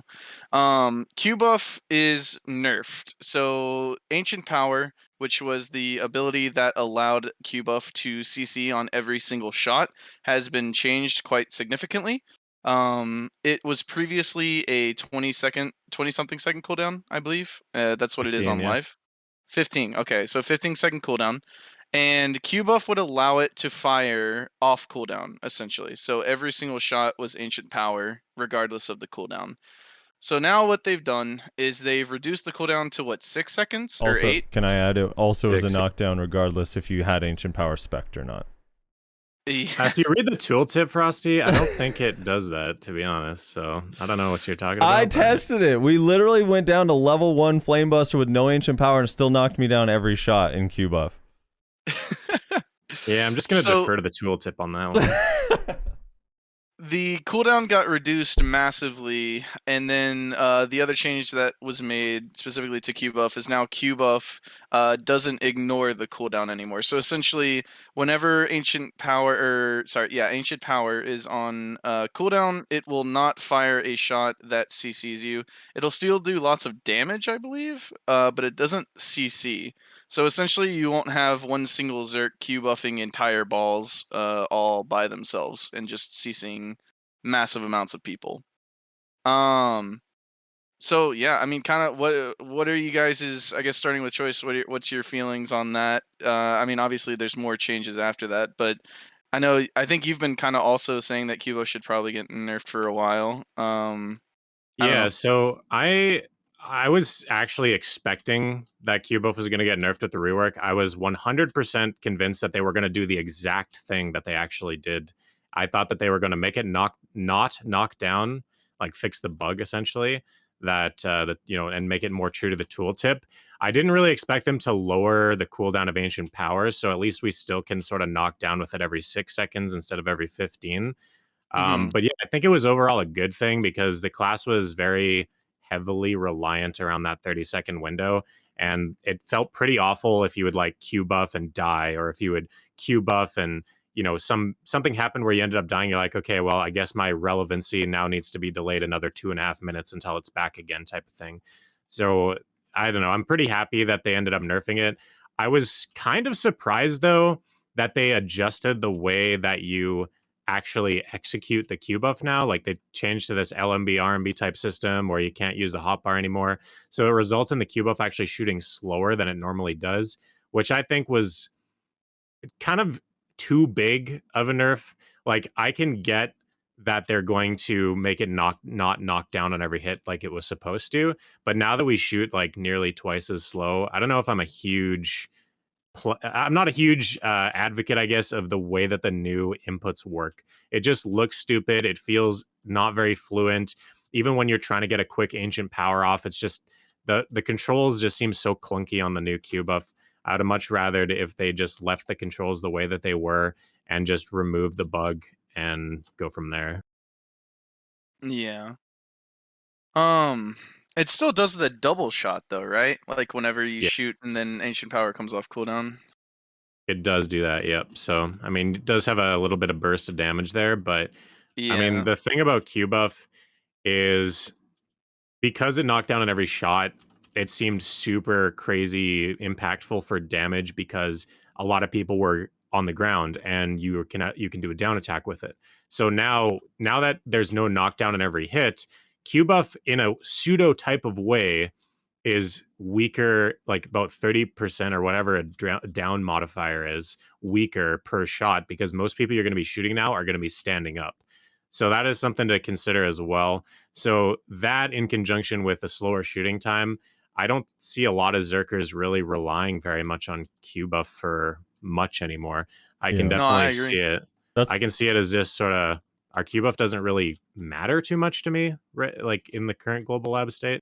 That's what I was saying too, is like you'll probably end up using it, I mean, just for the shot every 6 seconds if you feel like you need a CC or a last hit on damage. But I do think because it knocked down, you still weren't really getting the down attack that much, only on a couple of hits, because the knockdown, when they're in the air, you're not getting that modifier. Unless it also has air attack, I don't know. But I'm kind of curious, Danny, you were playing a lot of Succession, and recently you've been playing mostly Awakening. Is that because of Q buff? Like, is this Q buff nerf kind of a motivation to go back to playing Suck for large scale stuff?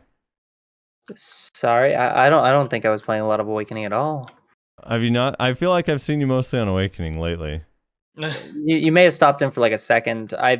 During wars, I've been like jumping back and forth if it was like a really, really bad war. But like I like testing out this new, like I took some time to test out the new Awakening, and I think it's very interesting, if not like a lot clunkier than it used to be with the Buster. If that makes any sense. Yeah. But like I wouldn't say I'm tempted to go back, but like it definitely interests me in the sense where I feel like it might be better geared for large scale, right? Like more so than like comparatively than it might have been prior, because the Q buff was a 3-minute thing. Now this, like with the changes, it feels like Awakening might be able to like slap kills out every few 20 seconds, right? Right.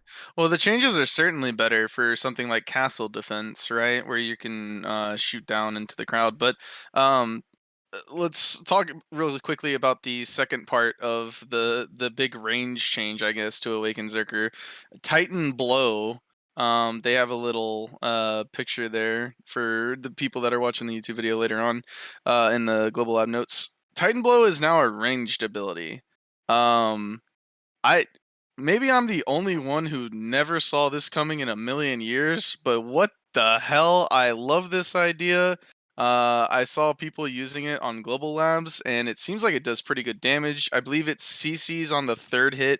Knockdown, I want to say, on the third hit. Yeah, it stiffens on the first one, too. Yeah, so man, what like obviously really big change there. They also reduced the cooldown from I forget I want to say 20 seconds. Oh yeah, there it is. To 20 7. seconds to 7. So huge cooldown reduction, range, CC. You could take the core to give it frontal guard. I mean, what are your thoughts around that choice? So Titan Blow is a completely useless skill, or is a useless skill in Global Lab, or not Global Lab, in main servers right now. So it's kind of like we got a whole new skill, really, because Mm-hmm. that nobody ever used it. So now we actually have something that's usable and really good. I think the damage is really, really nice and pretty generous for a 6-second cooldown ability. It's almost exactly what I kind of was expecting to happen with the impending nerf of the Q buff. Is I thought that they would make our Flame Buster somehow more viable to do a little bit more damage at all times, and I didn't expect them to come out with Titan Blow as sort of that filler. But I'm glad that they did something, because now the class actually feels like, man, we got this cannon strapped to our arm and it's a lot more useful than something every 3 minutes. So it was something Right. that I was really hoping for and glad that it, materialized. And I don't know, I think it's sick. Like I'm happy about it. I think that it's one of the a very needed change, especially in this meta where there's no longer a 1 minute cooldown timer when you're sieging. So it's not like you have Q buff every push, because you're Right. spawning in 6 seconds and now you're back in the fight and it's like, oh shit, I don't have anything here because it's not it's not 3 minutes from now. How, So having some actual range potential to work with is amazing. how does it feel in practice? Is it clunky? Is it fast? Is it smooth? Like, how does it feel on Global Labs to use? Well, because it's so new, I'm having a really difficult time with knowing all the cancels for it, because it has a cancel where it'll skip the first shot, and I keep on doing like moves like, evasion or shake off or some other move and trying to do 3 shots, and then it just ends up doing 2. And so other than that, like it feels pretty good. Like it feels easy to use. One complaint I might have about it is that it does throw you forward quite aggressively while you're using it, because it has the same animation of Titan Blow, which means that it is going to be pretty hard for us to utilize very small terrain.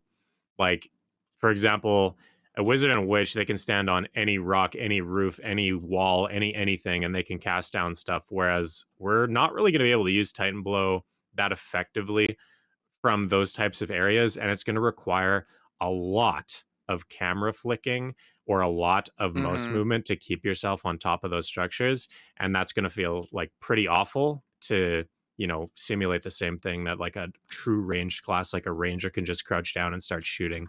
I wish that we could just stand more still so that we can actually utilize that ranged on actual terrain like a normal ranged class. Yeah.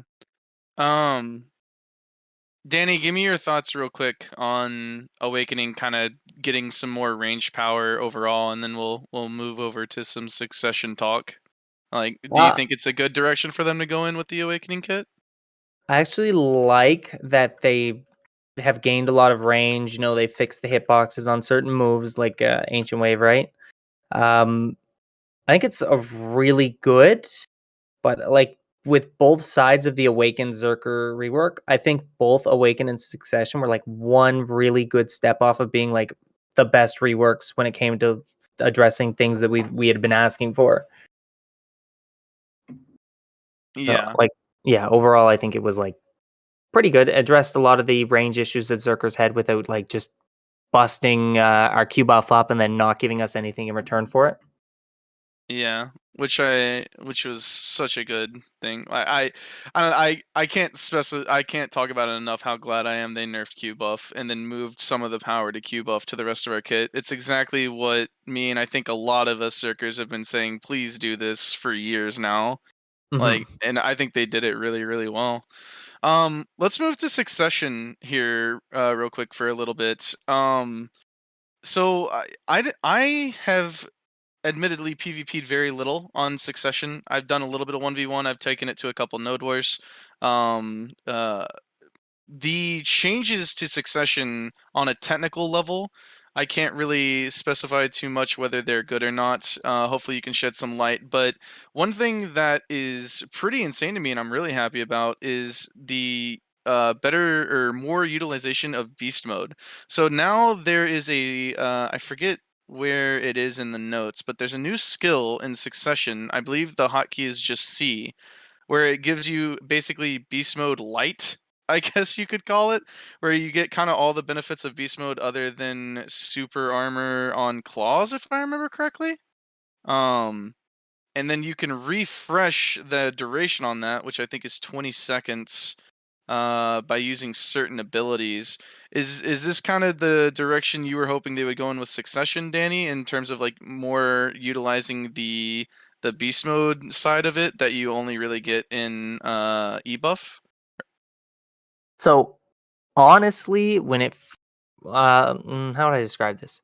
When they were first asking about the updates and what people asked me what I wanted, I said, no, I don't want more beast mode utilization. It's great, it's fun, but I was afraid that it was going to make Succession feel very linear in a sense where it's just CC claw till they die, re-CC claw till they die, right? That's what I was very afraid of. But it seems that they've pushed it in a direction where it can't happen like that because of the pseudo Q buff, where it's you get no SAs on both of the claw moves. What's the other one? You don't get the crit buff until you are able to Q buff or pseudo Q buff twice in a row. So it kind of prevents you from just turning it into a claw fest, right? Yeah. I think the direction is really good. They even fixed a complaint that we had about Lava Piercer. Our Prime Lava Piercer goes half the distance of the Awakening one, which Oh, does felt it go like full distance now? it goes 75% of the way only in beast form. Oh, okay. Interesting. However, it doesnn't go if it's hotbarred. Just stupid glitches, I guess.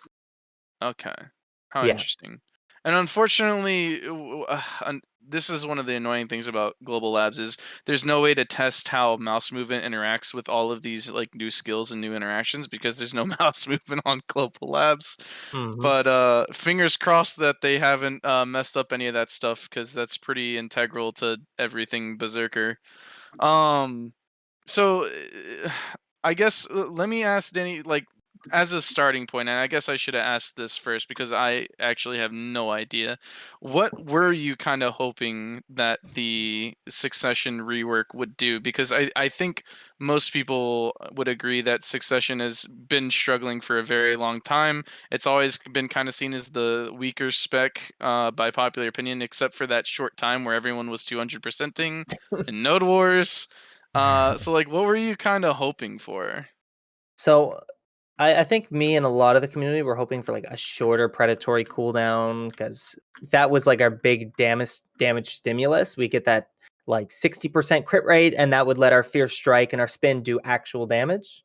We were hoping for some forward guard on our Fierce Strike and FD, like because both of those moves have cooldowns in succession. You could attach a forward guard when the cooldown is down, and it would still feel reasonable. It wouldn't be spammable, of course, right?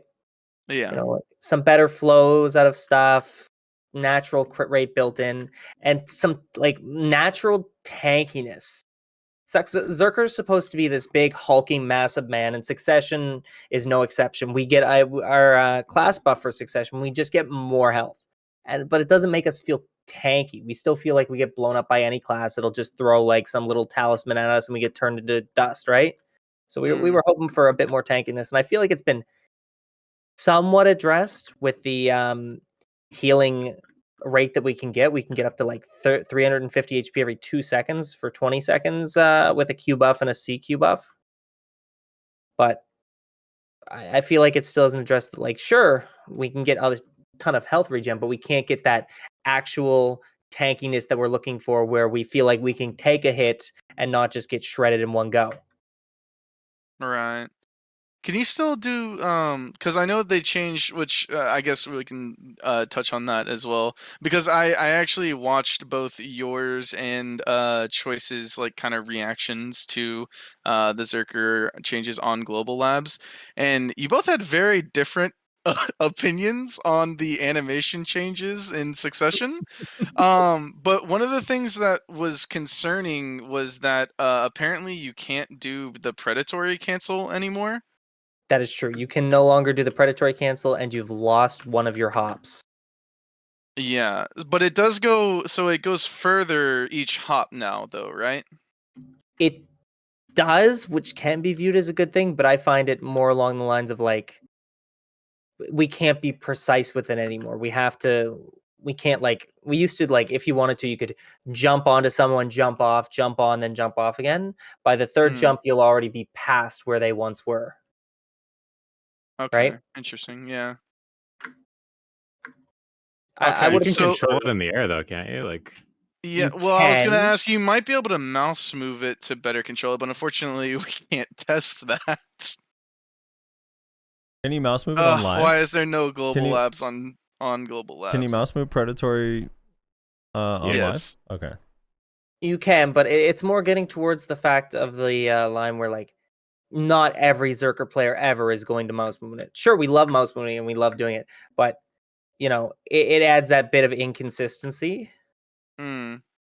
That's more my complaint with it. But besides that, I think the move looks phenomenal. It's great. Would you rather it not actually extend the duration or the distance slightly every hop? It's hard to say because they sped up the move too. It's faster now. So it would almost be like they'd be reverting the faster change. I just wish that the third hop didn't force you. Like as soon as you land with the third hop, you have to do that explosion. That like Zerker AoE style explosion. Yeah, you basically land and you just explode. So it's like a very linear. Like if you see a Zerker jump for the second hop to go to the third, you just know he's gonna hit a stun in an AoE, and then you're like, oh well, there it is. Yeah, I thought that was optional. Like you could choose to do that fourth jump or not. That's kind of suck. The hop, I may be optional. I may be incorrect on that. But what I do know is that you either grind to a halt and hit the ground, or you do the hop. But you can't do the hop on the second jump. You can't do it on the first like you used to be able to. Right. Okay. Choice. Beast mode, Lava Piercer, and beast mode Predatory Hunt got new animations. Your thoughts on beast mode Lava Piercer? I'm just happy that Danny can finally just cosplay how he acts in real life. You know, all those woof noises that he makes during his stream and stuff. It's incredible that he can now play as the dog he just really wants to be. You know? It's great. Oh my god, poor Danny. Oh no. Danny, you don't deserve Danny, that. I saw your VOD, I saw your reaction, but if you could give us what were your thoughts on it? Listen, all I'm saying is I'm trying to break the earth's crust, dog. I'm gonna, you know what I'm saying? No, we have no idea what you're saying. Oh my god. I do have to say, like the Lava Piercer, I'm on the side that it's kind of silly, but I can get down with it. That being said, I do love the Predatory Hunt animation and the Ancient Wave animation as well. It looks so much better than the holding the axe back and throwing it overhead. Big fan of those changes. Let's go back to. I think the Lava Piercer one looks kind of cool.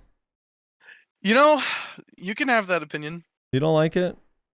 I don't like everyone saying it's a dog. I don't hate it. I don't hate it. I don't hate it, but I'm also not in love with it. It's fine. I can deal with it. To me, it's more of a. I mean, like they say, beast. Like I guess if you were gonna compare it to a dog, it'd be like a werewolf. But it's just it looks more like an ape. Yeah, like an ape to me. It's a big fucking monkey. Yeah. It's the gorilla that it always was. It definitely seems really fun though to play. Like when I first saw the animation, it was super ridiculous, but I don't know. It's kind of cool that, you know, with the Predatory Hunt, the way that it looks, it actually just looks like you're some type of ferocious beast. So I don't know.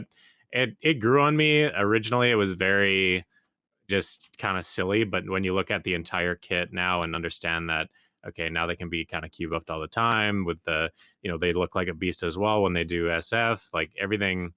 I don't know, it makes more sense now. So I think it's cool. I like the aesthetic change. Yeah. And I've always thought that Succession, like, don't get me wrong, I love Awakening, and I'll probably always play Awakening in all honesty. But I have always found some respite in how just fun Succession is, and I'm glad that they seem to understand that it's a little bit silly, a little bit fun, and they're kind of going in that direction, while still also making decent balance changes to it. Let's go back to Awakening. Let's kind of get into some of these the nitty gritty, as I said, the changes.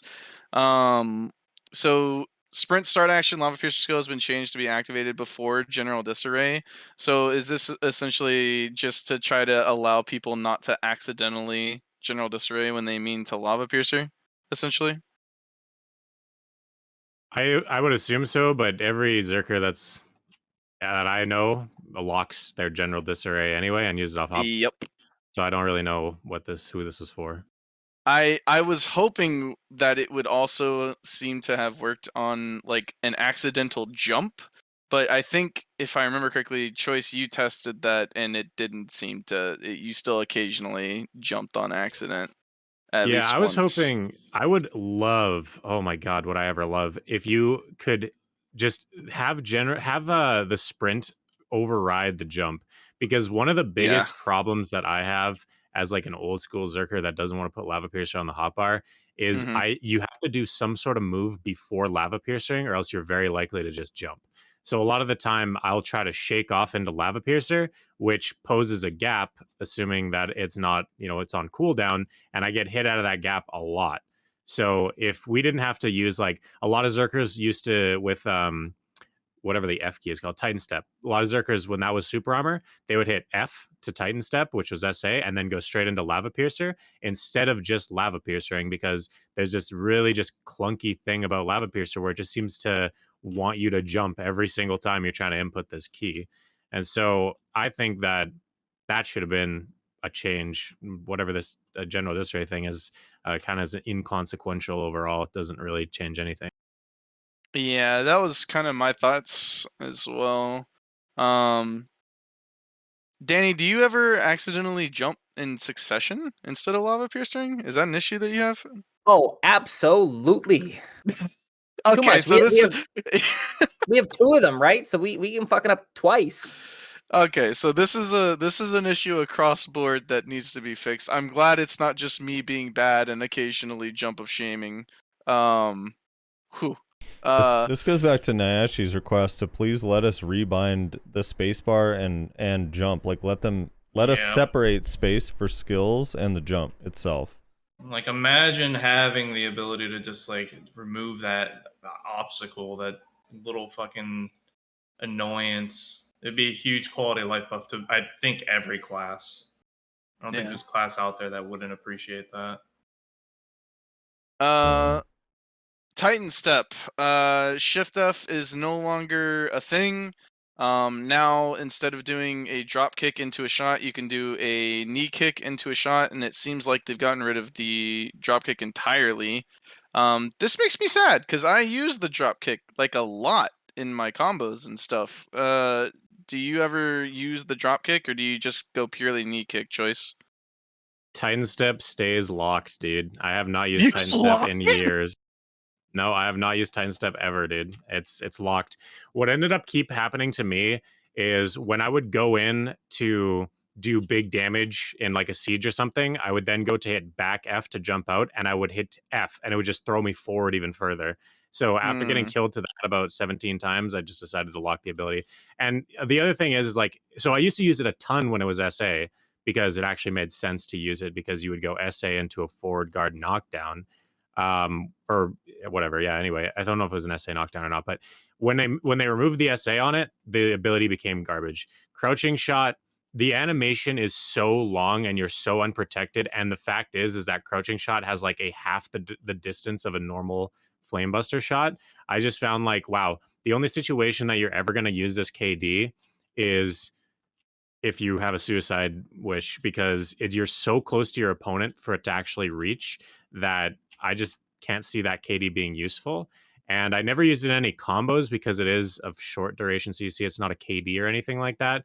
And I don't know, I just found that I don't know. I just never really. I always worked around that ability because I didn't like how it took priority sometimes over the giant leap, and I didn't like that it was such short range, and it just kind of non-consequential for me. Yeah. Well, I always enjoyed using it because of the defense reduction that it has, DP reduction, but that's not been removed. So I guess I will no longer be using that in my combos, and I am sad. I'll have to relearn how to do things properly, I suppose.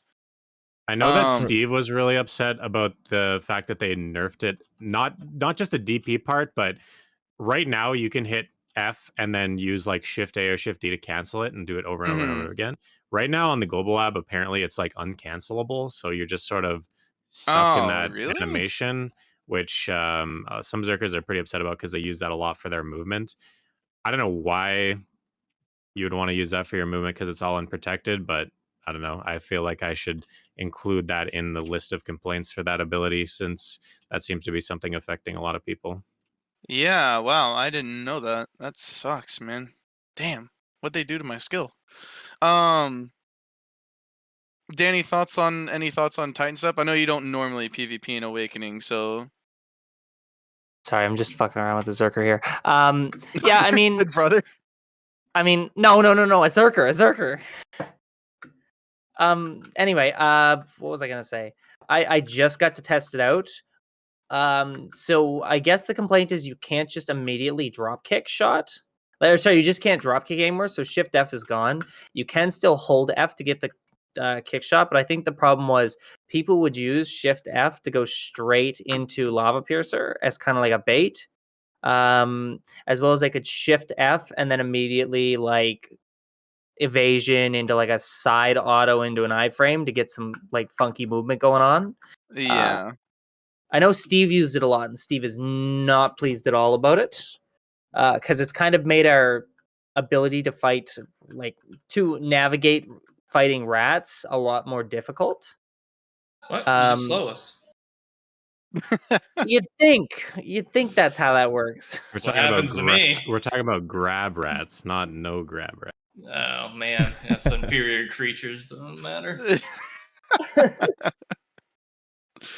All right. Awkward Ninja saying you do the drop shot with F into RMB. Wait, what?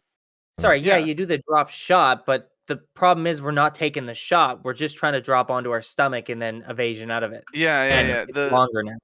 The shot is not a problem. If now you can shoot from knee kick, then the fact that the drop kick is no longer a thing isn't a problem because you can still shoot from knee kick now. The problem is that the drop kick no longer exists, and it seems like you get anti-locked into the knee kick, which results in several problems. But I don't know. Hopefully, maybe they'll fix it. Maybe they won't. Who knows? Titan I don't know if it really does it really matter anymore because I still have the same complaint about Titan Step. I will always think that that ability is trash until they put some sort of protection on it, maybe. But realistically, why would you try to use that drop shot, which has the same exact duration as charging up the new whatever the heck that is called, charging up the new Titan Blow? No, not Titan Blow. Ancient Power. Oh. Ancient Power, you can charge it much faster now, and it's a frontal guard almost immediately.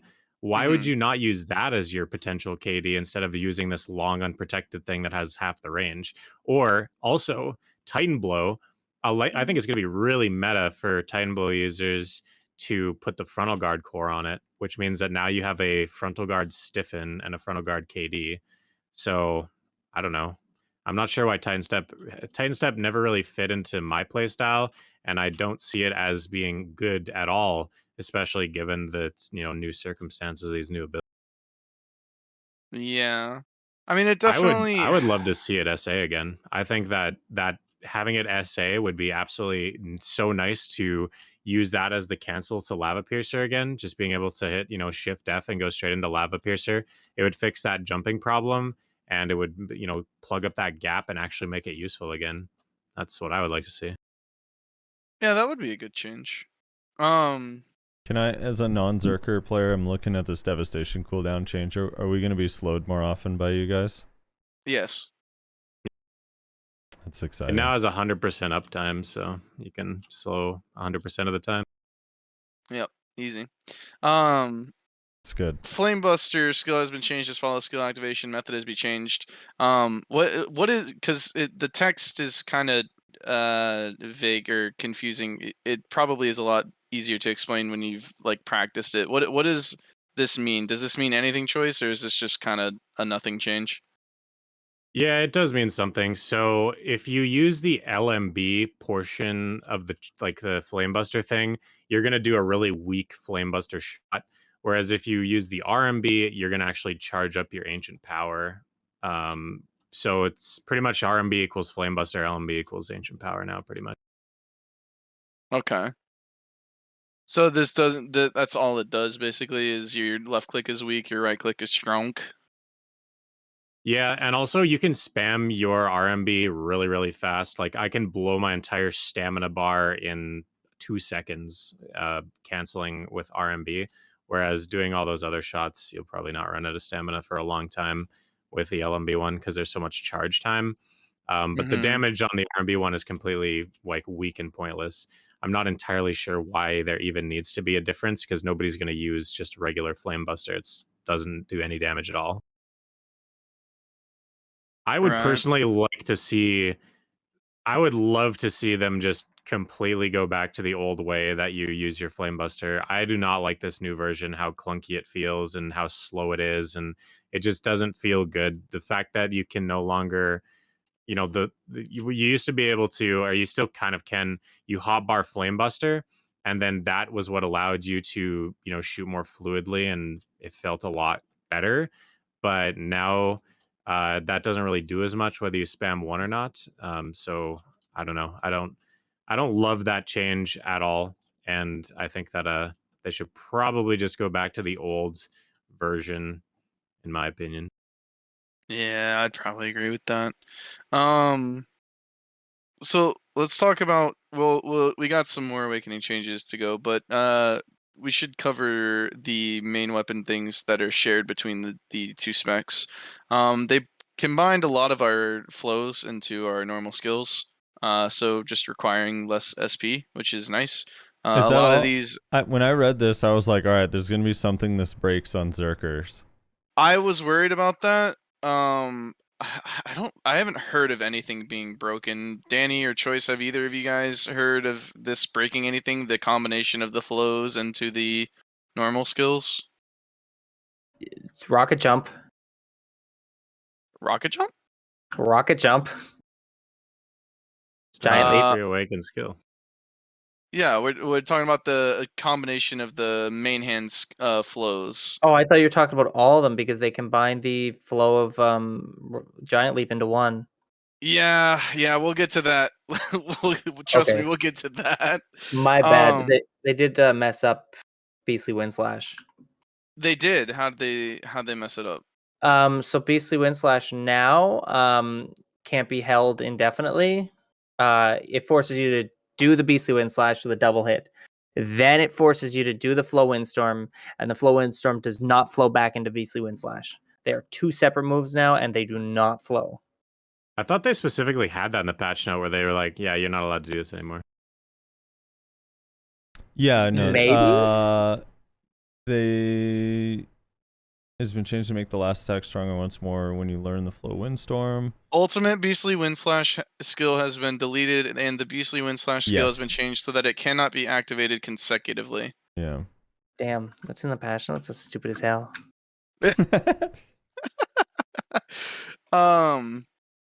So is that kind of like a big problem for you, Danny? For Succession, yeah. It even like you can't, even if you can't do it consecutively, you can't flow Beastly Wind Slash from you can't use Beastly Wind Slash from the flow itself. So what that means is if you use Windstorm first, you're stuck in this really weird animation where you just have to wait for your weapon to go all the way back to default if you want to do the original Beastly Wind Slash after. So like, let's say a scenario. I use FD, I use Ultimate Evasion. If it prioritizes Windstorm first. So FD, Ultimate Evasion, Windstorm, and then I have to wait to go all the way back to a standing to use Beastly Windslash right after, even though the cooldown's not up, or even though the cooldown is not used. Interesting. Okay. Yeah. All right. Huh. What else changed in Pre-Awakening? Yeah. Tackling Rock. Again, this is probably more of a Succession thing because I don't know. The only Berserker I swear I've ever seen use Tackling Rock in Awakening is Steve. I feel like he's the only one who really uses it that much. Maybe occasionally in 1v1s I'll see Berserkers use it, but the charging has been removed from it, and the frontal guard is now a thing on both casts, I believe. It no longer CCs, so it's not like a protected CC or anything like that. And then I think in Succession, when you go Lava Piercer into Tackling Rock, it turns it into SA, if I remember correctly. Danny, correct me if I'm wrong. Does it turn them both into SA or just the first one? Just the first one. The second one is Forward Guard. Okay. And then, Choice, do you use Tackling Rock at all in Awakening right now, like on live? No, I mean, I've tried it before, especially with the flow that allows you to Tackling Rock into a grab. I thought that it might be another way that you could sort of land, instead of if your Lava Pierce is on cooldown, it's another movement into a grab. But it was so slow, and it just, I don't know, it just felt clunky, and yeah, I just never really used it. So it's just another locked ability. Yeah, I also keep it locked. Do you think you'll use it more after this change? No, not at all. I don't think that Pre-Awakening actually got anything relevant at all for Awakening. Whatever changes they made to Beastly Windslash doesn't matter because we only use that for the attack speed buff. Whatever change they made to Fear Strike doesn't matter because that stays locked. And you know, everything they did, the only impactful change is now when I open my K menu, it's nice and clean without all those flows. That's pretty much it. Oh, hold on, real quick. Someone in chat is saying That's pretty fair. Both Titan Step and Tackling Rock are useful in Awakening. These folks don't try to make the most out of their kit. Choice just relies on Omega gear. Do you have a response to that, Choice? I do rely on my Omega gear, yes. But I only know of one Berserker that actually uses it, so I don't think that I'm the exception. I'm sort of the rule. Yeah, I mean, I think Titan Step is fairly useful, although I can understand where Choice is coming from in locking it. But Tackling Rock, I don't know. I think it's just such a niche ability that most Berserkers just are like, whatever. Obviously, extremely useful in a key ability in Succession, but in Awakening, very, very, very niche ability that most Berserkers just lock so they don't have to deal with it. What about the headbutt changes? Are the headbutt changes not impactful? No. Yeah, I mean, I guess the headbutt KD goes off like a fraction of a second faster, but it's not going to like make or break any combos. Like now you don't have to charge the powerful headbutt anymore. It just goes straight off, which I guess is fine, but it's not really going to like, it doesn't give us enough time to add in anything new. Danny, is it the same in Succession? Choice said it hits like a fraction of a second quicker. I find it actually hits like a fraction of a second slower because he pulls his head all the way back and then hits forward instead of like just wiggling his head slightly and then hitting you. And then like it hasn't affected the movement. Like it hasn't affected the movement, but you can tell when when they moved everything together that ultimate headbutt is in there because on the second like crab walk when you go, your character throws his head back crazy far for no reason. Yeah. They changed Fear Strike a little bit. Nothing big. I don't think they removed the bleed and then changed the reduced defense from the main skill to the flow, which used to have the bleed onto it. I don't think there's any big changes there. But on Succession, Fear Strike is now AoE? Question mark? Danny, is that you asked for that change? Because that seems very strange. What? Sorry. Fear Strike being AoE? No, I was like surprised. Like I was testing it out. It's more than AoE. It's like 4 Berserkers wide. Yeah. I don't know what's up with that. What is the utility of that? What is that? Is it good for large scale? Is it? I know you were saying. I think you were saying something about it would help with desync, which sure I can get that. But is that what they were trying to do? If I had an answer for you, I'd give it to you. I legitimately like looked at the move and I was like, out of all the things we wrote down and asked for, why would you change that? Yeah. Is it yeah, a it's kind of is it a weird one. PvE buff? I guess, or no, not at all. No, it's not. It literally just think of how big a Zerker is. Now put 2 Zerkers on every side of them, and that's how wide they made the move. It's just it doesn't make it easier to hit stuff. It like I don't know. Very strange. Very strange. Choice, are you upset that this didn't get moved over to Awakening? That Fierce Strike isn't AoE for Awakened Zerkers? I mean, nobody's really gonna use Fierce Strike since we can now cancel into ground lifting. So I don't really see that change even mattering. I wouldn't unlock it even if they did add that. Yeah, man, what a weird change. What a weird change. So strange. God, what a weird change. I'm sorry. I am so confused by that. All right, Frosty, I actually got to get going here. Uh-oh. I got to go help my dad with something real quick. He Oh, no. requires my assistance. Oh no. Okay. Yeah, so I got you, don't know dude. how long it's gonna take. I'm gonna stay in the call and keep streaming with the intent of coming back in like 10 minutes, but I have no idea if that's gonna happen or not. So Okay. Cool. Sounds good. I wanted to ask. if I'm not back before y'all leave, Danny, Choice, thank you guys. Appreciate your expertise. I love both of you. You're much better than me. Please don't bully me. Thank you. I wanted to ask both of you guys with the so you get 100 HP every 2 seconds when you have your makeshift beast form up in succession, and I kind of want to talk about if you think that will make Berserker feel more tanky, and then obviously when you have your full Q buff up and this up, you have 350 HP every 2 seconds. Do you think that that's gonna like increase the duration you can stay in a fight, or save you from potentially dying in Node War? Is that enough to be like, oh, I'm gonna notice this? Danny, starting with Danny, since you main suck. Okay. I think it'll be really good for 1v1s. I don't think it'll have that big of an impact in large scale unless you are like a DP meme, to be honest. DP memes are like drooling right now at the thought of having that much health regen just naturally. Yeah, I mean, Zerker's problem was never that he couldn't survive a fight. The problem with Berserker was that the moment you entered a fight, you just turn into mashed potatoes, right? So, I mean, I think I see what they were trying to get at, but it's either like small scale skirmishes, it'll make you less reliant on like jumping in, jumping out, jumping in, getting your heal, and then jumping out. You know, instead now you can just stay on the like just on the outside, a little less in the damage, and you'll be constantly taking health.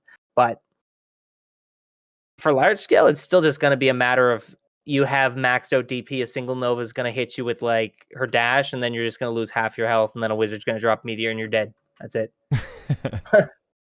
I don't know, Choice, like maybe at your gear level, do you think that this amount of extra HP, if you had, I mean, I know you primarily play Awakening, but if you had like that, if you were gaining 100 HP every 2 seconds, is that going to increase your survivability at your gear? Is that while you're on the ground too?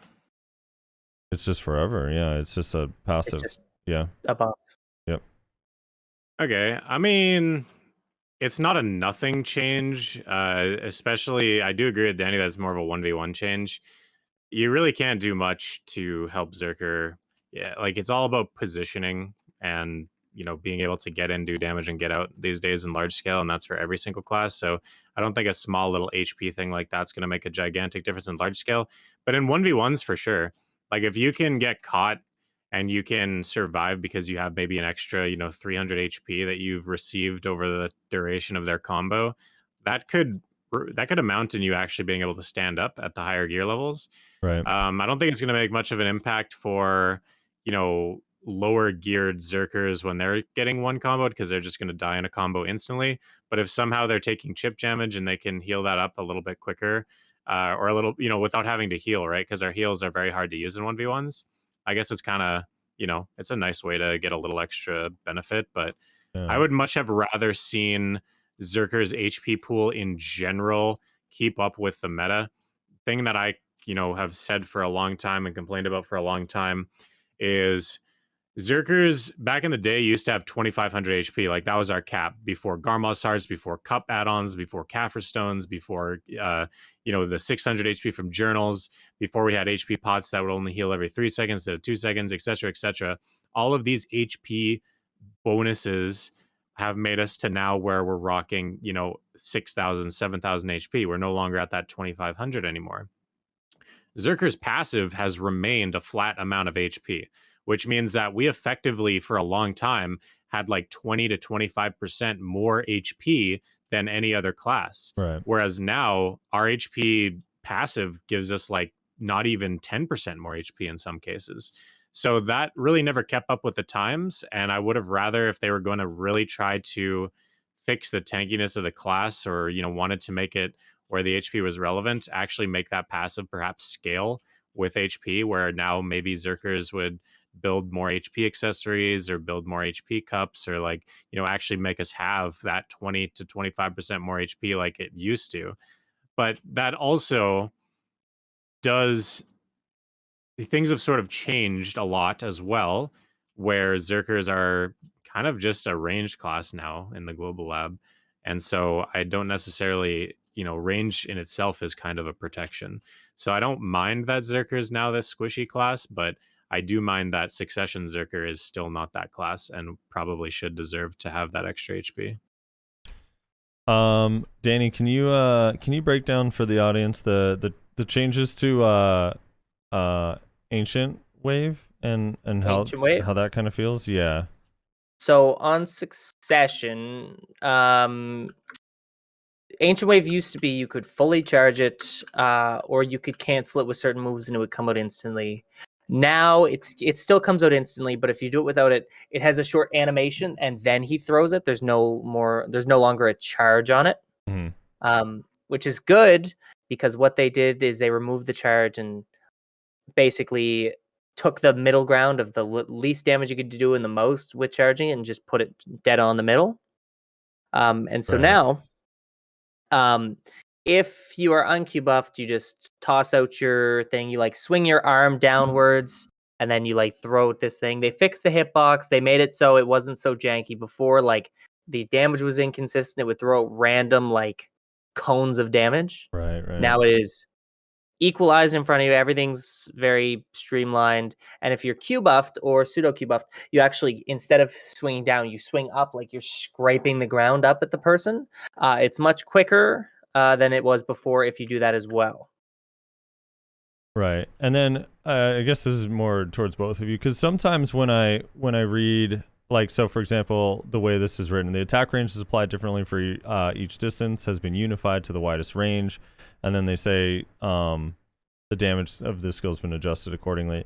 There's a chance that means that your maximum output is lower. Did you either of you test Ancient Wave damage to see if is it still doing really good damage, or does it feel at all it's more consistent but now it's less damage? It feels like it does more, and that I think that comes from the consistency itself, because Ancient Wave used to either absolutely tear through the person you were fighting and they didn't have anything, or you'd hit a 300 DP player with 305 AP and you do a 10th of their HP bar. Right. So I think the consistency leads to it feeling like it does more damage. Okay, cool. What Danny, let's start with Suck first. I want to ask this question to both of you guys, but overall, is there anything in here that maybe people are sleeping on, some changes to Succession where you're this is actually a huge improvement, people don't realize how powerful this might be? Anything that you're wow, this is great? All right, break it down for us. What? First of all, the Beastly Wind Slash change. They added a float to Beastly Wind Slash. So we got a new CC on a move, and most people are asking for protections. Like we've been asking for protections on Fierce Strike or FD and Suck forever, right? We needed to, actually be able to apply the damage before we get our secondary. And I think people aren't sleeping on it, or are sleeping on it because they just don't realize that if you just press shift and space before you do Beastly Wind Slash, so you use a Lava Piercer, it is actually SA on a float, which is great. Yeah. It's not exactly what we needed, but it is really something that we could use. Is that only during Beast Farm, or that's all the time? If you just use Lava Piercer first when it's not on cooldown, it is SA. Yeah. You do trade off a movement, though. You do trade off one of your movement options. So they also removed the Air Smash, and I don't know how impactful that was in Berserker, but I know a lot of other classes. The Air Smash is actually like awful because it moves people out of your combo sometimes. Was that an issue with? Or that's I guess they did that because so that doesn't happen, right? Maybe, I don't know.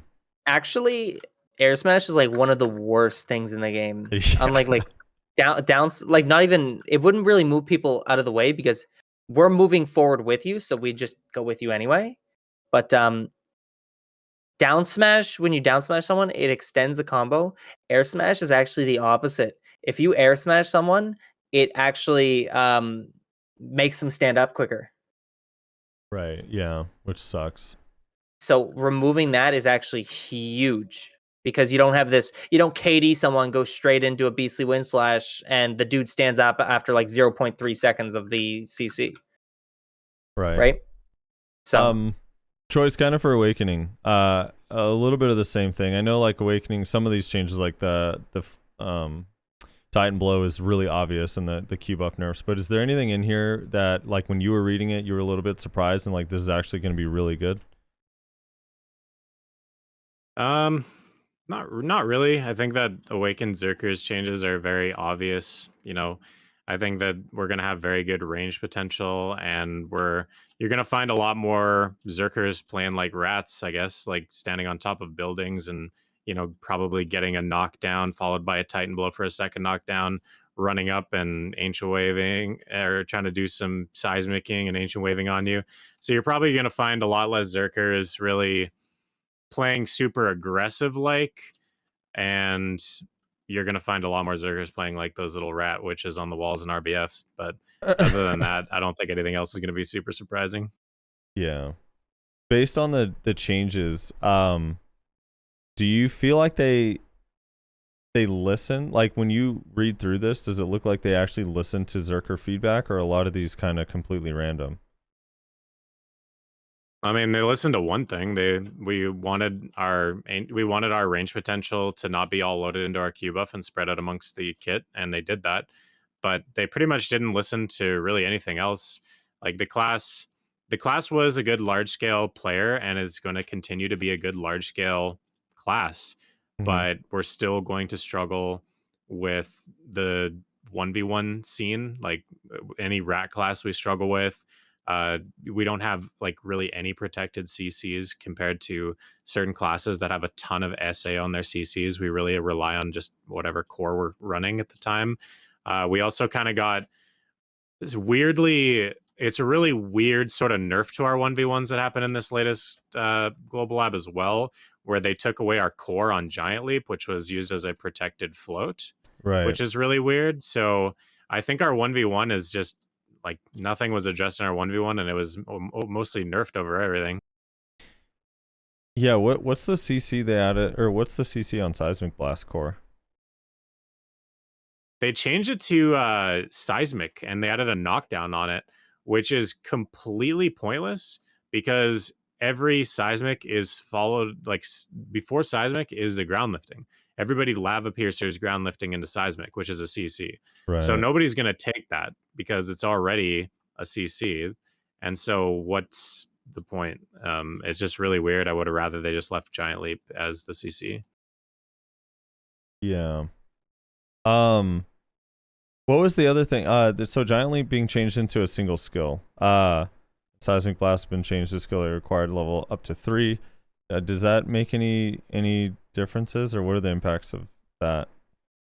Nothing. It's just skill point thing. It still functions the same. A skill point thing. Yeah, it functions exactly the same. I didn't try level 1, 2, and I just left it at 3.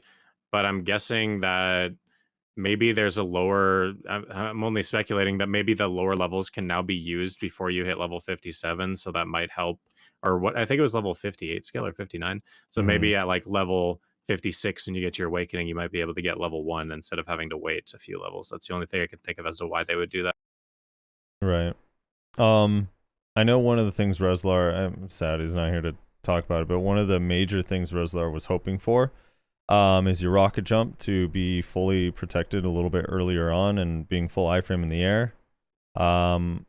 Any updates on that? Yeah, no, they didn't change anything about the Giant Leap. It's got a bug right now where you can jump infinitely with it. And originally, when I was trying it out, I thought, is this really happening right now? Like, are they what are they doing with this class? But no, it turns out it's a bug. So Giant Leap, they merged the flow into the normal Giant Leap. So it technically did get a buff because now we can jump twice every 10 seconds. Instead of we used to be able to jump twice every 20 seconds and once every 10 seconds. Right. So it kind of got a little bit of a buff. But in terms of one of the biggest 1v1 issues that I see on Berserker is we use our shake off to move around, and that's our only iframe that's useful for dodging grabs. And so a lot of the time we don't have a deliberate iframe to use when we see somebody coming in for a grab, because we're playing this game of, okay, I have to sit still and literally wait for this guy to come at me with a grab, compared to, you know, being able to move around and identifying, okay, he's about to grab and having something to use to dodge it, Right. because it's always going to be on cooldown. And so I would have loved to see either maybe our Shift A or Shift D being like our evasion skill being an iframe that we can use to dodge grabs, or just making it where Giant Leap now activates iframe right when you cast it, kind of like a Guardian, right, when they're starting their little Phoenix dive or whatever. Something to deal with a grab would be incredible. I don't think that both is fair. If we got an iframe on Shift A or Shift D and also a good iframe on Giant Leap, that would be a little bit too strong, but at least give us one iframe that we can use in a deliberate fashion to dodge grabs. So I would love that. Danny, kind of the same original question with Succession. When you read through all these changes and you got to submit feedback, do you feel like a lot of these were mostly stuff people were asking for Succession, or are these a little bit like they threw a bunch of stuff out and they want to get feedback after?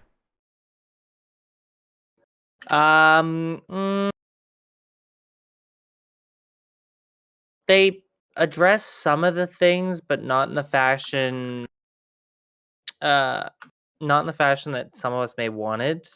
Like, we asked for a better way to get crit rate on Succession, right? And we're like, okay, well, how will we do this? So now if we want the crit rate, we have to wait. We have to pseudo Q buff, wait for the timer to tick all the way down, and then pseudo Q buff again, and we get 10 seconds of 30% crit rate, which is good. Right. But, you know, it's a long wait, and it's a lot of pre-buffing to get that, right? Right. That is kind of weird. Yeah, and we asked for forward guards. Like, the entire community has been screaming for, like, come on, just give us something that we can have for a protected CC. And sure, Beastly Windslash is great. Except when you're in Beast form, Beastly Windslash is gone, and you get this really shitty fucking Jump Claw. Right. So we don't even get to use that protected. So they kind of just looked at what we said. I think it's great. I think everything they've done has been like fucking amazing so far. But the huge issues that we were like, we really can't function as a class without these. They were like, you're right, you can't function as a class, so don't function, kind of thing. And we're like, okay, well, there it is. Yeah. Yeah, I could see that. What about PvE? Are any of these changes for Succession going to change PvE for Berserker? Are any of these changes impactful in PvE? I think Berserker is about to be the #1 grinder, period. Why is that? What here's changing their grind speed? 24/7 Q buff. Right. It buffs the damage a lot significantly. I don't know exactly how much it affects your damage, so claws, if you can keep your crit rate up 24/7, claws hit like a freight train. And like even pseudo Q buff and mobs, the claws did mad damage. So having that up 24/7, and then having that crit rate every 10 seconds, or for 10 seconds every 20 seconds after, is just like money on money on money when it comes to grinding. So I without a doubt think Succession is going to be the next flavor of the month for people looking to grind. It's also incredibly easy. Just hold R&B. Yeah, you literally press C every 20 seconds. Even if you don't want to cycle it to keep your Q buff up with your heals, you can literally just press C every 20 seconds and then hold right mouse button for the rest of that. Yeah. What about? Wait, so you're going to be mostly scratching instead of spinning, or a combination? You could do a combination, but like if we're talking easiest thing for best, like least effort for most payout, people can reroll, press C and hold right mouse button. Press it again, hold right mouse button. That's it. Right. What about Awakening Choice? Are any of these changes going to be impactful, like either cooldowns or damage or speed or whatever for PvE on Awakening? Or does it make it easier or better in any way? I mean, it's going to have a slight buff because now we can seismic and split shot a lot more often because split shot's on an 8-second cooldown instead of the 20 or whatever it was. In terms of Titan Blow's viability in PvE, it also seems like Titan Blow is a pretty good PvE attack. So using that every 6 seconds is going to be pretty good. But realistically, I don't think that it's going to be revolutionary.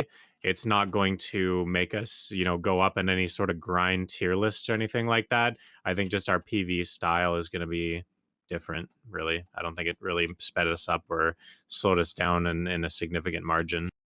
Is it going to be less or more sweaty? Or same? It's probably going to be more sweaty because there's more cooldown management. We're using a lot, different skills now with the whole Titan Blow thing, and we have to worry a little bit more about is Devastation worth using now with the 10-second cooldown when, you can't use the flow sometimes afterwards because it doesn't come up in the 13 seconds that it has a cooldown for. Our Q buff, before you could just, Q buff and shoot, and it would be kind of useful every 30 seconds, but now Q buff is sort of just dead and you can't really use that for PV anymore. So that might affect the speed of our Elvia grind a little bit when we have a weapon. And yeah, overall, I don't think that it's going to be easy. It's going to be a lot more cooldown management and a lot more, trying to make sure you don't use certain abilities before others so you can get all 3 Titan Blow shots instead of doing the 2 Titan Blow shots. So it's going to be kind of a mess for a while there, but yeah, it's probably just a little bit harder than what it once was. All right, so you mentioned you wish you had an iframe to deal with like the grab class, like an on-demand iframe. Outside of the iframe, is there any like glaring holes? What are some of the glaring holes that Berserker still has even after this rework that you feel like need to be addressed in the next iteration? For Awakening specifically. Yeah, holes that we have, it's always really a touchy subject. I feel really bad asking for things a lot of the time because I feel like I'm being greedy about it. But I don't know, having a protected CC would be amazing. It seems like when I compare a striker who can hit, shift LMB into RMB, it's SACC. They can hit shift Q, it's an SACC. They can hit RMB, and it's a protected CC. They can hit F, and it's a protected CC. Like, there's literally so many protected CCs that certain classes have. And Berserker relies on just the core. We can use Predatory Hunt, but that is really a succession thing more than anything, because Predatory Hunt is so easy to grab out of. It's so easy to predict. Like, you're literally jumping in the air and it's so slow. So for all functional reasons, we really don't have a protected CC other than whatever core we decide to use. And even then, now our core for Giant Leap, which is the one that we used the most for 1v1s, is just gone. So I would love to see our 1v1 addressed a lot more. I don't know, just something to do with our 1v1 in a way that we can, be more protected when trying to go for trades and not just have to rely on, we go in and we just grab. And that's all the gameplay loop is of Berserker. You can go in, try to grab, you can go in, try to stomp, and you just rinse and repeat. So I'd like to see a little bit more dynamic ability to use other stuff other than just trying to go for grabs all the time. Danny, kind of same question. I mean, I don't think your iframe situation is really no better on Succession. I don't think, is it? I mean, you're still just relying on shake off if you're trying to avoid a grab or just staying away. But outside of the iframe and like being able to avoid grabs, like what major holes are they still? I guess also you elaborated on the frontal guard for large scale stuff. So outside of those two things, are there any other major holes that you really hope get addressed for Succession and the iterations? I guess well, the big complaint was same with what Choice was saying. Essentially, we don't really have like a dedicated protected CC. And Predatory can fill that role now because it's faster, but the problem is like it's even more choreographed than it was prior. Right? Right. You can't even linger the SA on it like you used to be able to, where like if you were fighting a Sork, you could linger the hops. Now, the moment you hit the ground, if you're not holding back C, you just drop out of it. So yeah. I guess my big complaint is we asked for the protection and we still haven't gotten it.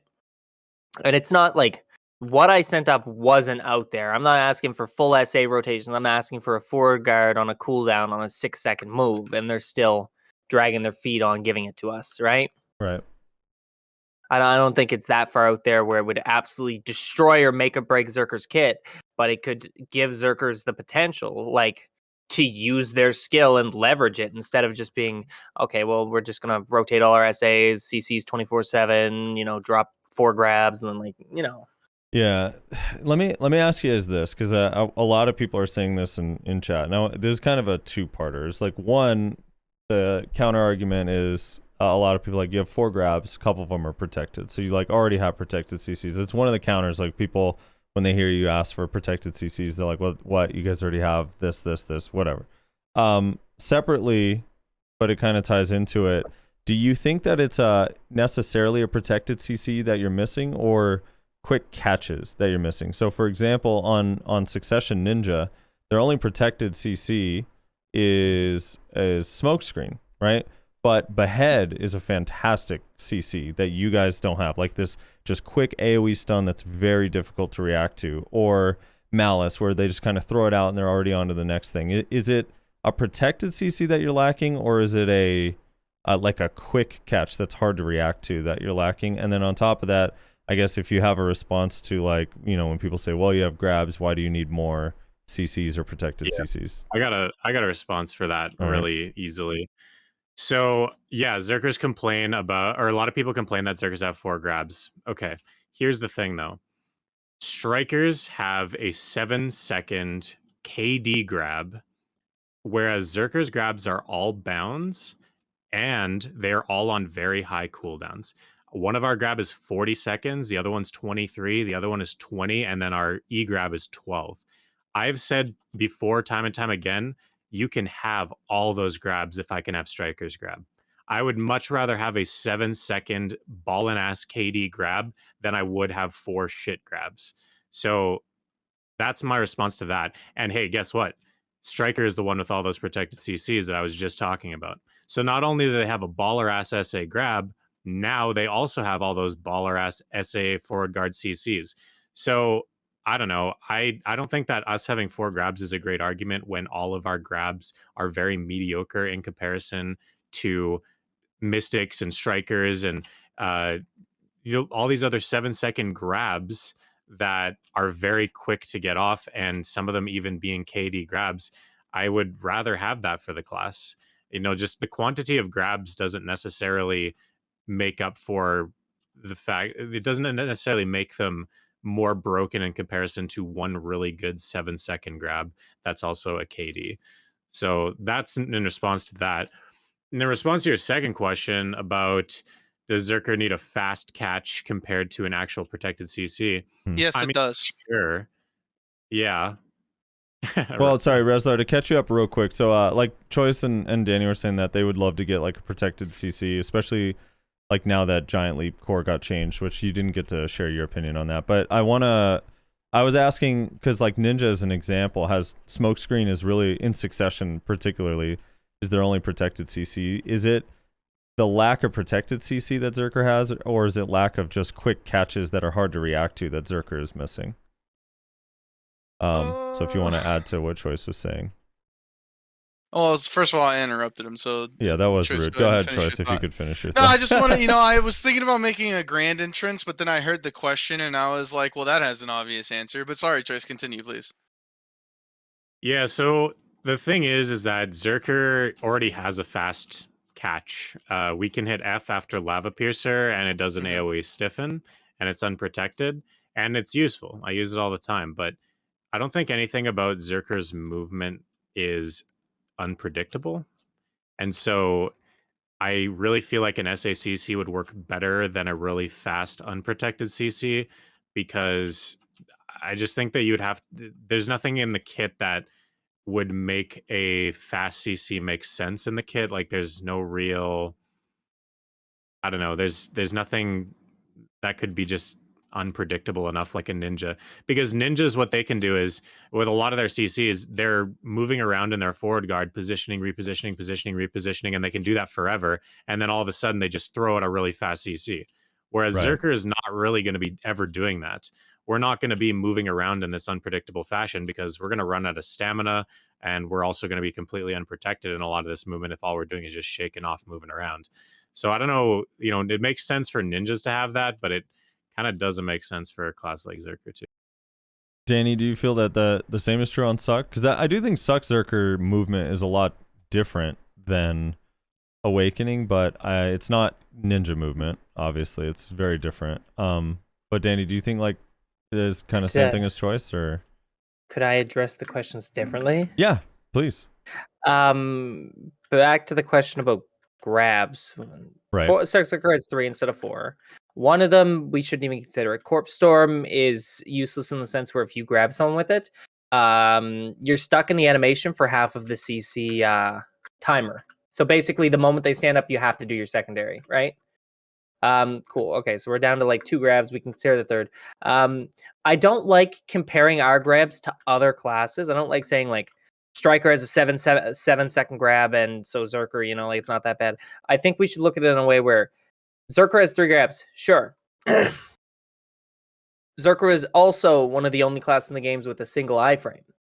Berserker is also one of the only classes in the game, like I'd say more than half the classes in the game have a grab. Sure, Berserker can grab. Bam. He's tossed out his grab. Oh, he's stuck in place in a stupid animation, same as most other classes. But we can't really like we can iframe out of it. Our iframe doesn't work half the time, mostly. I find most of the time if I whiff a grab, it's an instant grab back. Or if I do hit a grab, it's a bound as soon as you drop someone. The difference is like I have a bound and most of our CCs are floats or other bounds. We don't have a lot of time to be dealing damage. We get a grab, we bound them, they're on the ground, they're stuck on the ground. Okay, cool. What do we do now? As a Suck Berserker, like I'll use FD, I'll use Headbutt Fear Strike. If they immune that headbutt, they might just stand up and grab me right after. I don't think it's I think I would rather them give us quick catches with maybe like a protection on it or something like that, compared to us having 3 grabs. I don't think in my life I've ever needed all 3 grabs, besides like just spamming them for the sake of it's a class without a grab and I can just spam them. I think I would much rather have us with like 1, maybe 2 grabs that are up to par with some of the other classes and feel like right. Right.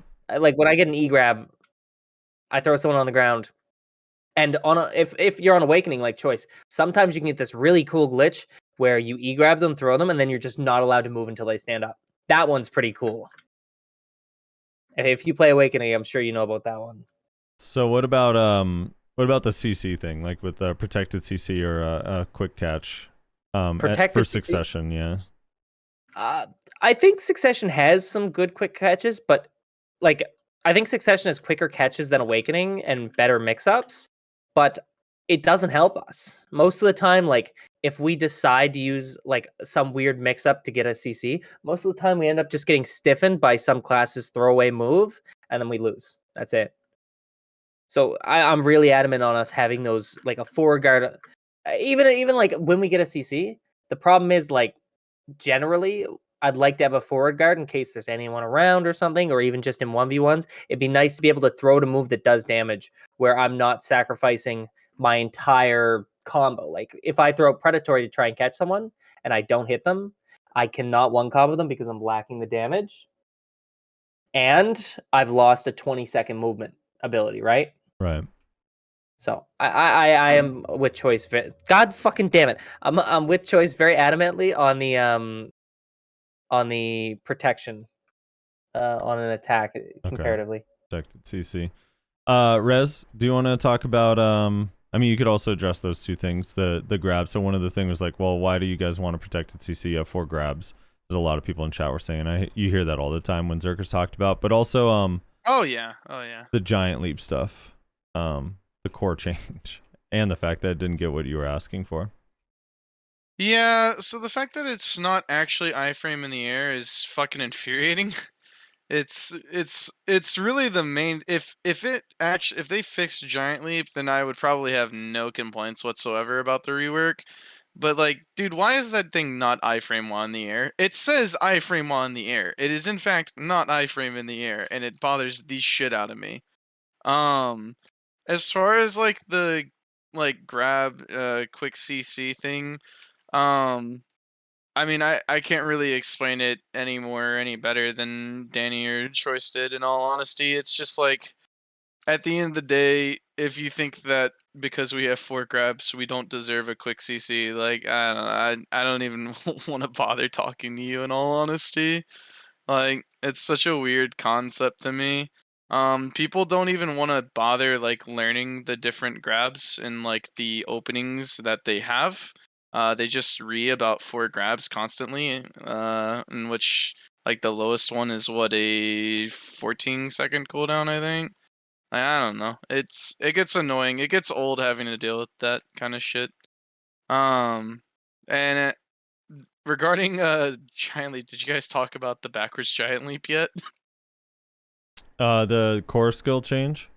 No. The spammable backwards Giant Leap. Yeah, I think Choice mentioned that he thinks it's just a bug. Dude, that shit is hilarious. Oh my god. Like, obviously it's a bug and it's not gonna make it to live, but god, could you imagine? Yeah, Mystic has that with Wolf's Frenzy. Have you seen the Wolf's Frenzy one? Yeah. The one where they blink in and out of existence constantly. Yeah. Yeah. Oh my god, that's funny.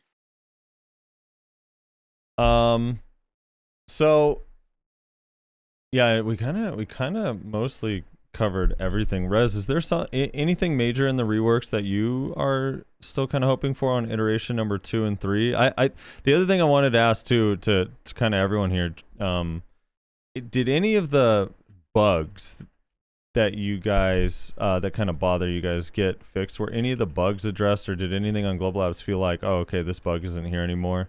On Zerker, I know some new bugs are introduced, which have happened pretty much with all of the reworks. But what about existing bugs that are on live server that's like, this is really annoying and hasn't been fixed? I'm assuming that the Zerker E-grab bug is, even sometimes it happens with Rock Smash, to be honest, but sometimes, like Danny was saying, you will go and grab somebody, you'll then try to go and input usually Frenzied Destroyer, and the game's just like, sorry, you're just not allowed to do that until you let go of absolutely all your keys and then try it again. And by that time, because the grabs are abound, they're stood up already, right? So by the time you identify, okay, I've just ran into this bug, and then you go to try to fix the bug by just letting off all your keys, by that time you're already, CC'd or grabbed or whatever. and it's a pretty annoying bug. And the hardest thing is that it's so hard to replicate that it's hard to really give them an idea of how to fix it. And once again, it's hard to test because I could go an entire week of PvPing and not run into that bug. And then all of a sudden I start getting that bug like 7 times in a row in one duel. So it's really weird. And I don't know, hopefully that's something they can look at in terms of just making, after E-grab cancels or after grabs in general, just making us able to go into FD a lot easier would be really nice.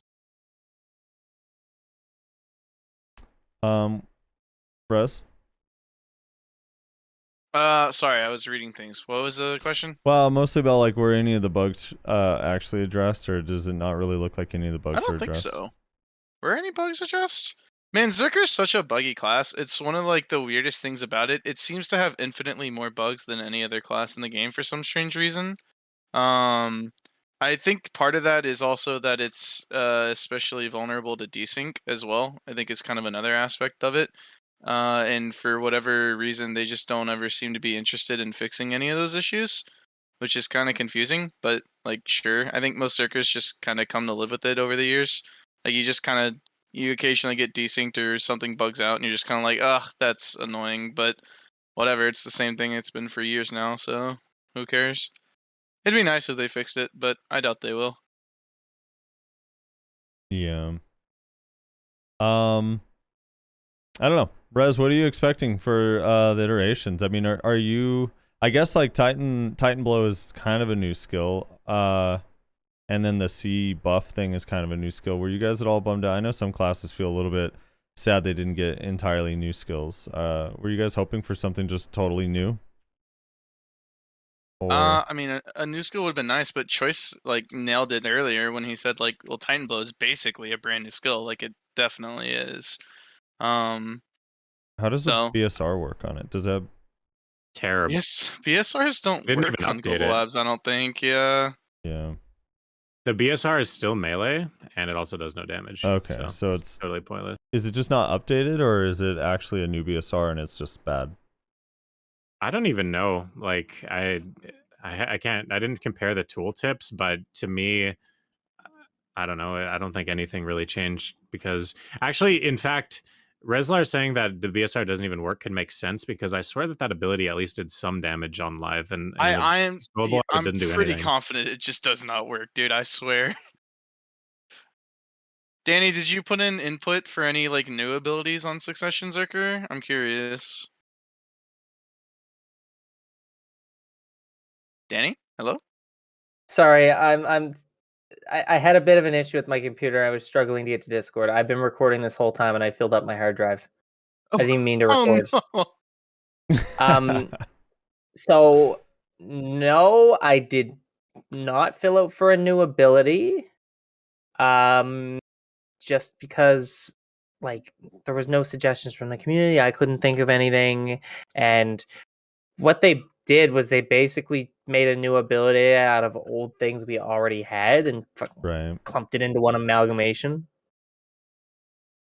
Does Shakeoff just need a lower? I'm like thinking about the iframe thing. If Shakeoff was a even lower cooldown, would that be enough choice? Like if it was only like I don't know, maybe a 1 second cooldown, kind of like some of these other classes. I mean, that would definitely help, but I would definitely prefer to have a independent iframe to use because once again, there is that sense of sort of randomness where if you just happen to use a shake off and you see, oh crap, that guy's coming for me, that 1 second would leave a big gap where we can't, try to iframe a grab. So I'd rather have a different iframe, that one that we weren't just using all the time, even off cooldown. It's it's almost the exact same problem that we talk about with Moose's and Meiwa's iframe on Chase. It's the fact that Chase is an ability that you're constantly using. You cannot save that iframe for when you need it. So they need an independent iframe, right? It's the same idea. Yeah. Yeah, you need a good sleet step, like leaves dropping. Yeah, dude, we need leaves dropping, exactly. Yeah. No, I don't know. Like, I don't know what we need or if that would be like busted or whatever. But I mean, we have 2 iframes. One of them is only 50% true, and it has a hell of a wind-up animation. And then the other one is part of our like normal movement rotation, so we can't actually save it for when we need it. So I don't know, man. It kind of sucks not having like a reliable iframe when it feels like pretty much every other class has it, at least one for the most part. I don't know. Hey, wasn't Mooses hate you for saying that? That's why I said pretty much every other class. Yeah. I didn't get a chance to ask Choice or Danny this because we were talking about it with Nayashe, but the Seismic got a 5% PvP damage nerf. Do you think that'll matter? Will that be noticeable? A lot of people are saying, and it kind of feels this way. It feels closer to 15%. I don't know if this is because everybody in the global lab runs around in hard cap gear, but even then, when you ask somebody to put on, 370 DP or something, it still doesn't feel like it's hitting like it used to hit. Right. And so we'll see if that 5% ends up actualizing on the live server, or if it's going to feel like more. But overall, if it's gonna, have people stop complaining about Seismic, I'd rather that than I'd rather that pretty much because everybody complains about Seismic. Yeah, that was the first thing I saw Reslar say. Is like, well, now people can stop complaining about that skill. Yeah, well, in regards to that and Q buff, like I don't know. Just like with the whole 4 grabs thing, you just kind of get tired of hearing it after all. Right. Okay. First of all, though, that is a whole Q buff is literally impacting large scale so much. Your grabs, I get it. Like that's not a good argument because you guys are struggling even with the 4 grabs. But the Q buff was like. You're misunderstanding me. I am not saying that any of it is unjustified. I'm just saying that as someone who's played Berserker since launch, it gets old. No, like for I just sure. like I'm like, yes, I know Q buff is, I know Seismic does, I know 4 grab. Like, dude, like, oh my god, please. Yeah. See, I've said multiple times I don't mind Seismic because at least they have to come up to me to do it. Q buff is actually tilting. For like entire guilds, it's super tilting, but yeah, and I kind of like the direction they went with the change, personally, but they also, and this was what I was talking to you and Nayashe about, because they reduced the cooldown of split shot, and I believe what they said in the patch notes is they like, what's the word I'm looking for, improved like the flow of split shot from Seismic, like it. I feel like that nerf maybe is kind of mute, maybe? I mean, I don't know. Does it can you just split shot right after Seismic to make it feel like same-ish to like live? Yeah, I'm assuming, yeah, but it is more unprotected because now you're not getting that frontal into Giant Leap, and now you have to, and it's also, you can't Giant Leap after split shot very well. Right, you have to go through the wind-up again. Yeah. Divio's made a good point as well. A 35% PvP reduction up to 40 mathematically turns out to about 8%. And then since the ability itself went from -15 debuff up to -20, it's probably closer to about a 7% nerf overall, I would say. Yeah, that makes sense. Yeah, I don't know. That makes sense. It's that skill of all the new skills had like some of the lowest reduction. I know like a lot of the skills that got added with that new Awaken skill change were all like 50% reduction in PvP or close to 50%, either 40 or 50. But yeah, it's just I just think 5% actually is going to be more impactful in the way it feels, especially if it's like on lower geared players. But I guess we'll see when it comes live. Yeah, outside of that, Rez, you hate the core change, right? To Seismic and Giant Sleep, I'm assuming. Yeah, I mean, I don't know. Like, core giant leap was super useful for 1v1s, albeit kind of gimmicky, because like once people know that you have it, it's pretty easy to avoid. But still pretty useful. So that kind of sucks that that's going away. And then they're adding core seismic, right? And what is it? What does it do again? It adds knockdown? Yeah, Kitty. Yeah, I don't know. I just kind of feel like I don't know. I feel like in large scale like open field fights, you're probably still going to take ground lifting, I feel like. And then just so you can like be fully protected to go and queue up all your big damage. And I don't think so. I think that we're going to lose. Well, I think that most Zerkers are going to prefer to use it on Titan Blow for the frontal guard. Yeah, and that's what I was going to say, is that the only thing that I would give that up for is maybe Titan Blow, but I don't know if I would take Titan Blow over ground lifting in field fights. In like a castle, like for sure. And 1v1s, I also think I would definitely take Titan Blow over ground lifting. But I don't know about field fights. I feel like field fights, I might still take ground lifting, but I don't know. We'll have to see. That core Titan Blow is definitely very, very tempting with the frontal guard adding on to the range thing. Especially if you're fighting. It's like a micro. It's really, if you look at it, it's a very micro it is. amount of time between your ground lifting and seismicing. But dude, I swear, man, the second I forget, like it actually happened last night in Node War. I actually still had rocket jump core from doing some 1v1s before war. And for the first, like, I don't know how long, 10, 15 minutes of the war, I was just like, man, why do I keep getting CC'd whenever I like go in on these small groups? And then I finally realized, oh shit, I forgot to change my core. I don't know if that's just me being a bad player, probably is, but like I feel like I feel like I can feel the difference, in all honesty. I think it would be cool. You know, we're asking for a protected CC. What if they just made it where if you added the core to ground lifting for SA, it also gave the animation of general disarray full ASA? That'd be like kind of two protected CCs in one, but they're kind of the same skill, really. Yeah, that'd be really nice, actually. For sure. That does sound... So it'd be like to the flow, I guess, technically? Yeah. Right.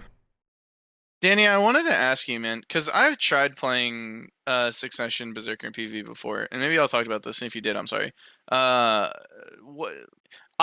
feel like there is a problem of, like, burst damage that Berserker has that makes me not want to play it in large scale. Is that true, or am I bad? Help me out here. Berserker is a checklist character.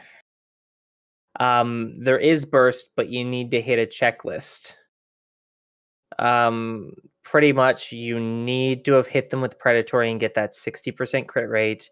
You need to have hit them with fierce strike and have gotten that DP minus and attack speed, and then you need to float them and lava piercer spin, because you have the crit damage, you have the minus DP, and now you're getting air attack on your spin. Well, like basically the exact combo is you grab someone, headbutt F, predatory can't, or headbutt FFD, strong headbutt, or no, not strong headbutt. Sorry, I'm fucking this up. Anyway, essentially, you predatory someone, get the fucking crit buff, then you headbutt F, fierce strike, lava piercer spin, and it hits huge damage. But it's just like a fucking incredible amount of checkbox to do that. Yeah. See, I feel like that's just hard to do in large scale. It's hard to do all that. No, this isn't for large scale. This is 1v1. There is no burst in large scale. Yeah, I know. That's why I'm saying, like, I just can't. Like, I try to take it into the Node Wars, and I feel like I'm just 100% bot. Like, that's all I'm good for, is I can 100%, and then I can maybe claws like 1 or 2 people down before I die whenever I e-buff. Oh no, you're doing it wrong. So you actually have to get to 200%, not 100%, and then you use that. And then you go and do goofy stuff like fall out of your chair and make food for the other 29 minutes. And then you come back and do that 200% on APOC the second time. Okay, here we go. while you're allied with them, by the way. Well, you guys were looking just so juicy. What could I say? Uh-huh. Imagine blowing a 30-minute cooldown on a joke. And it was absolutely and your team needed you. It sounded absolutely worth it, if I'm being honest. Yeah. does the rework fix any of that? Like, I don't Fuck like. no. I'm reading the rework and I'm like, this stuff is cool, but I feel like I'm still not going to be playing this in large scale. Like, No, no, absolutely not. But it's cool. It looks cool. It doesn't help, but it's pretty gamer. You don't think okay, the I'm ancient glad wave it's changed? not just me being ignorant because I'm I mean, like, I mean, I just. sorry to cut in. You could drop the ancient wave all you want, so Frosty, but it's unprotected on attack. You're just gonna get flattened. And the great thing about ancient wave is when you throw it out and that whole move comes out, if you get CC'd at any point, it just does no damage. Period. Right. At all. Yeah. I hate that about a lot of skills. Yeah. So I don't. I'm not a fan. It's the pet skill from a Witcher Wizard, That's true. I guess the after effect is still hits you. which is really weird how it does that. Yeah. I'm not a fan of like. I don't think it matters that much that it's because Ancient Wave does have some range, and now that you can cancel it pretty quick, when you're like in beast form, like that, it being unprotected isn't that bad for like as your initial catch, but your follow up isn't there. Like I don't know. I get into it with people all the time about like, well, I can't use that skill because it doesn't have protection. It's like, yeah, but if it's fast and it has range, like it doesn't necessarily need protection, does it? well, pretty much, Frosty. Like if we're talking large scale now, it's pretty much gonna be like beast form. It's probably what it's gonna be is you're gonna use pseudo beast form. You're gonna drop your ancient wave from far away, jump in because the jump goes further now, not higher. Jump in, get the AoE stun. Probably spin in place for a second if you're tanky. If not, you'll probably just die.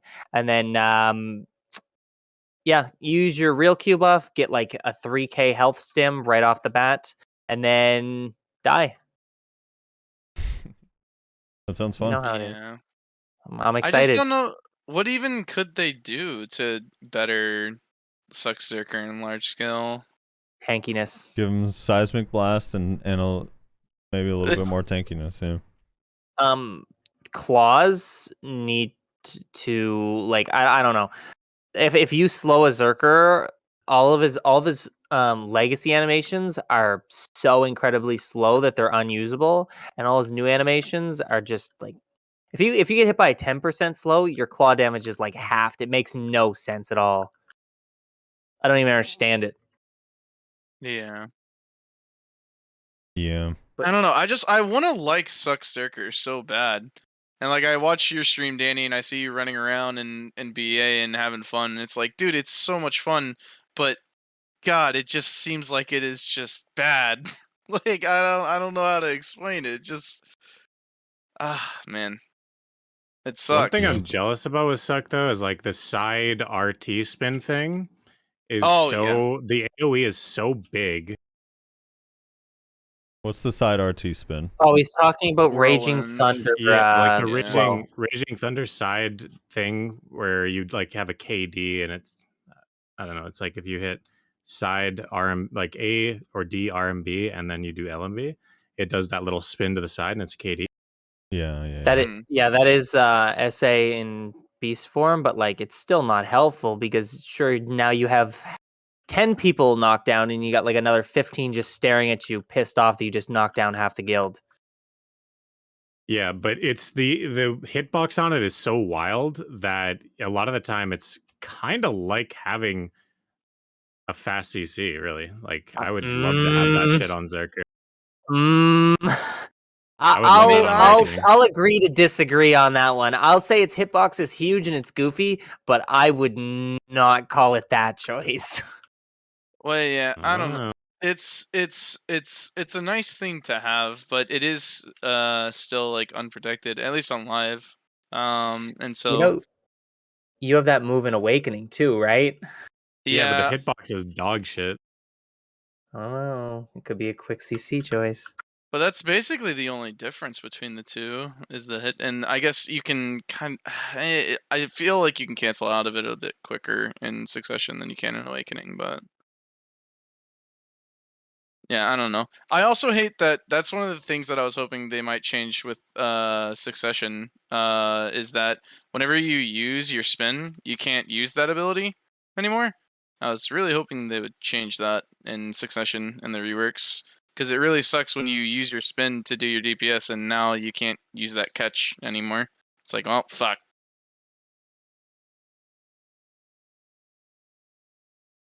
Yeah. This class busted. This is busted. Its mobility is crazy. Well, this is why I always like, I don't know, like if you want to just talk about like the speed, I always hear Mooses and Mayos complain about they used to be the fastest class in the game, and I'm like, dude, Suck Zerker, you could probably make the case it's the fastest class in the game, but it's not going to result you in what you want as like to people. You want to be able to just go in and fight people and have at least a chance to get out if you make the right decisions, you know?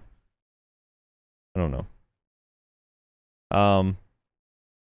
Yeah, this class is crazy. All right, let's ask a couple more Zerker questions I have, and then I want to talk about just a couple little general things before I let you guys go. Overall, if these changes come to live server right now for Awakening Zerker and Succession Zerker, starting with you, Danny, with Succession, is it changing the state of this class? Like, are there going to be more people playing Suck Zerker with just these current changes in the reworks? Is it like, oh, okay, I would play that now, or you think it would still be kind of a in what context? Kind of like just PvE, in PvP? general, like are kind of everything together, like I don't know, whatever makes people decide to play. Like obviously some people play for large scale, some for 1v1, some for PvE. Do you just overall, do you think you'd see more Suck Zerkers if this rework came as it currently is? Oh, I can see everyone that has a grind alt on Guardian swapping it to Zerker, Succession Zerker, like absolutely. You know, we have the heal on the clause too. That does 30 HP a hit. Like it really is gonna be juicy for PvE. PvP, I can't imagine there being much change. We'll get Zerkers coming back to try it. If they like it, they'll stay. If they don't, they won't. You know, you'll get like the furry RPers. They'll be into that kind of thing. You know, I feel like it'll be pretty well received right now, but there's more to do. That's a good point, dude. You're gonna see more Suck Zerkers on Cal too. Yeah, dog. There'll be all you'll see in the chat there is bark, bark, bark. Yeah. Not tight. What about Awakened Zerker choice? Would you think you'll see more or less of them with the current changes? I can see probably a very similar amount. I don't think that. Obviously, I have to speculate a little bit because I don't really know how the damage is on this new Titan Blow stuff. It seems like it's pretty strong, but in practice with the big nerf to Q buff, I ultimately think that it might be a wash in terms of our large scale changes, in terms of our effectiveness.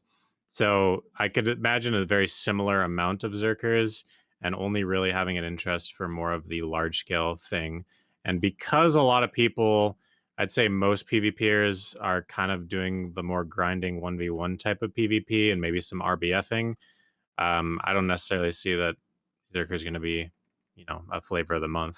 Right. Do you let me know if you guys think that this statement kind of would be true, that the people that are playing Zerker just for Q buff, like for Q buff and like ulting people, like maybe some of those people might disappear, but the people that actually have always kind of enjoyed Zerker are going to have a little bit more fun in large scale. Would you say that that's true? Yeah, I think that people are going to have more fun in large scale with it. Like you're going to be having a lot more fun at any given time instead of like anticipating like, oh shit, and the Cubo's coming up in 30 seconds type of thing. Yeah. So yeah, it could definitely. Rez, feel that in your 2-1 node wars?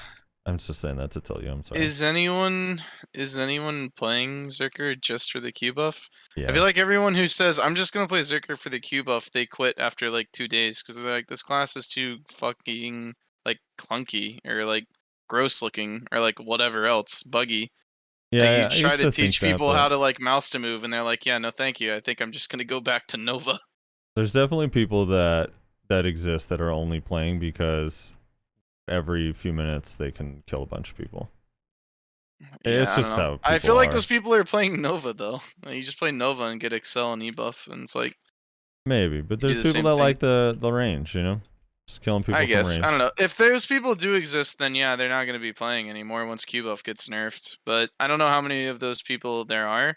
I have a feeling pretty much everybody who's playing Zerker right now is going to continue playing it after these changes, and you're probably not going to get a lot of new converts in all honesty. because I don't know if anything that these reworks do address the problems that people seem to have with the class, which is like fine. The class doesn't need to be for everybody. It just needs to be for us, the people who have been playing it for all these years. Yeah, well, I do think there's an element of people that will, if they relied heavily on Q buff for their kills, like a lot of people, if their kills aren't coming through because they can't figure out how to translate some of the other stuff into kills when Q buff's not up, that they'll play something else. I mean, that's just how it is, right? But for the people that actually like Berserker and are playing it just because they enjoy Berserker, those people are gonna obviously stick around. But some of those people are one and the same. Like, I'll be willing to rat myself out here. Like, I get most of my kills with Q buff. I'm not ashamed of it. And it's like, I get top 5 almost every single war, in large part, if not almost exclusively, due to Q buff. And it's like, but after Q buff gets nerfed, I have no plans to go main another class. I mean, not any more than I do already, where I just occasionally tag things just to kind of enjoy those. So, I don't know. Right. Danny, is there any class you're considering tagging just for fun, like that you might not have considered because of the reworks? Like you're looking at the reworks and like that looks super fun to play? No, not really. I don't think so. So just mostly stay on Zerk. Yeah, I'm pretty dead set on Suck Zerker. Yeah, I would say so. All right, Joyce, what about you? Anything you're thinking like, dude, that looks super fun to tag now? Yeah, so Awakening Nova looking pretty spicy. Succession Corsair looking pretty good. Like Awakening Sage. Either of those 3 classes look like they're gonna be definitely coming out big after all these reworks. Wait, I did have a question for Choice specifically. What? So you have Striker tagged, right? Or you did? I do. Still do. Does it seem like Berserker doesn't really have like a place to go in the late game as far as like your defensive scaling goes? Because it feels like some classes do really well with DR, some classes do really well with evasion, and Berserker just does meh with both. Am I like, is that correct as someone who's at your fucking gear level, or is that just like, nah, it actually does have a home somewhere? I think that's pretty correct. I definitely think that Berserker is way better off with DR in regards to more of like, if you get hit on the ground and you're getting comboed, you're probably way better off with DR. But in evaluating my current state, like I was considering buying a full DR setup so that I can, be more impactful and relevant when it comes to that. But at the end of the day, I think that Berserker is just now a squishy class no matter what. And, we're sort of meant to be that way now because of the range potential. So I guess we're just kind of like I'm not going to compare us to a Ranger or like some other range class because they're way squishier, but I don't think that Berserker necessarily deserves to be more tankier because of now our range potential. I was gonna say as a non-Berserker who doesn't fight, I mean, are you guys actually squishy like relative to the average, or are you squishy compared to Striker and Mystic? Or like Warrior compared Valk? to like a Valkyrie and Warrior, like Right. if you think about Berserker as just like what you would expect a big hulking man of a class to be pretty tanky. But then you have like this little Valk that's wearing some skimpy outfit, and they're all of a sudden like way tankier than a Berserker for like no reason. It's like, okay, it just conceptually doesn't make sense. And it's not just how it looks either. It's like you have all this HP, like especially in Suck, you get what is it like 300 more HP in Succession, I think. And so you're like, oh, this is supposed to be a tanky class because it has all these healing abilities and it has all this HP and stuff. But like in the fight, it's not actually that like tanky. At least it's not as tanky as you would assume it would be with all of these things added into it. Right. I don't know. I only ask because like when I run into like Biohack on his Kuno and his Archer back in the day too, I'm like, okay, I'm able to kill them, but if I run into Choice, I can't. And I'm being told that this class is super squishy, and these two people have about the same gear, so I don't know like what the squishy relative to like these top 4 that everyone complains about are super tanky, or like are you more squishy than a Kuno and a Ninja and DK and Ranger? I don't know. Yeah, I think it's just compared. Sorry, go on. What I was gonna say is my gauge of like whether I'm squishy or not is pretty much if I put on 430 DP and I'm like 436 DP with like 280 something AP, and I can still get one comboed very convincingly by a lot of classes, whereas I go on my striker and all of a sudden that same exact gear, I don't even take 50% of my life, and I have more life on Berserker, and Berserker, like, just as a look, seems like it should be tankier than a striker. Like, when you look at it like that, I feel very squishy. But if I was to compare the squishiness to other range classes, we're actually tankier than any other range class when you really think about it. So that's why I'm no longer, because we're now we're full-time range classes. That's why I'm no longer concerned with Awakening Berserker's tankiness. But before I was, when we really were just every 3 minutes we were ranged and otherwise we were melee.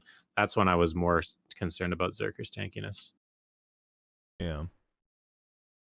So if let's say they did add tankiness, like, because that you're definitely more ranged, obviously, on Awakening, but not on Succession. So like maybe this, I definitely think pseudo beast form. Yeah, maybe the pseudo beast form on top of the 100 HP needs some like extra DR or something. I don't know. Well, and that's what Danny said he wanted, right? For large scale, that's what Suck needs. Yeah. All right, which class are you of the reworks? Just specifically, we've asked this to everyone except for Elyda and Froge, because I completely forgot. But what class? And our first set of guests last week, we also forgot to ask them. Remember? Oh, did we? Yeah. What classes that have been reworked so far are you the most afraid of coming to live server? Yeah, now that all of them are out. What reworked class do you think is going to end up being most busted at the end of all of this? Yeah, the most nutty or scary choice. Why did you have to put the word rework in front of that? Because I wanted to say Sage, Corsair, and Nova. I know you did. Yeah, I don't know. I'm not scared of I guess I'm scared of a Lahn. Let's go Lahn. I think that Lahn's they got nothing but really buffs. I think they got one tiny little nerf, and with their grab being unaffected, I think that Lahns are going to be an absolute powerhouse. I thought you would have said Sork. No, I could never be afraid of a class that doesn't have a grab. Danny? Hi, what's up? Which of the reworks that have come out, which one are you most like, man, I are going to be the most busted, or the one you don't want to see when it comes to live? Which one looks the most cracked to you? I can't give an answer because people will be upset with what I say. No, you can't. Dude, say it. Give us a hot take. Fuck striker veins, dude. That shit's gonna be fucking ridiculous. You said suck striker? Or striker? No, just striker. Just striker in general. Fuck that, dog. Yeah. Oh, fucking I was on Global Lab, dude. I was fighting this one striker that was like 250 AP and he had like 450 DP or something like that. I couldn't one combo him, and he just absolutely wrapped me up in toilet paper and took a literal dump on my chest, dude. That is how fast I died to his 250 AP. It was crazy. I mean, he was Awakening. Yeah. Succession does even more damage. Holy shit. Yeah, I don't know. I see a lot of people say warrior, but I just don't feel like it changed enough to make it that much more scary than the current version. I know it's like AoEs are a little bit bigger, there's a little bit more damage, and I don't know, it's just like in the context of a combo, I guess, but like in the neutral game it's not that much more scary. So I don't know. Everyone who says the warrior is a mooser, meanwhile. That's what the answer is. Yeah, I guess so. All right, cool. I guess that's it for the rework. There's a couple little things on Global Labs that I thought was kind of interesting here that I wanted to get your guys' opinion on. And scroll all the way down through this massive list of change logs. So it looks like they're adding murking back.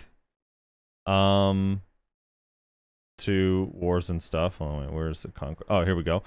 So tier 1, you are not gonna be able to merc. Tier 2, 3 people. Tier 3, 5 people. Tier 4, 10 people. And then siege, they're changing the merc cap from 5 to 10. Let's go down the list, starting with Choice. Your thoughts on this change? I don't like that you can go up to 10 people in any capacity. I think 5 across the board would have been better. I agree. Yeah, I think 10 people is a little bit too impactful. It's going to make some guilds feel really strong some weeks if they get 10 juice mercs and pretty average some other weeks. So yeah, I don't know. I like that merking is back though. I can actually war every day now, which is a big win. And I love that they did it legitimately a week after they realized that, hey, people are kind of mad that they can't war every day. We don't have to wait months for this change. So kudos. I'm happy about that. But definitely don't think 10 people is 10 people is just a little too many. Yeah. Is it kind of weird though that it's even being put on global apps and not just put to live? Like, it's not like merking is a new thing. And it's not like you can even test merking on global labs. Can I ask a question? Yeah. How is the caps per tier node gonna work when you can fight on a tier 4 and a tier 2 at the exact same time? It's a good question. Probably Not it's well, probably my friend. yeah, it's probably gonna be what you're placed on in that current node is my guess. Like whatever your most recent fort is my guess if I had to guess. But I'm not too sure. That's a good question. Because like Black Rose owns 1 million nodes in Valencia, right? So then if Right. Black Rose comes to our T2 because they own a T4 and they are placed on a T4, can they bring 10 mercs while we can only bring 3? That's a bit scuffed. Probably. Yeah. Can you own a T1 and a T2 node at the same time? No, I don't think so, no. Okay. Because the T1 nodes are all in Balanos and Serendia, and every single node is T1. And I don't think can you what the heck? Can you place on a different region? I don't actually know, now that I think about it. No, I don't think you can. I think once you have a node, you're stuck in that region. Yeah. So I don't know. I'm just worried about the implementation of this. Because it sounds like, okay, sure, Merc's back, and that's cool, I guess. I get it. People want to war every day. Makes sense. But how exactly do you plan on doing this? You know, to fix that is making it 5 across the board. Let's go. Yeah. You got a good point. Danny, you hyped they're adding mercs back?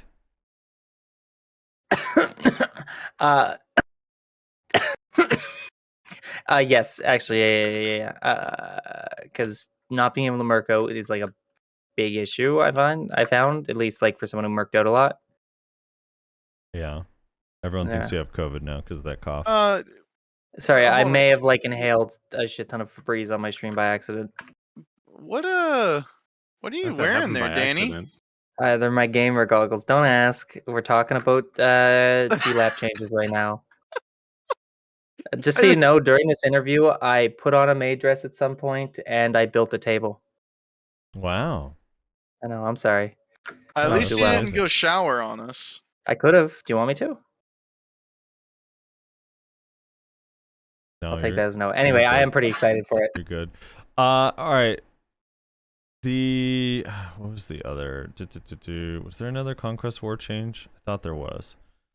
Oh, yes, they changed the reward. So if you win a siege now, they're changing it to if you want the full 3 bill, essentially. We'll just call it 3 bill to make it easier to identify the differences between the two. If you make an issue, or if you win and you want the 3 bill reward, you have to actually have destroyed all the forts on your node. If you win due to a stalemate, essentially, you get a lesser reward. So you get 500 less spirit dust, 50 less crons, and then 1 less of each of the RNG scrolls. And I don't know if there's anything else missing in there. I think that's... Wait, how much does it go down by then total? I guess it's like, I mean, whatever you'd value 500 dust, 50 crons, and 1 of each of those scrolls by. So you still get the 2 bill. You still get the 2 bill. That's sort of weird. That's a weird change. Here's the thing though, like when you own a castle and let's say you're 1v1ing, just let's say it's Kelfion or something, you're sort of incentivized to stalemate. Isn't that the whole idea with Castle Siege? I guess not really in this new. Well, how does that even work under this new system? If you own the castle and you stalemate, do you win, or what if the other team did better in terms of like cannoning down your structures or something? Yeah, I mean, it just says if you become Lord of the Castle in the point system, it just says if it's based on the point system. So maybe, I don't know. It doesn't specify, I don't think. It says if you destroy all the forts, you get obtain the same glory field if you become Lord of the Castle in the point system. So I'm not too sure for like if you already own the castle and maintain it for longer. I'm not too sure. Either way, I think it's kind of a weird change. Like, why we just started getting good buffs for being able to PvP and earn money, and now they're already hesitant. I don't like that sign, even though it doesn't seem like a big consequence. I don't like the precedent they're trying to set here. What are they trying to say?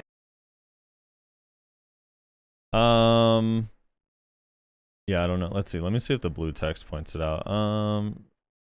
Let's see. As the Conquest War pre-season progresses, many adventurers fighting fiercely become the final winner. There's an opinion that it was difficult to motivate the battle because the reward that exists and the reward of the winner point system were the same. According to the reward of the point system has been slightly lowered. The reward when you destroy all forts and become the last winner is changed so that you can feel a little more attracted. The difference between the two rewards not designed to be large, but I hope you'll be able to earn a little more honorable reward. So it might be, yeah, if you just stalemate the castle, like maybe it's trying to incentivize if you want more reward, go out and actually kill everybody. So probably if you maintain, you're still going to get the lower reward. Yeah, interesting. I don't know. I don't really think that it's a big change. I don't think that you're losing that much money per se, but whether or not it's going to actually influence people to push out of a castle to try to push a base, I don't really see that as people are going to want to take that risk to do. Because as soon as you lose a gate, they just have a permanent flag. So it really, you're never going to incentivize a castle guild trying to defend in a 1v1 or a 1v2 to push out because they have a lot more to lose. Because as soon as you lose that gate, you're just kind of screwed.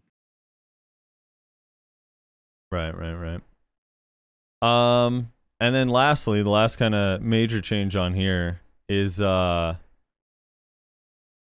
they changed relic scrolls. So now you can get into a party and summon 5 scrolls at a time if you have a party of 5, to kind of speed up how quickly you do relics. This is a very interesting change because it's very different than I think most people are just like, well, speed up the animations or just let me turn in the reward. Or I mean, there's like a million suggestions. This is probably the one that was never suggested by anyone, but it is kind of an interesting one and it does speed it up. So what are your guys' thoughts on the whole, you could just spawn 5 completed relics at a time if you're with a party and kill all 5 at once? Thoughts? I haven't really, you're going to have to, I guess, do the math on just how much money per hour it's going to be, but I'm happy that they're making some sort of change to those scrolls because they are kind of miserable to run and they've been really inferior to ancient spirit or scrolls written in ancient language for a long time. So I don't know. I'm happy that some type of a change is happening. I just can't really comment too much on exactly how good or bad it's going to be until I can see like how much you can make an hour. Right. What? So I thought when I first heard about this, because I didn't read it, someone told me about it. I thought they were finally giving us the super scrolls that was data mined like fucking 3 years ago at this point. Why are they not just doing that? I'm so confused. I don't know. Maybe they want you to run it with a party, make you feel like there's group content. Yeah, it's just so, especially since they have the, whatever it's called, the darkened parchment or whatever, which allows you to combine the normal boss scrolls into super scrolls. Like, just do that, but for relics. I don't understand. You have it in the code. Why are you not giving it to us? Why are you devising this whole new way of doing this? It's fucking strange.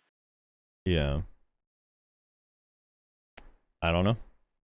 Still think this is okay, but I mean, it's not a bad change. Like, I'll take it. I'm still not gonna run scrolls, but it's good for the people who want to do that all day. But it's just weird.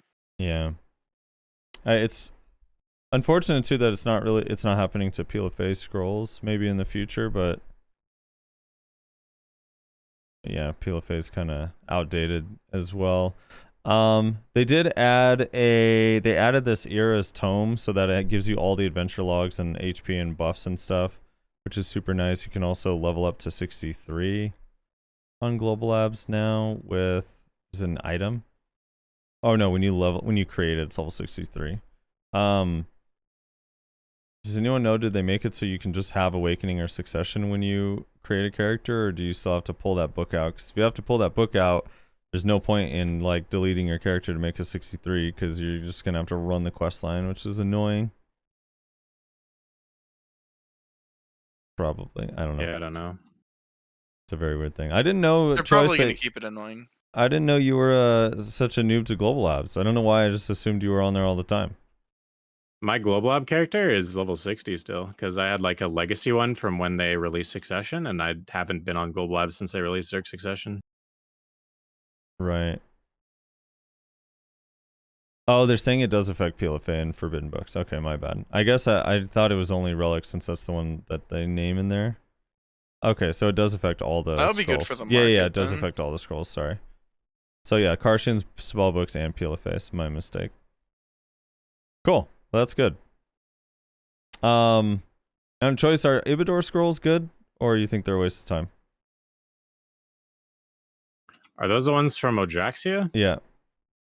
I've only ran one of them for, I think, an adventure log. I've heard that they're about 450 mil an hour, and majority of that is Caphras and a really good team. But I mean, by today's standards, it's kind of just a waste of time. I'd rather, like, I have probably a good 500 fangs in a bunch of wagons all over the world. Yeah. And I'm sort of waiting for them to maybe buff them, because for me, 400 and some mil an hour, that's good for non-loot scroll money, but when you have loot scrolls, it's sort of just always something that just seems like a waste of time, and I'd rather continue grinding for like the rare drops that you're usually looking for at those spots. Like most of the time when you're grinding Turos, you're looking for a flame. Olins, you're looking for a costume.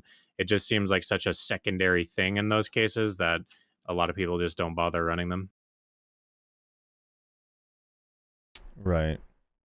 Also, correction, you can run up to 5 per party member in this scroll change. Does that work for Ibidor scrolls? No.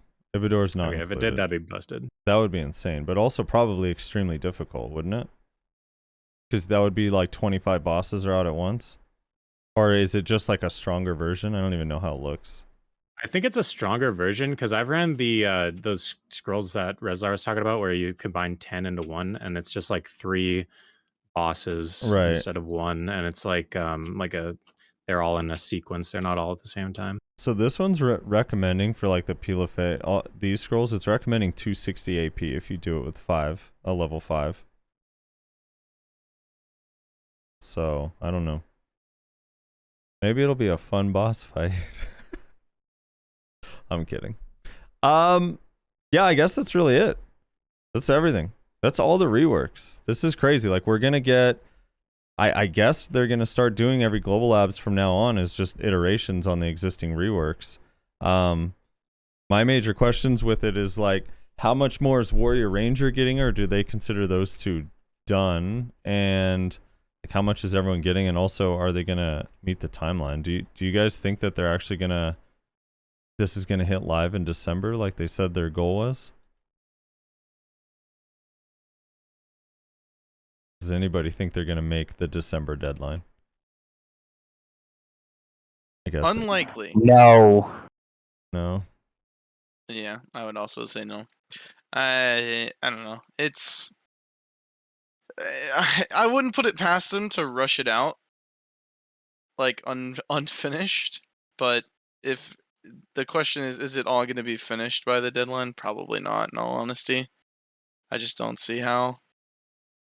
I mean, I don't know. Maybe if all the changes are going to be as simple as Succession Ninjas. Maybe they have a chance.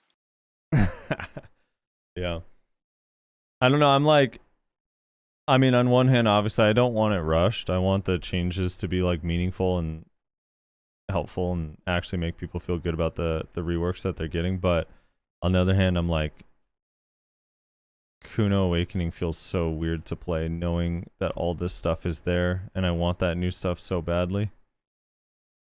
Well, wait for December. Yeah. I do hope it at least finishes by December. I hope it doesn't get delayed too much. Maybe it'll be our Christmas gift.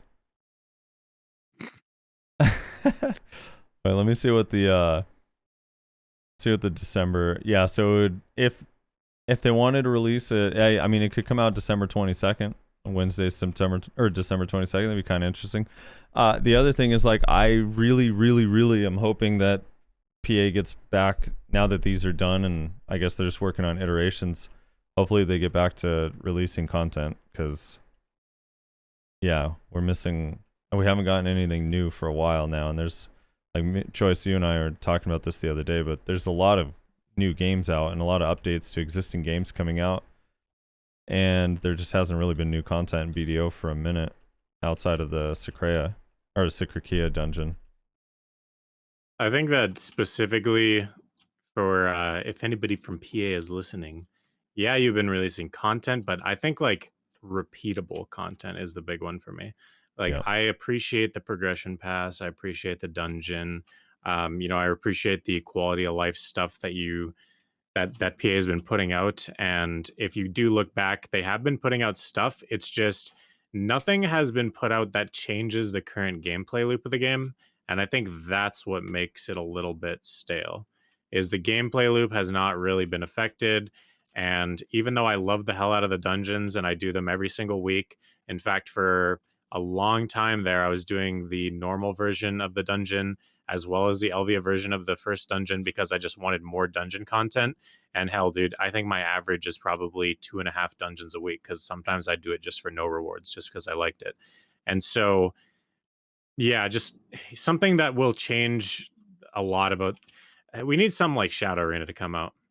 Some Bring back Shadow Arena. Some that's going to be super fun, super rewarding, something you can do with friends. Like, yeah, actually, though, just bring it back. I am on board with this. This is the new movement. Reintegrate Shadow Arena. Listen, it's a dead game. No one plays it. It was a nice try, PA, but it didn't work as a standalone. Bring back Shadow Arena, dude.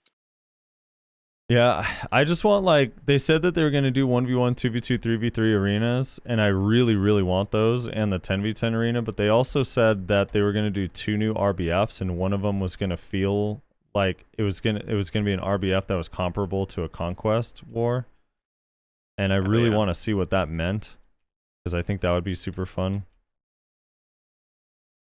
But yeah. Actually, though, I think that World of Warcraft players, don't they call those battleground games or something like that? Yeah, battlegrounds. Yeah, we need battlegrounds in this game. We need hardpoint type capture objectives and try to, live in that objective for as long as you can. We need move the payload type of stuff where you have to follow something and bring it to a goal while your enemy team is trying to stop you. We need capture the flag type stuff. We need all those types of party modes, and they have to be rewarding for PvP. Like those for PvP players, at least, I think that is the most important update that they should start working on right now. Like, they should just take the costume task force and reassign them to work on that. That'd be great. They already gave us Skarmoth RBF, dude. What more do you want? Well, yeah. Choice, do you also want that stuff time gated? No way. No, that stuff cannot be time gated. And if they are going to time gate it like they did with Shadow Arena, it's time gated for like literal blocks of hours a day, and not just like, hey, you can siege at exactly this time. They made Shadow Arena in more of a time gated area to, I think, drive up the number of people that would be there, so queue times weren't as bad. And that's not a bad idea because they were pretty convenient timings. But whatever they do, like, it's got to be it has to change the gameplay loop. And quite frankly, dailies do not really change your gameplay loop significantly. Yeah. I guess like as long as there's enough people to do all the stuff, and I do think some of these game modes like arenas, ranked arenas, and 10v10 and the capture the flag and move the payload, all that stuff would probably bring a lot of people back to the game that aren't playing that much. So there'd probably be a lot of people to do it. My only fear with all of it being added, which I do want all of it added, is just like, it's gonna suck if I want to play capture the flag, but no one's queuing up for capture the flag, you know? Well, what they need to do is make it exactly like, just make it one system. That's what's going to keep it fresh. So in, let's say, Overwatch, as an example, you queue up for quick play. You could be playing hardpoint or capture the area. You could be playing payload. You could be playing a mixture of the two. You could be playing some other, like, it's different and it's RNG and it's the same queue. So instead of making them all separate queues, it could be a cool idea to make it all one queue, and maybe the team that's queued up can vote on their preferred type of thing, maybe like Call of Duty used to do or something. But whatever it is, it can all be one queue, because I understand, yeah, Right. there could be a lack of players, but if you did make it into an RNG thing where it's like, okay, sometimes you're going to be playing this, sometimes you'll play this, then that would make it where the the lobbies are a lot more populated, just because that's the only option. Right. Yeah, I'd be down. That sounds fun. And also a reward, right? There has Yes, to be big rewards. There has to be good rewards to make people want to go to it. Like if you're feeling Yeah, lazy and at like, I least- just want to kill someone, let me get a couple $100 million. Yeah, at least 1 billion silver per 20-minute match. I agree. Just something, man. I don't know. Just something. I mean, you make so much money in this game anyway. Just let us do it, doing only the things that we want to do. Yeah. Anyway, that's it. Rez, you have anything else? I think Nyashi's still gone because he had to go to dinner. Yeah, he had to go, unfortunately. No, I got nothing. All right. Choice? I have one last thing. All right, what's that I up? want to ask you, and I want to ask you specifically, Frosty. Okay. So, the Kuno rework. Yeah. How many fights do you think that a Zerker is going to win against a Kuno after the reworks if he did like 100? If they both came to live? All right, so Yeah. here, I want to give a little bit of extra context to this. I actually do think, Zerker, if we're talking, I'm talking Awakened Zerker. I know a little bit less about Suck, so it's, but Awakened Kuno on live server can actually win that matchup, or Awakened Zerker can win that matchup sometimes. Like, I think it's still Kuno favored, but they're so reliant on super armor and the mobility is not that great that I think it's very, very winnable. With the reworks, I think it definitely leans a lot more towards Kuno in that matchup. Awakened Kuno. Out of 100, it'd probably be like somewhere between the Kuno would probably win 65, maybe 70 of them if like they're both similar skill level. If they're both like super high end, like if you're talking like Reezy, like the Zerker might not even ever win. Maybe 90-10. So it's sort of a two-parted question. What is it, do you think, that makes Zerker lose that matchup? I mean, because I think I'm trying to identify where the enemy perceives our big holes to be, because I kind of know where I perceive my downfalls are, but I'm curious what you think there. Okay, so if I'm fighting a Zerker and I have all of those tools, right now it's like if I go for a grab and your shake off's on cooldown, I'm gonna probably get that grab, right? I don't know what I actually just spent like 35 minutes fighting Steve the other day on Suck Kuno versus Zerker, and that was sort of the thing. It was like, well, if he didn't have shake off or he couldn't move out of where I was about to be in time, I was going to be able to grab him. The other thing is, if I'm using a quick catch, I don't think you have... I think Zerker's lacking the ability to get in and out of super armor on demand, which you and I talked about a long time ago. I don't know if you remember, but I think that's one of the issues too that Zerker has. Even though I know Lava Piercer's close to being good like that, but I don't know. Like, let's say, for example, if I'm on an Awakened Kuno versus a Suck Kuno today, every time I see Tendon Cutter, I can just go into Half Moon Slash, or if you time it right, and I actually think it's fairly easy to do, although my ping is low, I can Ghost Step right when the Tendon Cutter is about to hit me. Berserker, like again, because shake off and just the lack of on-demand SA, you guys can't really defend against that as easily. You guys are a lot more committed to your skills than some of the rat classes. So yeah, independent iframe, and then maybe 1 or 2 on-demand SAs that aren't like just gonna break the game, I think would make a huge difference against rat classes. Your thoughts? Yeah. How wrong am I? No, I think that I agree. I definitely feel that when I'm fighting like a Kuno and a ninja, I have to continuously stay moving. If I mess up my movement for a moment, I feel like I'm just going to get block jumped and hit that, get hit by the stiff and then immediately get hit by the grab. So I always have to stay moving and whatever. And yeah, we don't really have much reaction to that particular thing. You think it would be broken if they brought back the SA on Titan Step, even on cooldown? So we like always had an SA that we could just immediately go to. How much does Titan Step move you?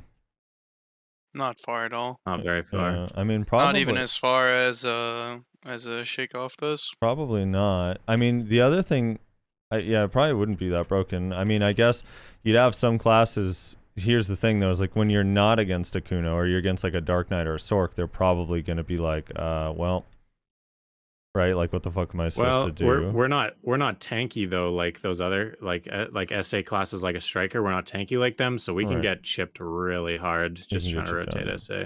Especially new Sork. Well, here's the other thing too. I was going to say that if I'm fighting another slower class, like something, that's not a rat class.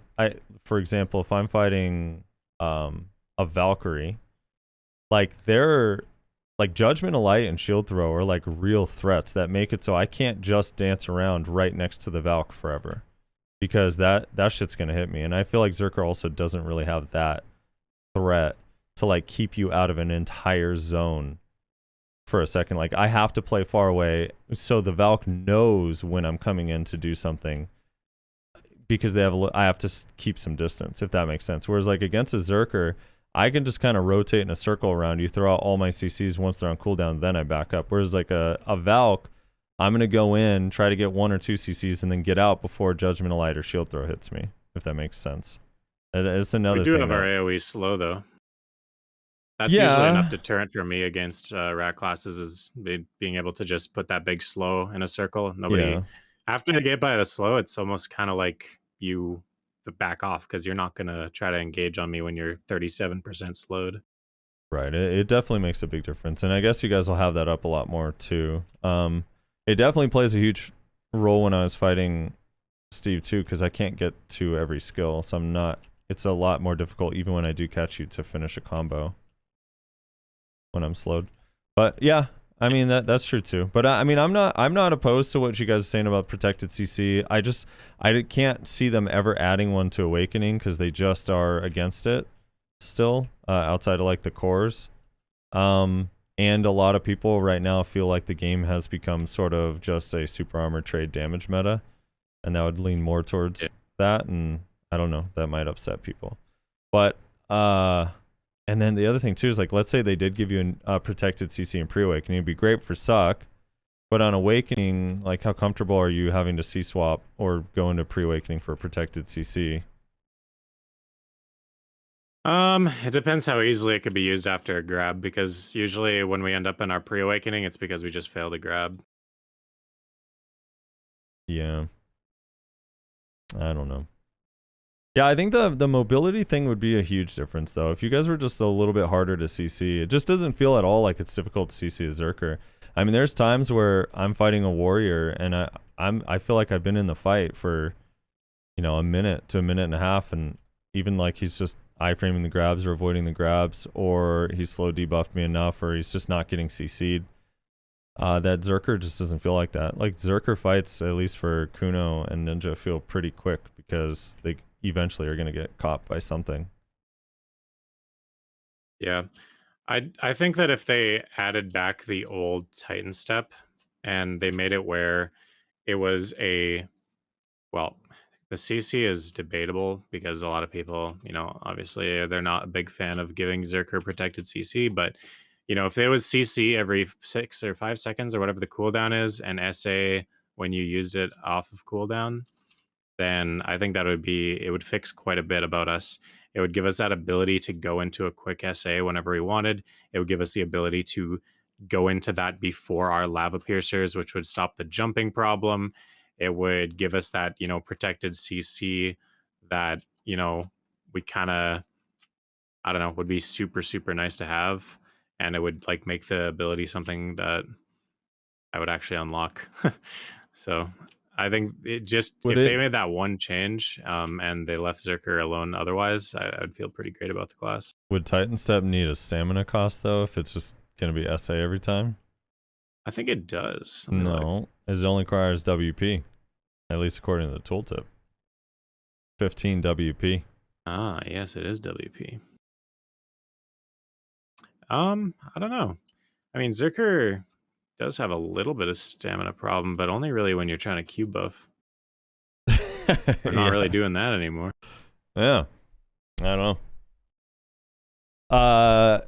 Danny, do some of those things apply, like the rat versus suck Berserker? Is it kind of the same thing with suck? I don't know. Right. I'm gonna need you to repeat what you said. I was looking at advanced thermodynamics. Okay. Well, essentially, Choice is asking me, like, in that matchup, like, what it is that I think that your weaknesses are, and I was talking about mostly thinking of Awakening, but essentially no quick movement and also no on-demand SA to prevent from the CCs that you can't expect to come. Did you say that's true on Suck as well, or? Yeah, I mean, like, I feel like I can't stay still and do anything. I feel like if I'm not constantly moving, there's just gonna be a block jump dropped in. I feel like if I was to, I'm almost afraid to grab like any class with a block jump exactly, because I feel like if I was to miss, or even if I was gonna go in and start going for it, I'm just gonna get block jumped, especially with my bad ping. But yeah, I mean, like, for the most part, when it comes to rat classes, my biggest fear is that like we have a forward guard, we have like S block and stuff, but basically what Choice said is along the lines like I fear that like most of my moves when I commit to them, like let's say I commit to doing a spin. If I commit to a spin, if the other person has a grab and it's up, I will get grabbed and I will get my stuff pushed in, right? Like I can't. I feel like I have to commit to things, but I can't. Yeah. All right. Anyone got anything else? No, we're good to go. I don't think so. All right, Choice. Where can the fans out there find you if they want to find you? What is your Twitch and your YouTube? And I saw your recent montage too, which is very well done. Nice montage. Thank you. Well, you can find me on twitch.tv/choice, or you can just search for Choice BDO on YouTube, since my URL is kind of scuffed in that regard. Yeah, that's pretty much it. All right, Danny, what's your Twitch? What's your YouTube? Where can people find you? I know you guys may have heard Choice, but like, if you want the #1 Gosu Zerker, you can come check me out at twitch.tv/DannyDestroyer, or you can check out Danny Destroyer on YouTube. I don't even have the BDO in it. I'm that important. Oh shit, dude. You know how it is. Yeah, that's exciting. Wait, so you're saying if I search Danny Destroyer, it's just gonna pop right up? And I'm the top result, big boy. It's me. Damn, dude. I can't search Choice and find me. God damn, Danny's the real deal. Oh my god. All right, you cool. also got that new Twitch name without the underscore. Hell yeah. Oh, did you? Congrats, Danny. Carried. I didn't have an underscore. Oh, dude, congrats getting your weren't you underscore. Danny Destroyer underscore for a long time or something like that? I had an O, a 0. Oh, that was what it was. Weren't you not Danny Destroyer underscore before? No. I was Danny O. I was like Danny Destroyer. Oh no. I missed the top zombie Danny. Where's he gone? Yeah. Vanandy 22. That was the good years. All right, Rez, you want to close this out? Yeah, absolutely. Thanks, Choice and Danny, for joining us. Thanks all our other guests who were joining us earlier. Links to all of their stuff can be found in the description of the video, or the MP3, whatever you're consuming this podcast on. You can check out our Twitch streams. That's also down there somewhere. Twitch.tv/sofrosty/notreslar/Nayashi_NA. Thank you so much again to our guests. Thank you so much to our patrons. Thank you so much to the viewers/listeners. And we'll catch y'all next week.